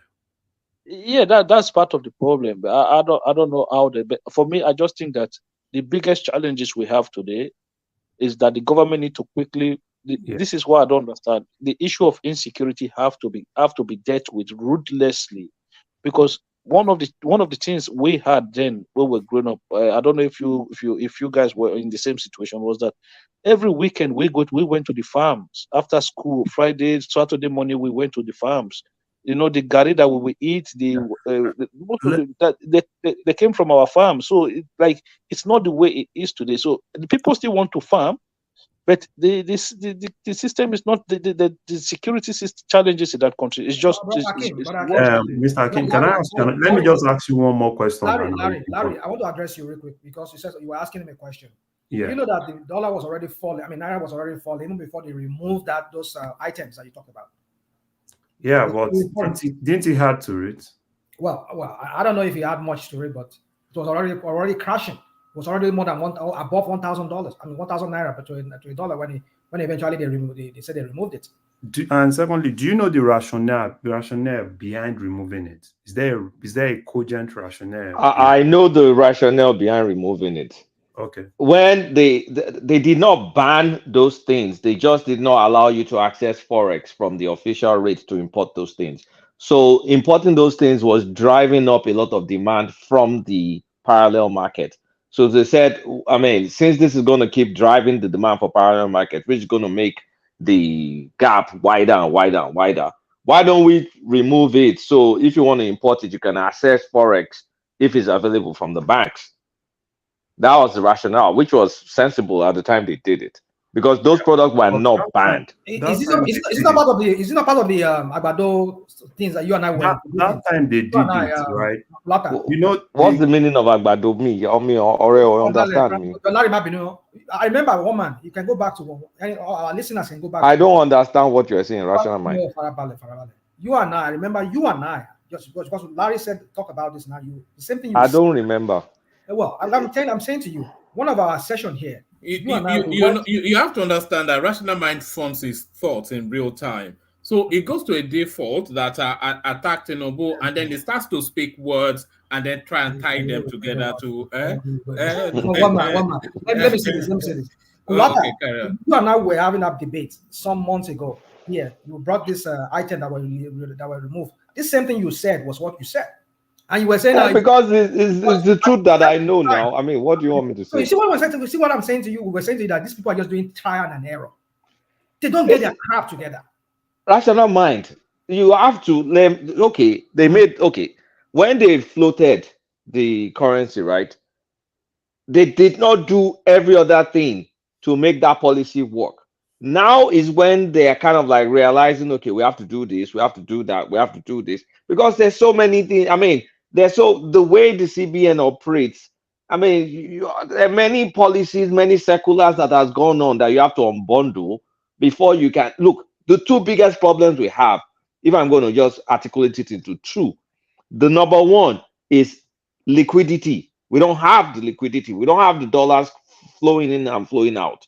Number one. Number two is the inflation. When you compare the relative inflation of the naira to the dollar, it's also one of the things weakening our currencies. Those are the two big ticket items. Liquidity is what they're trying to fix now. And by the time they do the next MPC, maybe they're going to jack up the interest rate to start attacking inflation.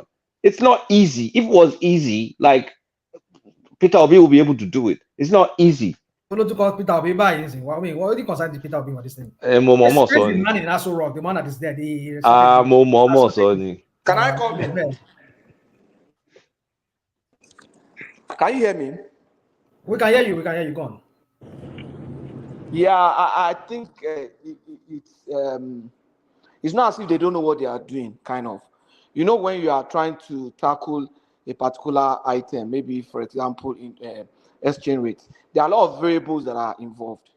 So when you tweak a variable, the market begin to respond. You begin to juggle now between variables. So you begin to see changes in those variables. It's just like, it's like a video game.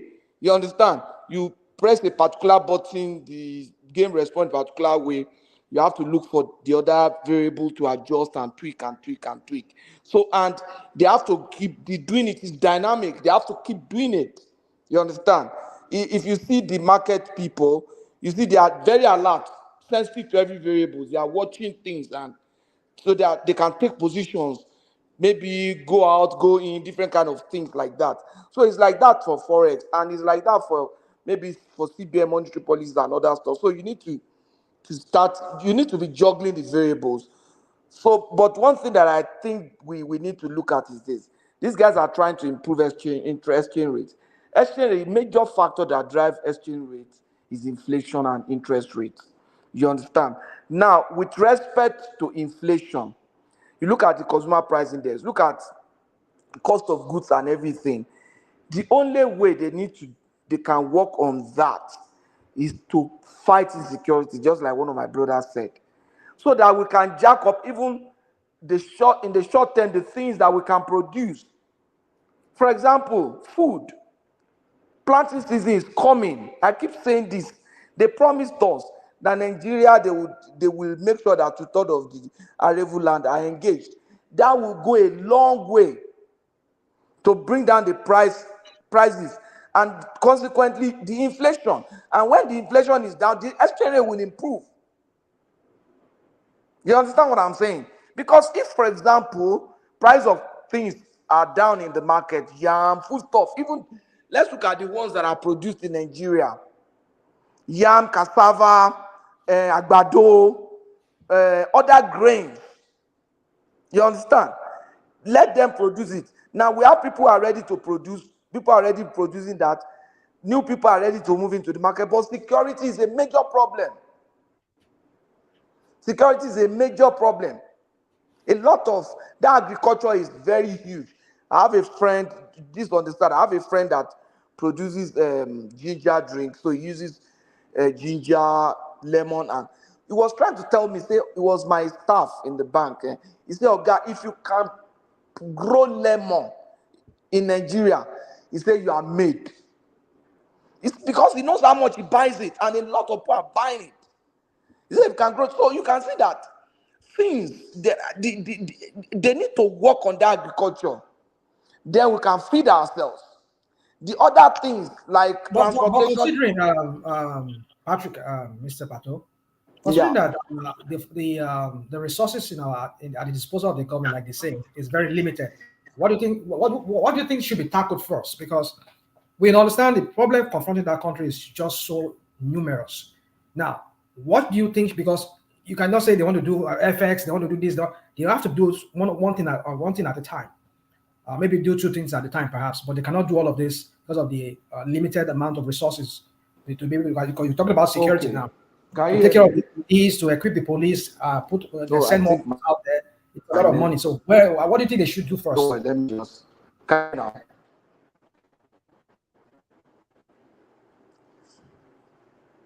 Too bad. Did we lose him? Can you hear me? Is anyone there? We can hear you. Go on. Yeah. Pato, are you still there? I think we lost him. Okay, so I think it's gone out. Yeah, if you want to continue. So, rational mind. Listen, I just want to quickly make a contribution to it. I want to ask you one question, Mr. Hakim, because I think probably, you were the one that was saying, the next NPC meeting, probably they should raise inflation. No, that was Kolata. That's me. Okay. Kolata, do you think, raising interest rates is the main solution to tackle inflation in Nigeria. Even though it works a little bit in advanced country. Because this is the same thing that these guys, and this is exactly what I'm expecting them to do. They will come in and say we are raising interest rates. And to me, I believe it's more of, economics textbook, way of doing things, because it's expected, you raise interest rates and and things kind of like normalize. Because even in the US, we all know what that has actually cost, right? Yeah. Raising interest rates and that they had to start looking for a way to bring things back to, start bringing things back to normal. And which is what, the normal thing that I'm expecting them to come in and say, yeah, we just have to raise the interest rates. It's going to make the inflation normalize, which to me would not work in an economy like Nigeria. So that's why I'm more like, yeah. No, let me explain. It's like the reason I advocate for raising interest rate, like it's gonna hurt in some aspects, but the thing is we can. What's that? Like if we raise interest, that was Patrick. His system is not muting. Sorry, carry on. Okay, so if we raise interest rates, right, to an extent, we will be able to attract. I mean, our bonds will be attract. As you are talking about that, please also address the multiplier effect of raising that interest. I know. I'm gonna talk about it. It will. I mean, our bonds will become more attractive. We'll be able to get. We'll be able to get institutional investors and open market operations. You can reduce. I mean, the excess liquidity naira we have will reduce. But that is not the be all and end all, because we also have inflation driven by food prices. And that food prices is only productivity increase that's going to be able to fix that. And that means security, so people can go back to the farm. So you need to address it in other ways. Now, the effect of that is going to make getting loans, getting all that stuff very, very expensive. But now the government can have targeted lower rates, maybe for agriculture or for other aspect of the economy, because you can do a discounted rate for just a few things. But for the main rates, you need to jack it up. And because right now, I don't know, we may have even negative bond yields, or your bond may not be making anything by the time you look at the inflation. And if you have that, there's no way you can attract investors to your country when you're going to lose money. So if you jack up the rates to a good extent, you can mop up some excess liquidity into bonds. People will buy up your bonds, and that will be good. That will be good in terms of the financial position, but it will make the regular Joe that wants to go and borrow money cry. Now, government can subsidize some loans targeted. But as long as if we can now bring the inflation down, but we can't just bring it down with that, because that's just pure textbook. We also have to bring it up with improved productivity, especially in farming, and that is security. If we don't address security, our food inflation is not going to move. So we need to address it two ways: through that raising interest rate, and through massive security efforts, so people can feel safe to go goods. Okay, but for me, right, if you ask me, that's even not in any way going to solve any problem. It's going to add more to it, because we are talking of in the short term, it's going to make something worse. Well, you are talking of a country that does not even have a single digit inflation rate, single digit interest rate. And because you see, it's always easy for these guys to say, oh yeah, let's raise this, let's raise that. Nigeria is too complex, where even economists that are saying all those things, they always say ceteris paribus, all other things being equal. And when they also know that nothing is equal, there are several variables that you can't even predict. And some of all these policies can work when you have variables that you can, have one or two prediction. But in this case of Nigeria, I know if they go to their next meeting, that's what they're going to say. And those are part of things that are going to complicate some of this issue. Because if you look at the country as it is, right? For me, I would rather say, rather than raising interest rate, look for a way to cut money supply. There's a lot of money in circulation. And that is what is really pushing inflation. Okay, so how do you cut it? Because I want you to get to the main two drivers of the inflation. There's the food inflation, and then there's all this excess money that was printed with ways and means, and that's another one. And then there's all this action of removal of subsidy and all that, removal of subsidy, floating of the naira. That's another one.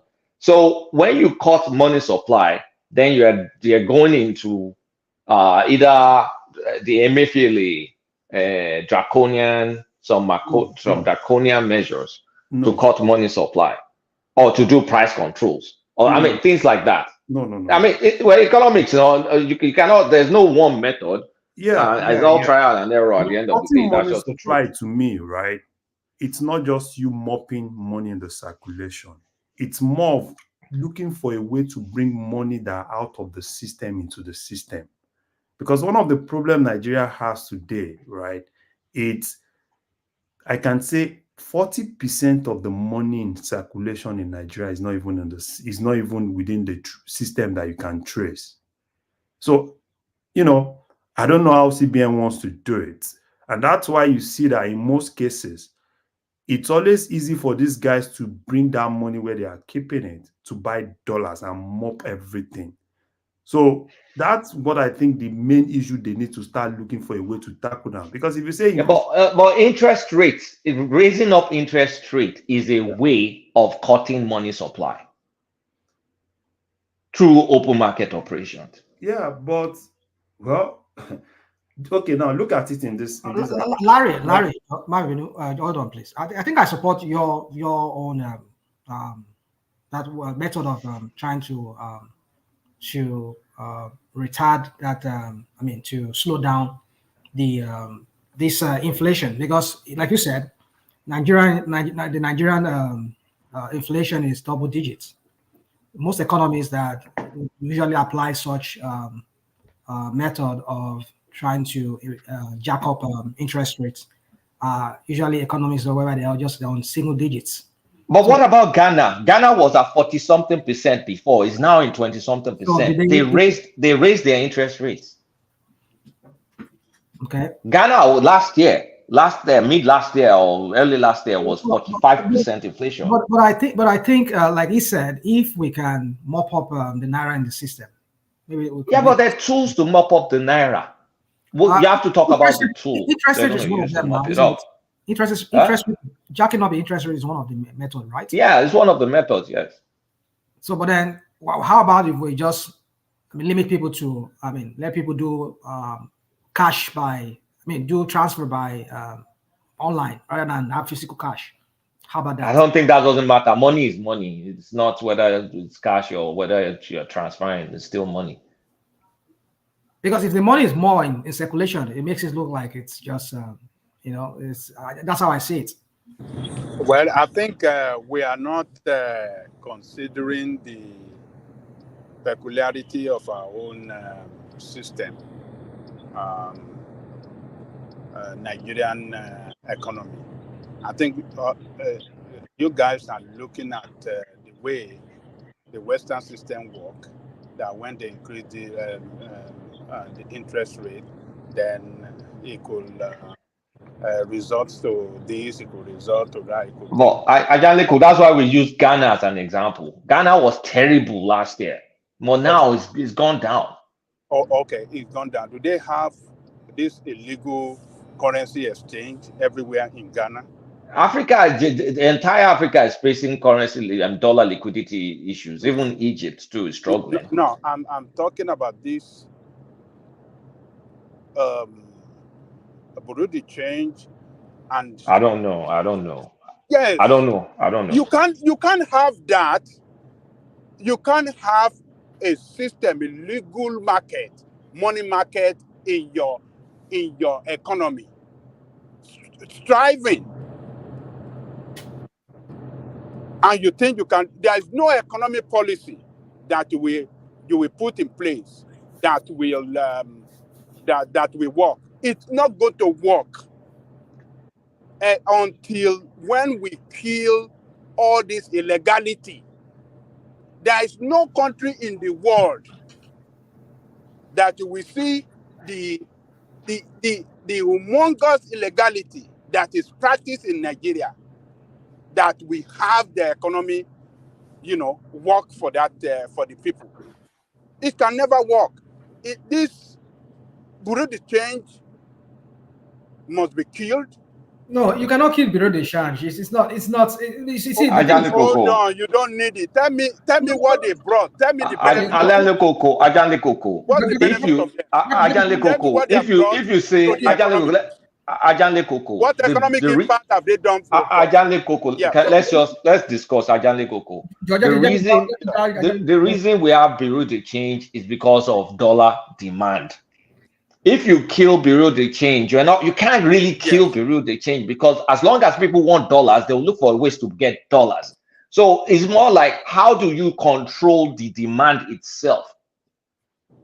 Because saying you kill Bureau de change, the banks cannot satisfy. The bank cannot satisfy. That's the banks cannot satisfy the demand. That's why we have the parallel market to make up. That is not true. It is just the natural market that happened. And that is not true. It is a way to perpetrate corruption in the system. How does it work in America? We don't have unlimited dollar supply. You see, you people say we don't have. I just look it up. And it's now gone now that banks can trade directly. Where does Bureau de change source their own dollar? I'll tell you. There's one in Boston. Where do they source their dollar? Bureau de change. Where do they source their dollar? Don't ask me that question. I don't know. I'm asking you guys. Where do they source their dollar? Hold on.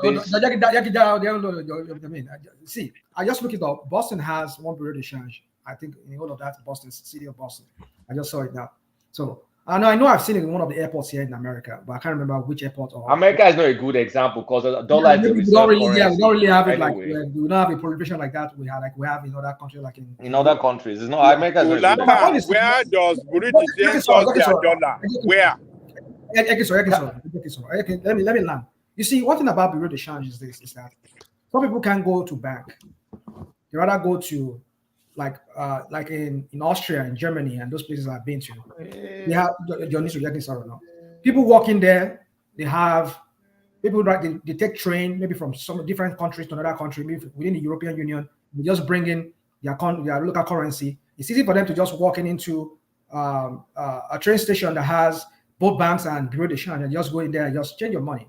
You can do both, any one of them. So they liberalize it. So the point is this: is that I think that this news is that those guys staying on the road, those are where the criminality comes in. I tell you, if I walk into Nigeria now today, if I hold like over $2,000, $3,000, $5,000, if I go, I meet Akim or Abbas on the road, he will sit down there, he will call another dogo, he will sit down there, wherever, and they will count out money to me. Count out, just give me cash, I will change it. So, how do they record that? How about if I'm just a terrorist who walks in, I just want to change the dollar like that or get naira like that? So the point is that you need to monitor those money. Set a limit to how much can be withdrawn and you can be given hand out as a cash. And what are the processes? So you see, the thing is this: it's all about just monitoring these things, putting them under some kind of watchdog that will be watching them and monitoring their.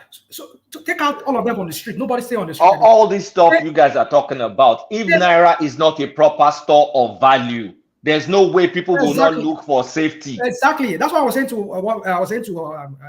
that the issue is not, apart from the issue of Bureau de change, the issue is that Nigerians have lost. They've lost confidence in the naira. I tell you, I have people in Nigeria now that tell me, send me dollar, just send me dollar. I'll keep it in dollar. That's what some people tell me. Just send money to them have in to dollars. bring one man. You have to bring that confidence back, and you have to take How? how? That's what we're talking about, inflation.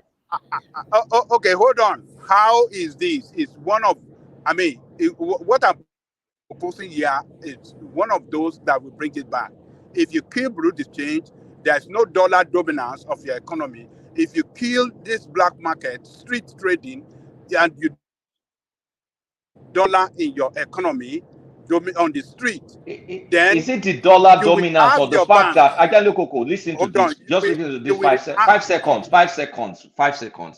Is it really the dollar dominance or the fact that if I save 10,000 naira now, in 5 months it will be useless?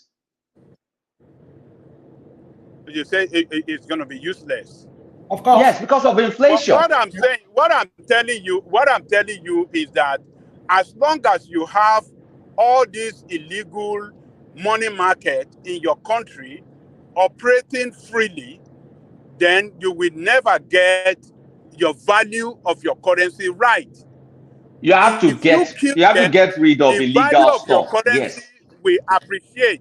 They will appreciate, and then you will start solving the problem from there. And then we have to invest heavily on some key sector of the economy that will, that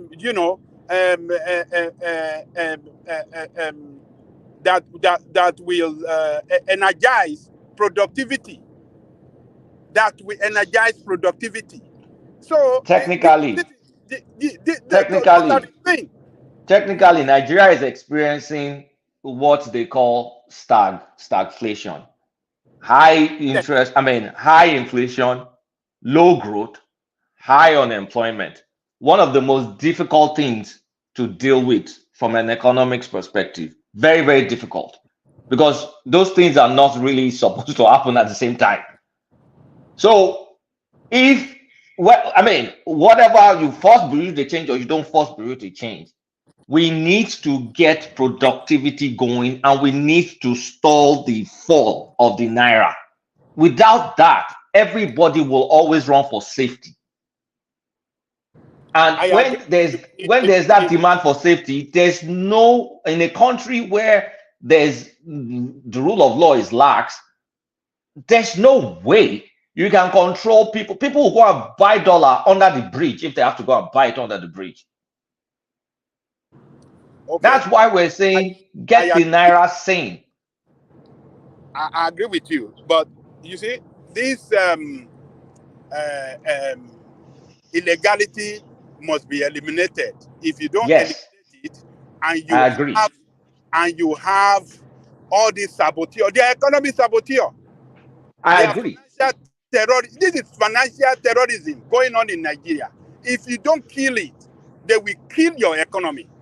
And that is what we are experiencing. There is no economic policy that will ever work in that country when you have all this illegality. Operating. That is true. They will never work. So all these things, look at, Kulata, you mentioned everything that this guy has done. All the memo that he has rolled out in order to, to carry out some policy in our monetary policy, to carry out all this central bank monetary policy. What have we got? Has he achieved results? No, this is just new memo now. These are 2 days old or 1 day old memo. New memo, right? It's not as if, but rather, what are we saying? This is new memo now. Calm down now. Just like the Naira is dying every day. No, those memo just came out now. So we don't know. It may work, it may not work. Nobody knows. Well, I don't know. We are overflogging this topic. I gotta go. What I think is, according from this headline, is this guy staying on the road. Not as if they want to remove Bureau de Change.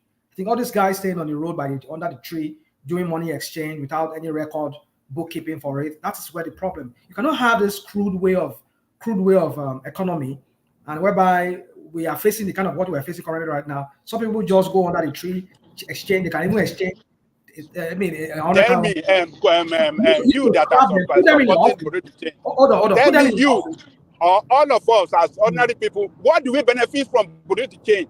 What does Burundi change does for us? Well, but the thing is that if you replace them what with impact does it make in the economy of Nigeria state? I just give you an example. Somebody just gave us an example, which I buy into too. That if you replace one beast with another beast, you know how? Look at this buying of naira. Nigerians buying naira from Nigerians like themselves. What are the people doing it? I mean, okay, all these people that are changing. You see some people, all these money dealers on the road, on the street of Lagos or whatever. How did they get those cash?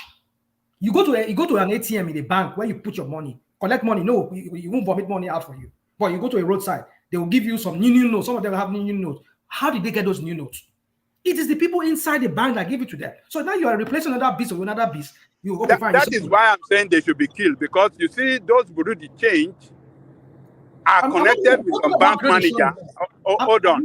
Those Burundi change, they are connected with some bank manager that are, supplying them that money, dollars and everything. But when you kill them and you give the job to the banks to operate, banks that keep record, banks that keep... But Ajale Koko, that's what the guy just did yesterday. That's the policy that just came out. That's the policy that they're introducing now.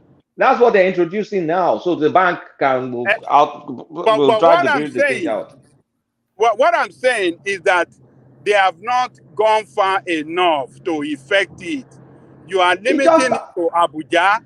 The Abuja is not a financial base of the country. No, they're not limiting it to Abuja. You're not understanding. The asking is, who have they made a scapegoat from this financial terrorism we're looking at? Kulata, what one man read to us is Abuja that they mention now. No. Sarah, that's fake news. Okay. It's fake news. Yeah, I mean they wrote that they closed up. No, it's not that. What the problem is that before what normally used to happen is that you go in the bank are allowed to sell a certain rate. So what those people does in the bank is they take that money and take it outside. So then jack up the rate from the Burundi change dealers. But what the new policy says now is that you can sell at whatever rate you want to sell as a bank. So why would you not take it? So what the whole point is that why if I can sell at 1,300 to $1, why would I go and give it to a Burundi change? So I might as well just sell it. So what happened is that I will now be able to go to the bank and get at the right rate. You will be able to. So even if I go to Burundi change, I will still get it at the same rate that the bank will offer me. So there's more chance that I will just deal with the bank instead. So what they are trying to do is another thing we should look at is they are devaluing the naira too. I don't know if you people read business. The naira has been devalued. The naira has been devalued. If you devalue your currency, is it little wonder that this money is also falling against the dollar? So are we now heaping the whole national mind? Just if you don't even do any trade, as long as your naira inflation is greater than dollar inflation, your naira is devaluing. Except you want to keep yourself or you have some reserves to back up whatever you want to back up. Kulata made the right explanation. It's rent sink. If you get rid of they are trying to get rid of the rent sinking in that FS trading. So the idea that you can get it from one place at a cheaper rate and sell it in a different place at a higher rate. Look, you remember when Nigerians were able to withdraw money, withdraw cash from their ATM abroad, right?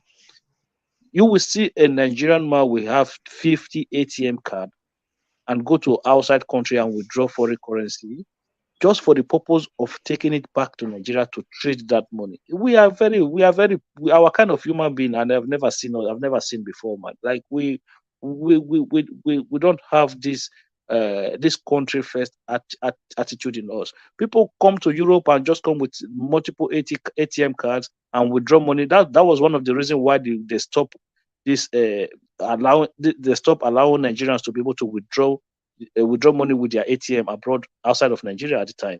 So certain things sometimes as a people, we just have to stop being unnecessarily greedy, because some of the greed that we practice in that country, sometimes you could look at it and think maybe we have some mental health issues, the way we behave when it comes to wealth. You know, with the hunger for excess wealth among our people is crazy. A lot of these things are not done by poor people. You know, it's just people who already have money who can stop for one reason or the other. They just continue to perpetuate this their illegal means of making money by so doing sabotaging the economy of the country. I told you, you go to some Africa countries, like you don't see all of this nonsense, man. People behave themselves.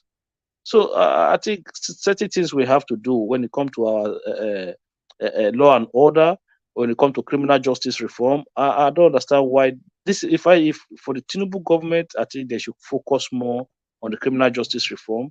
If they have to if they have to send a law, force all the states House of Assembly to pass this state police law or some form of vigilante laws. The country they have to secure our rural area so that people can be able to use the farmland and produce food. If we do that, you will see the prices of food will start to come down, regardless of the prices of the dollar to the naira. We need to produce our food. I understand that we are starting to refine our crude oil in Nigeria now. Okay, so that will help as well. I'm not saying to bring the price down, but it means that it will not be highly dependent on importation of a refined crude product. But as we are doing that, we also make sure that we start produce. Look, the idea that Nigeria will become a China that produces electronics. Look, we need to just push that one aside and concentrate on the area in which we have an advantage, which is food. Look, we can produce food, not only produce food, also export food outside of Nigeria. It is easy for us. We have the land. Our land are very fertile. So all we have to do is secure our land and then, allow people to go back to farm. There are lots of people who are civil servants who could easily use their weekend and do farming. And at the end, look, if somebody was to have 2 bags of gari from their farm, that would last them 3 to 4 months. Do you know what that is? This is how we. And another problem that Hakim, is that if we don't adopt a way of consuming what we produce in Nigeria, made in Nigeria products, then we will never get our system right. Look, like some of us were saying here, when these criminals in government were buying Japanese-made vehicle, 150 million. If they had invested that money on Innocent Nord and some other local car manufacturing plant, do you know how that would have stimulated economic growth? Not by a lot. Let me be honest with you. Not by a lot. Those 2 examples you gave. It's going to be a no, lot. Let me tell based you. on those 2 examples you gave, not by a lot.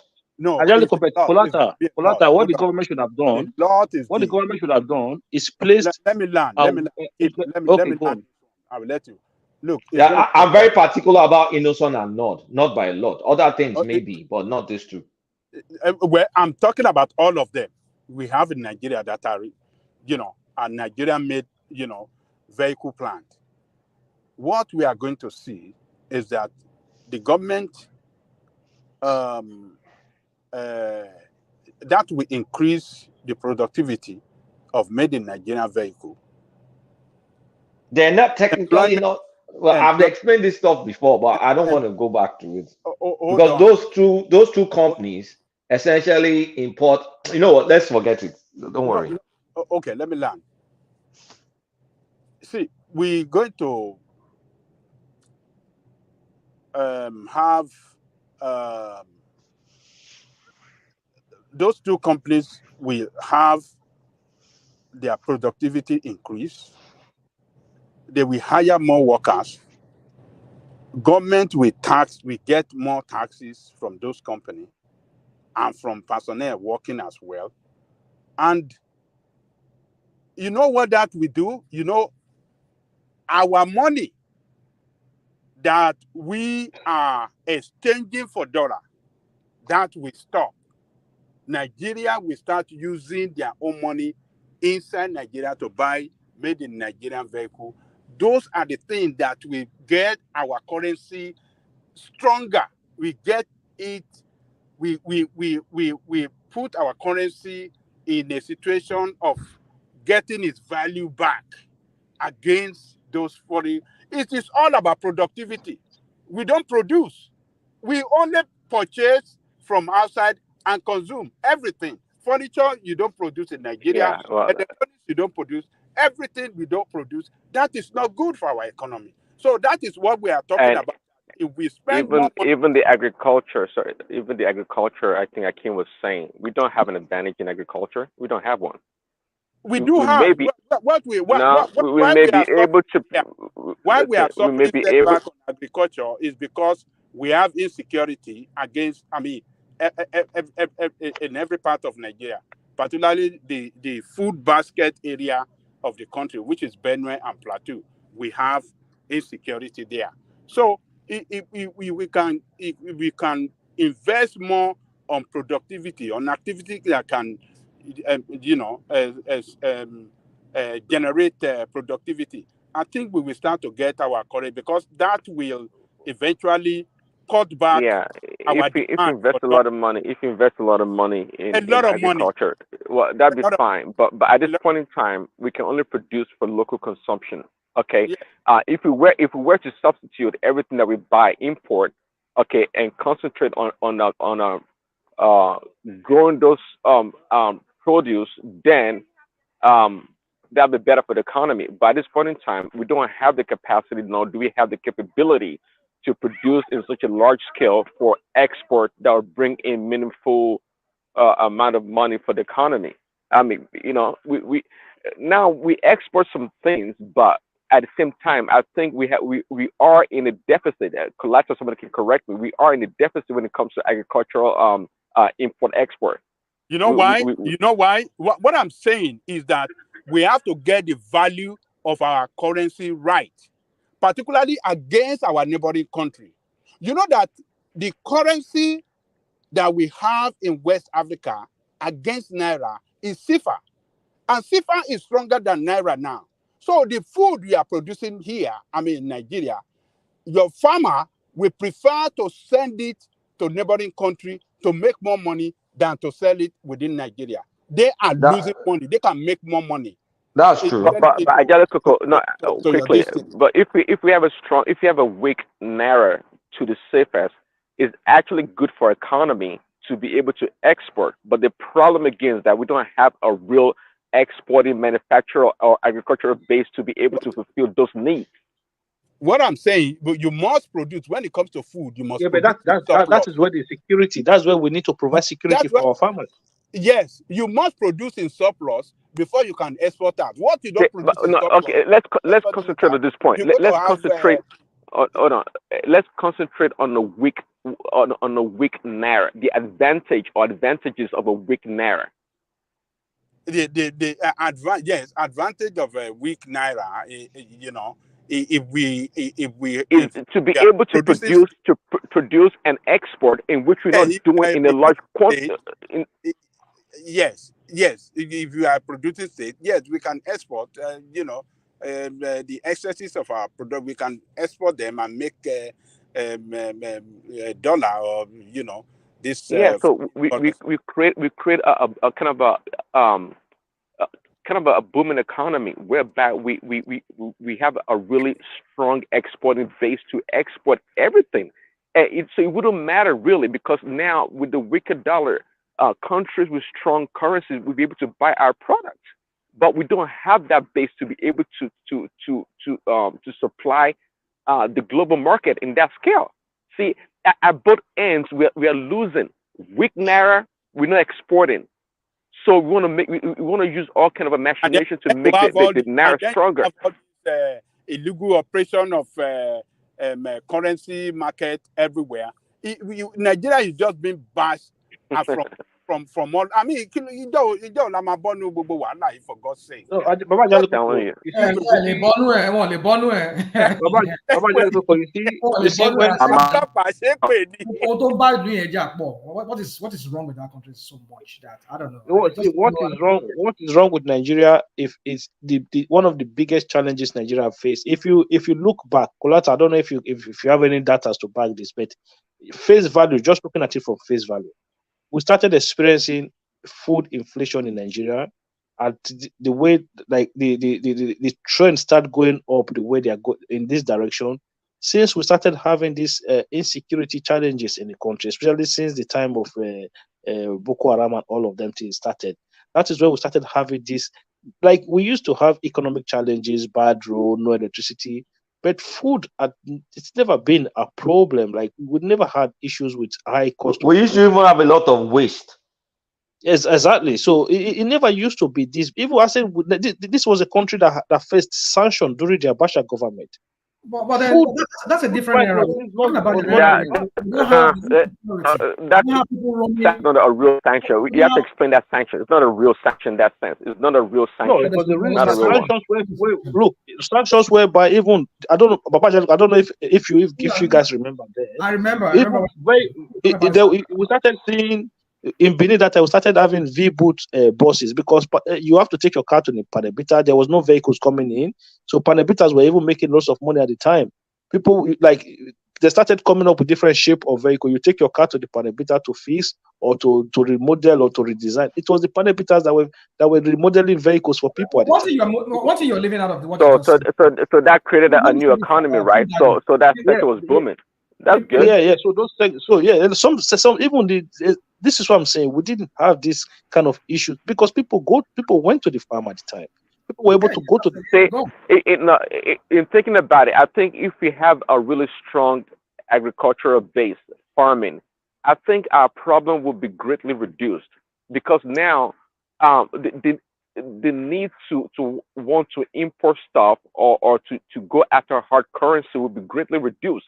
Only those people that want to pay school fees in overseas universities and people doing business importing to certain things.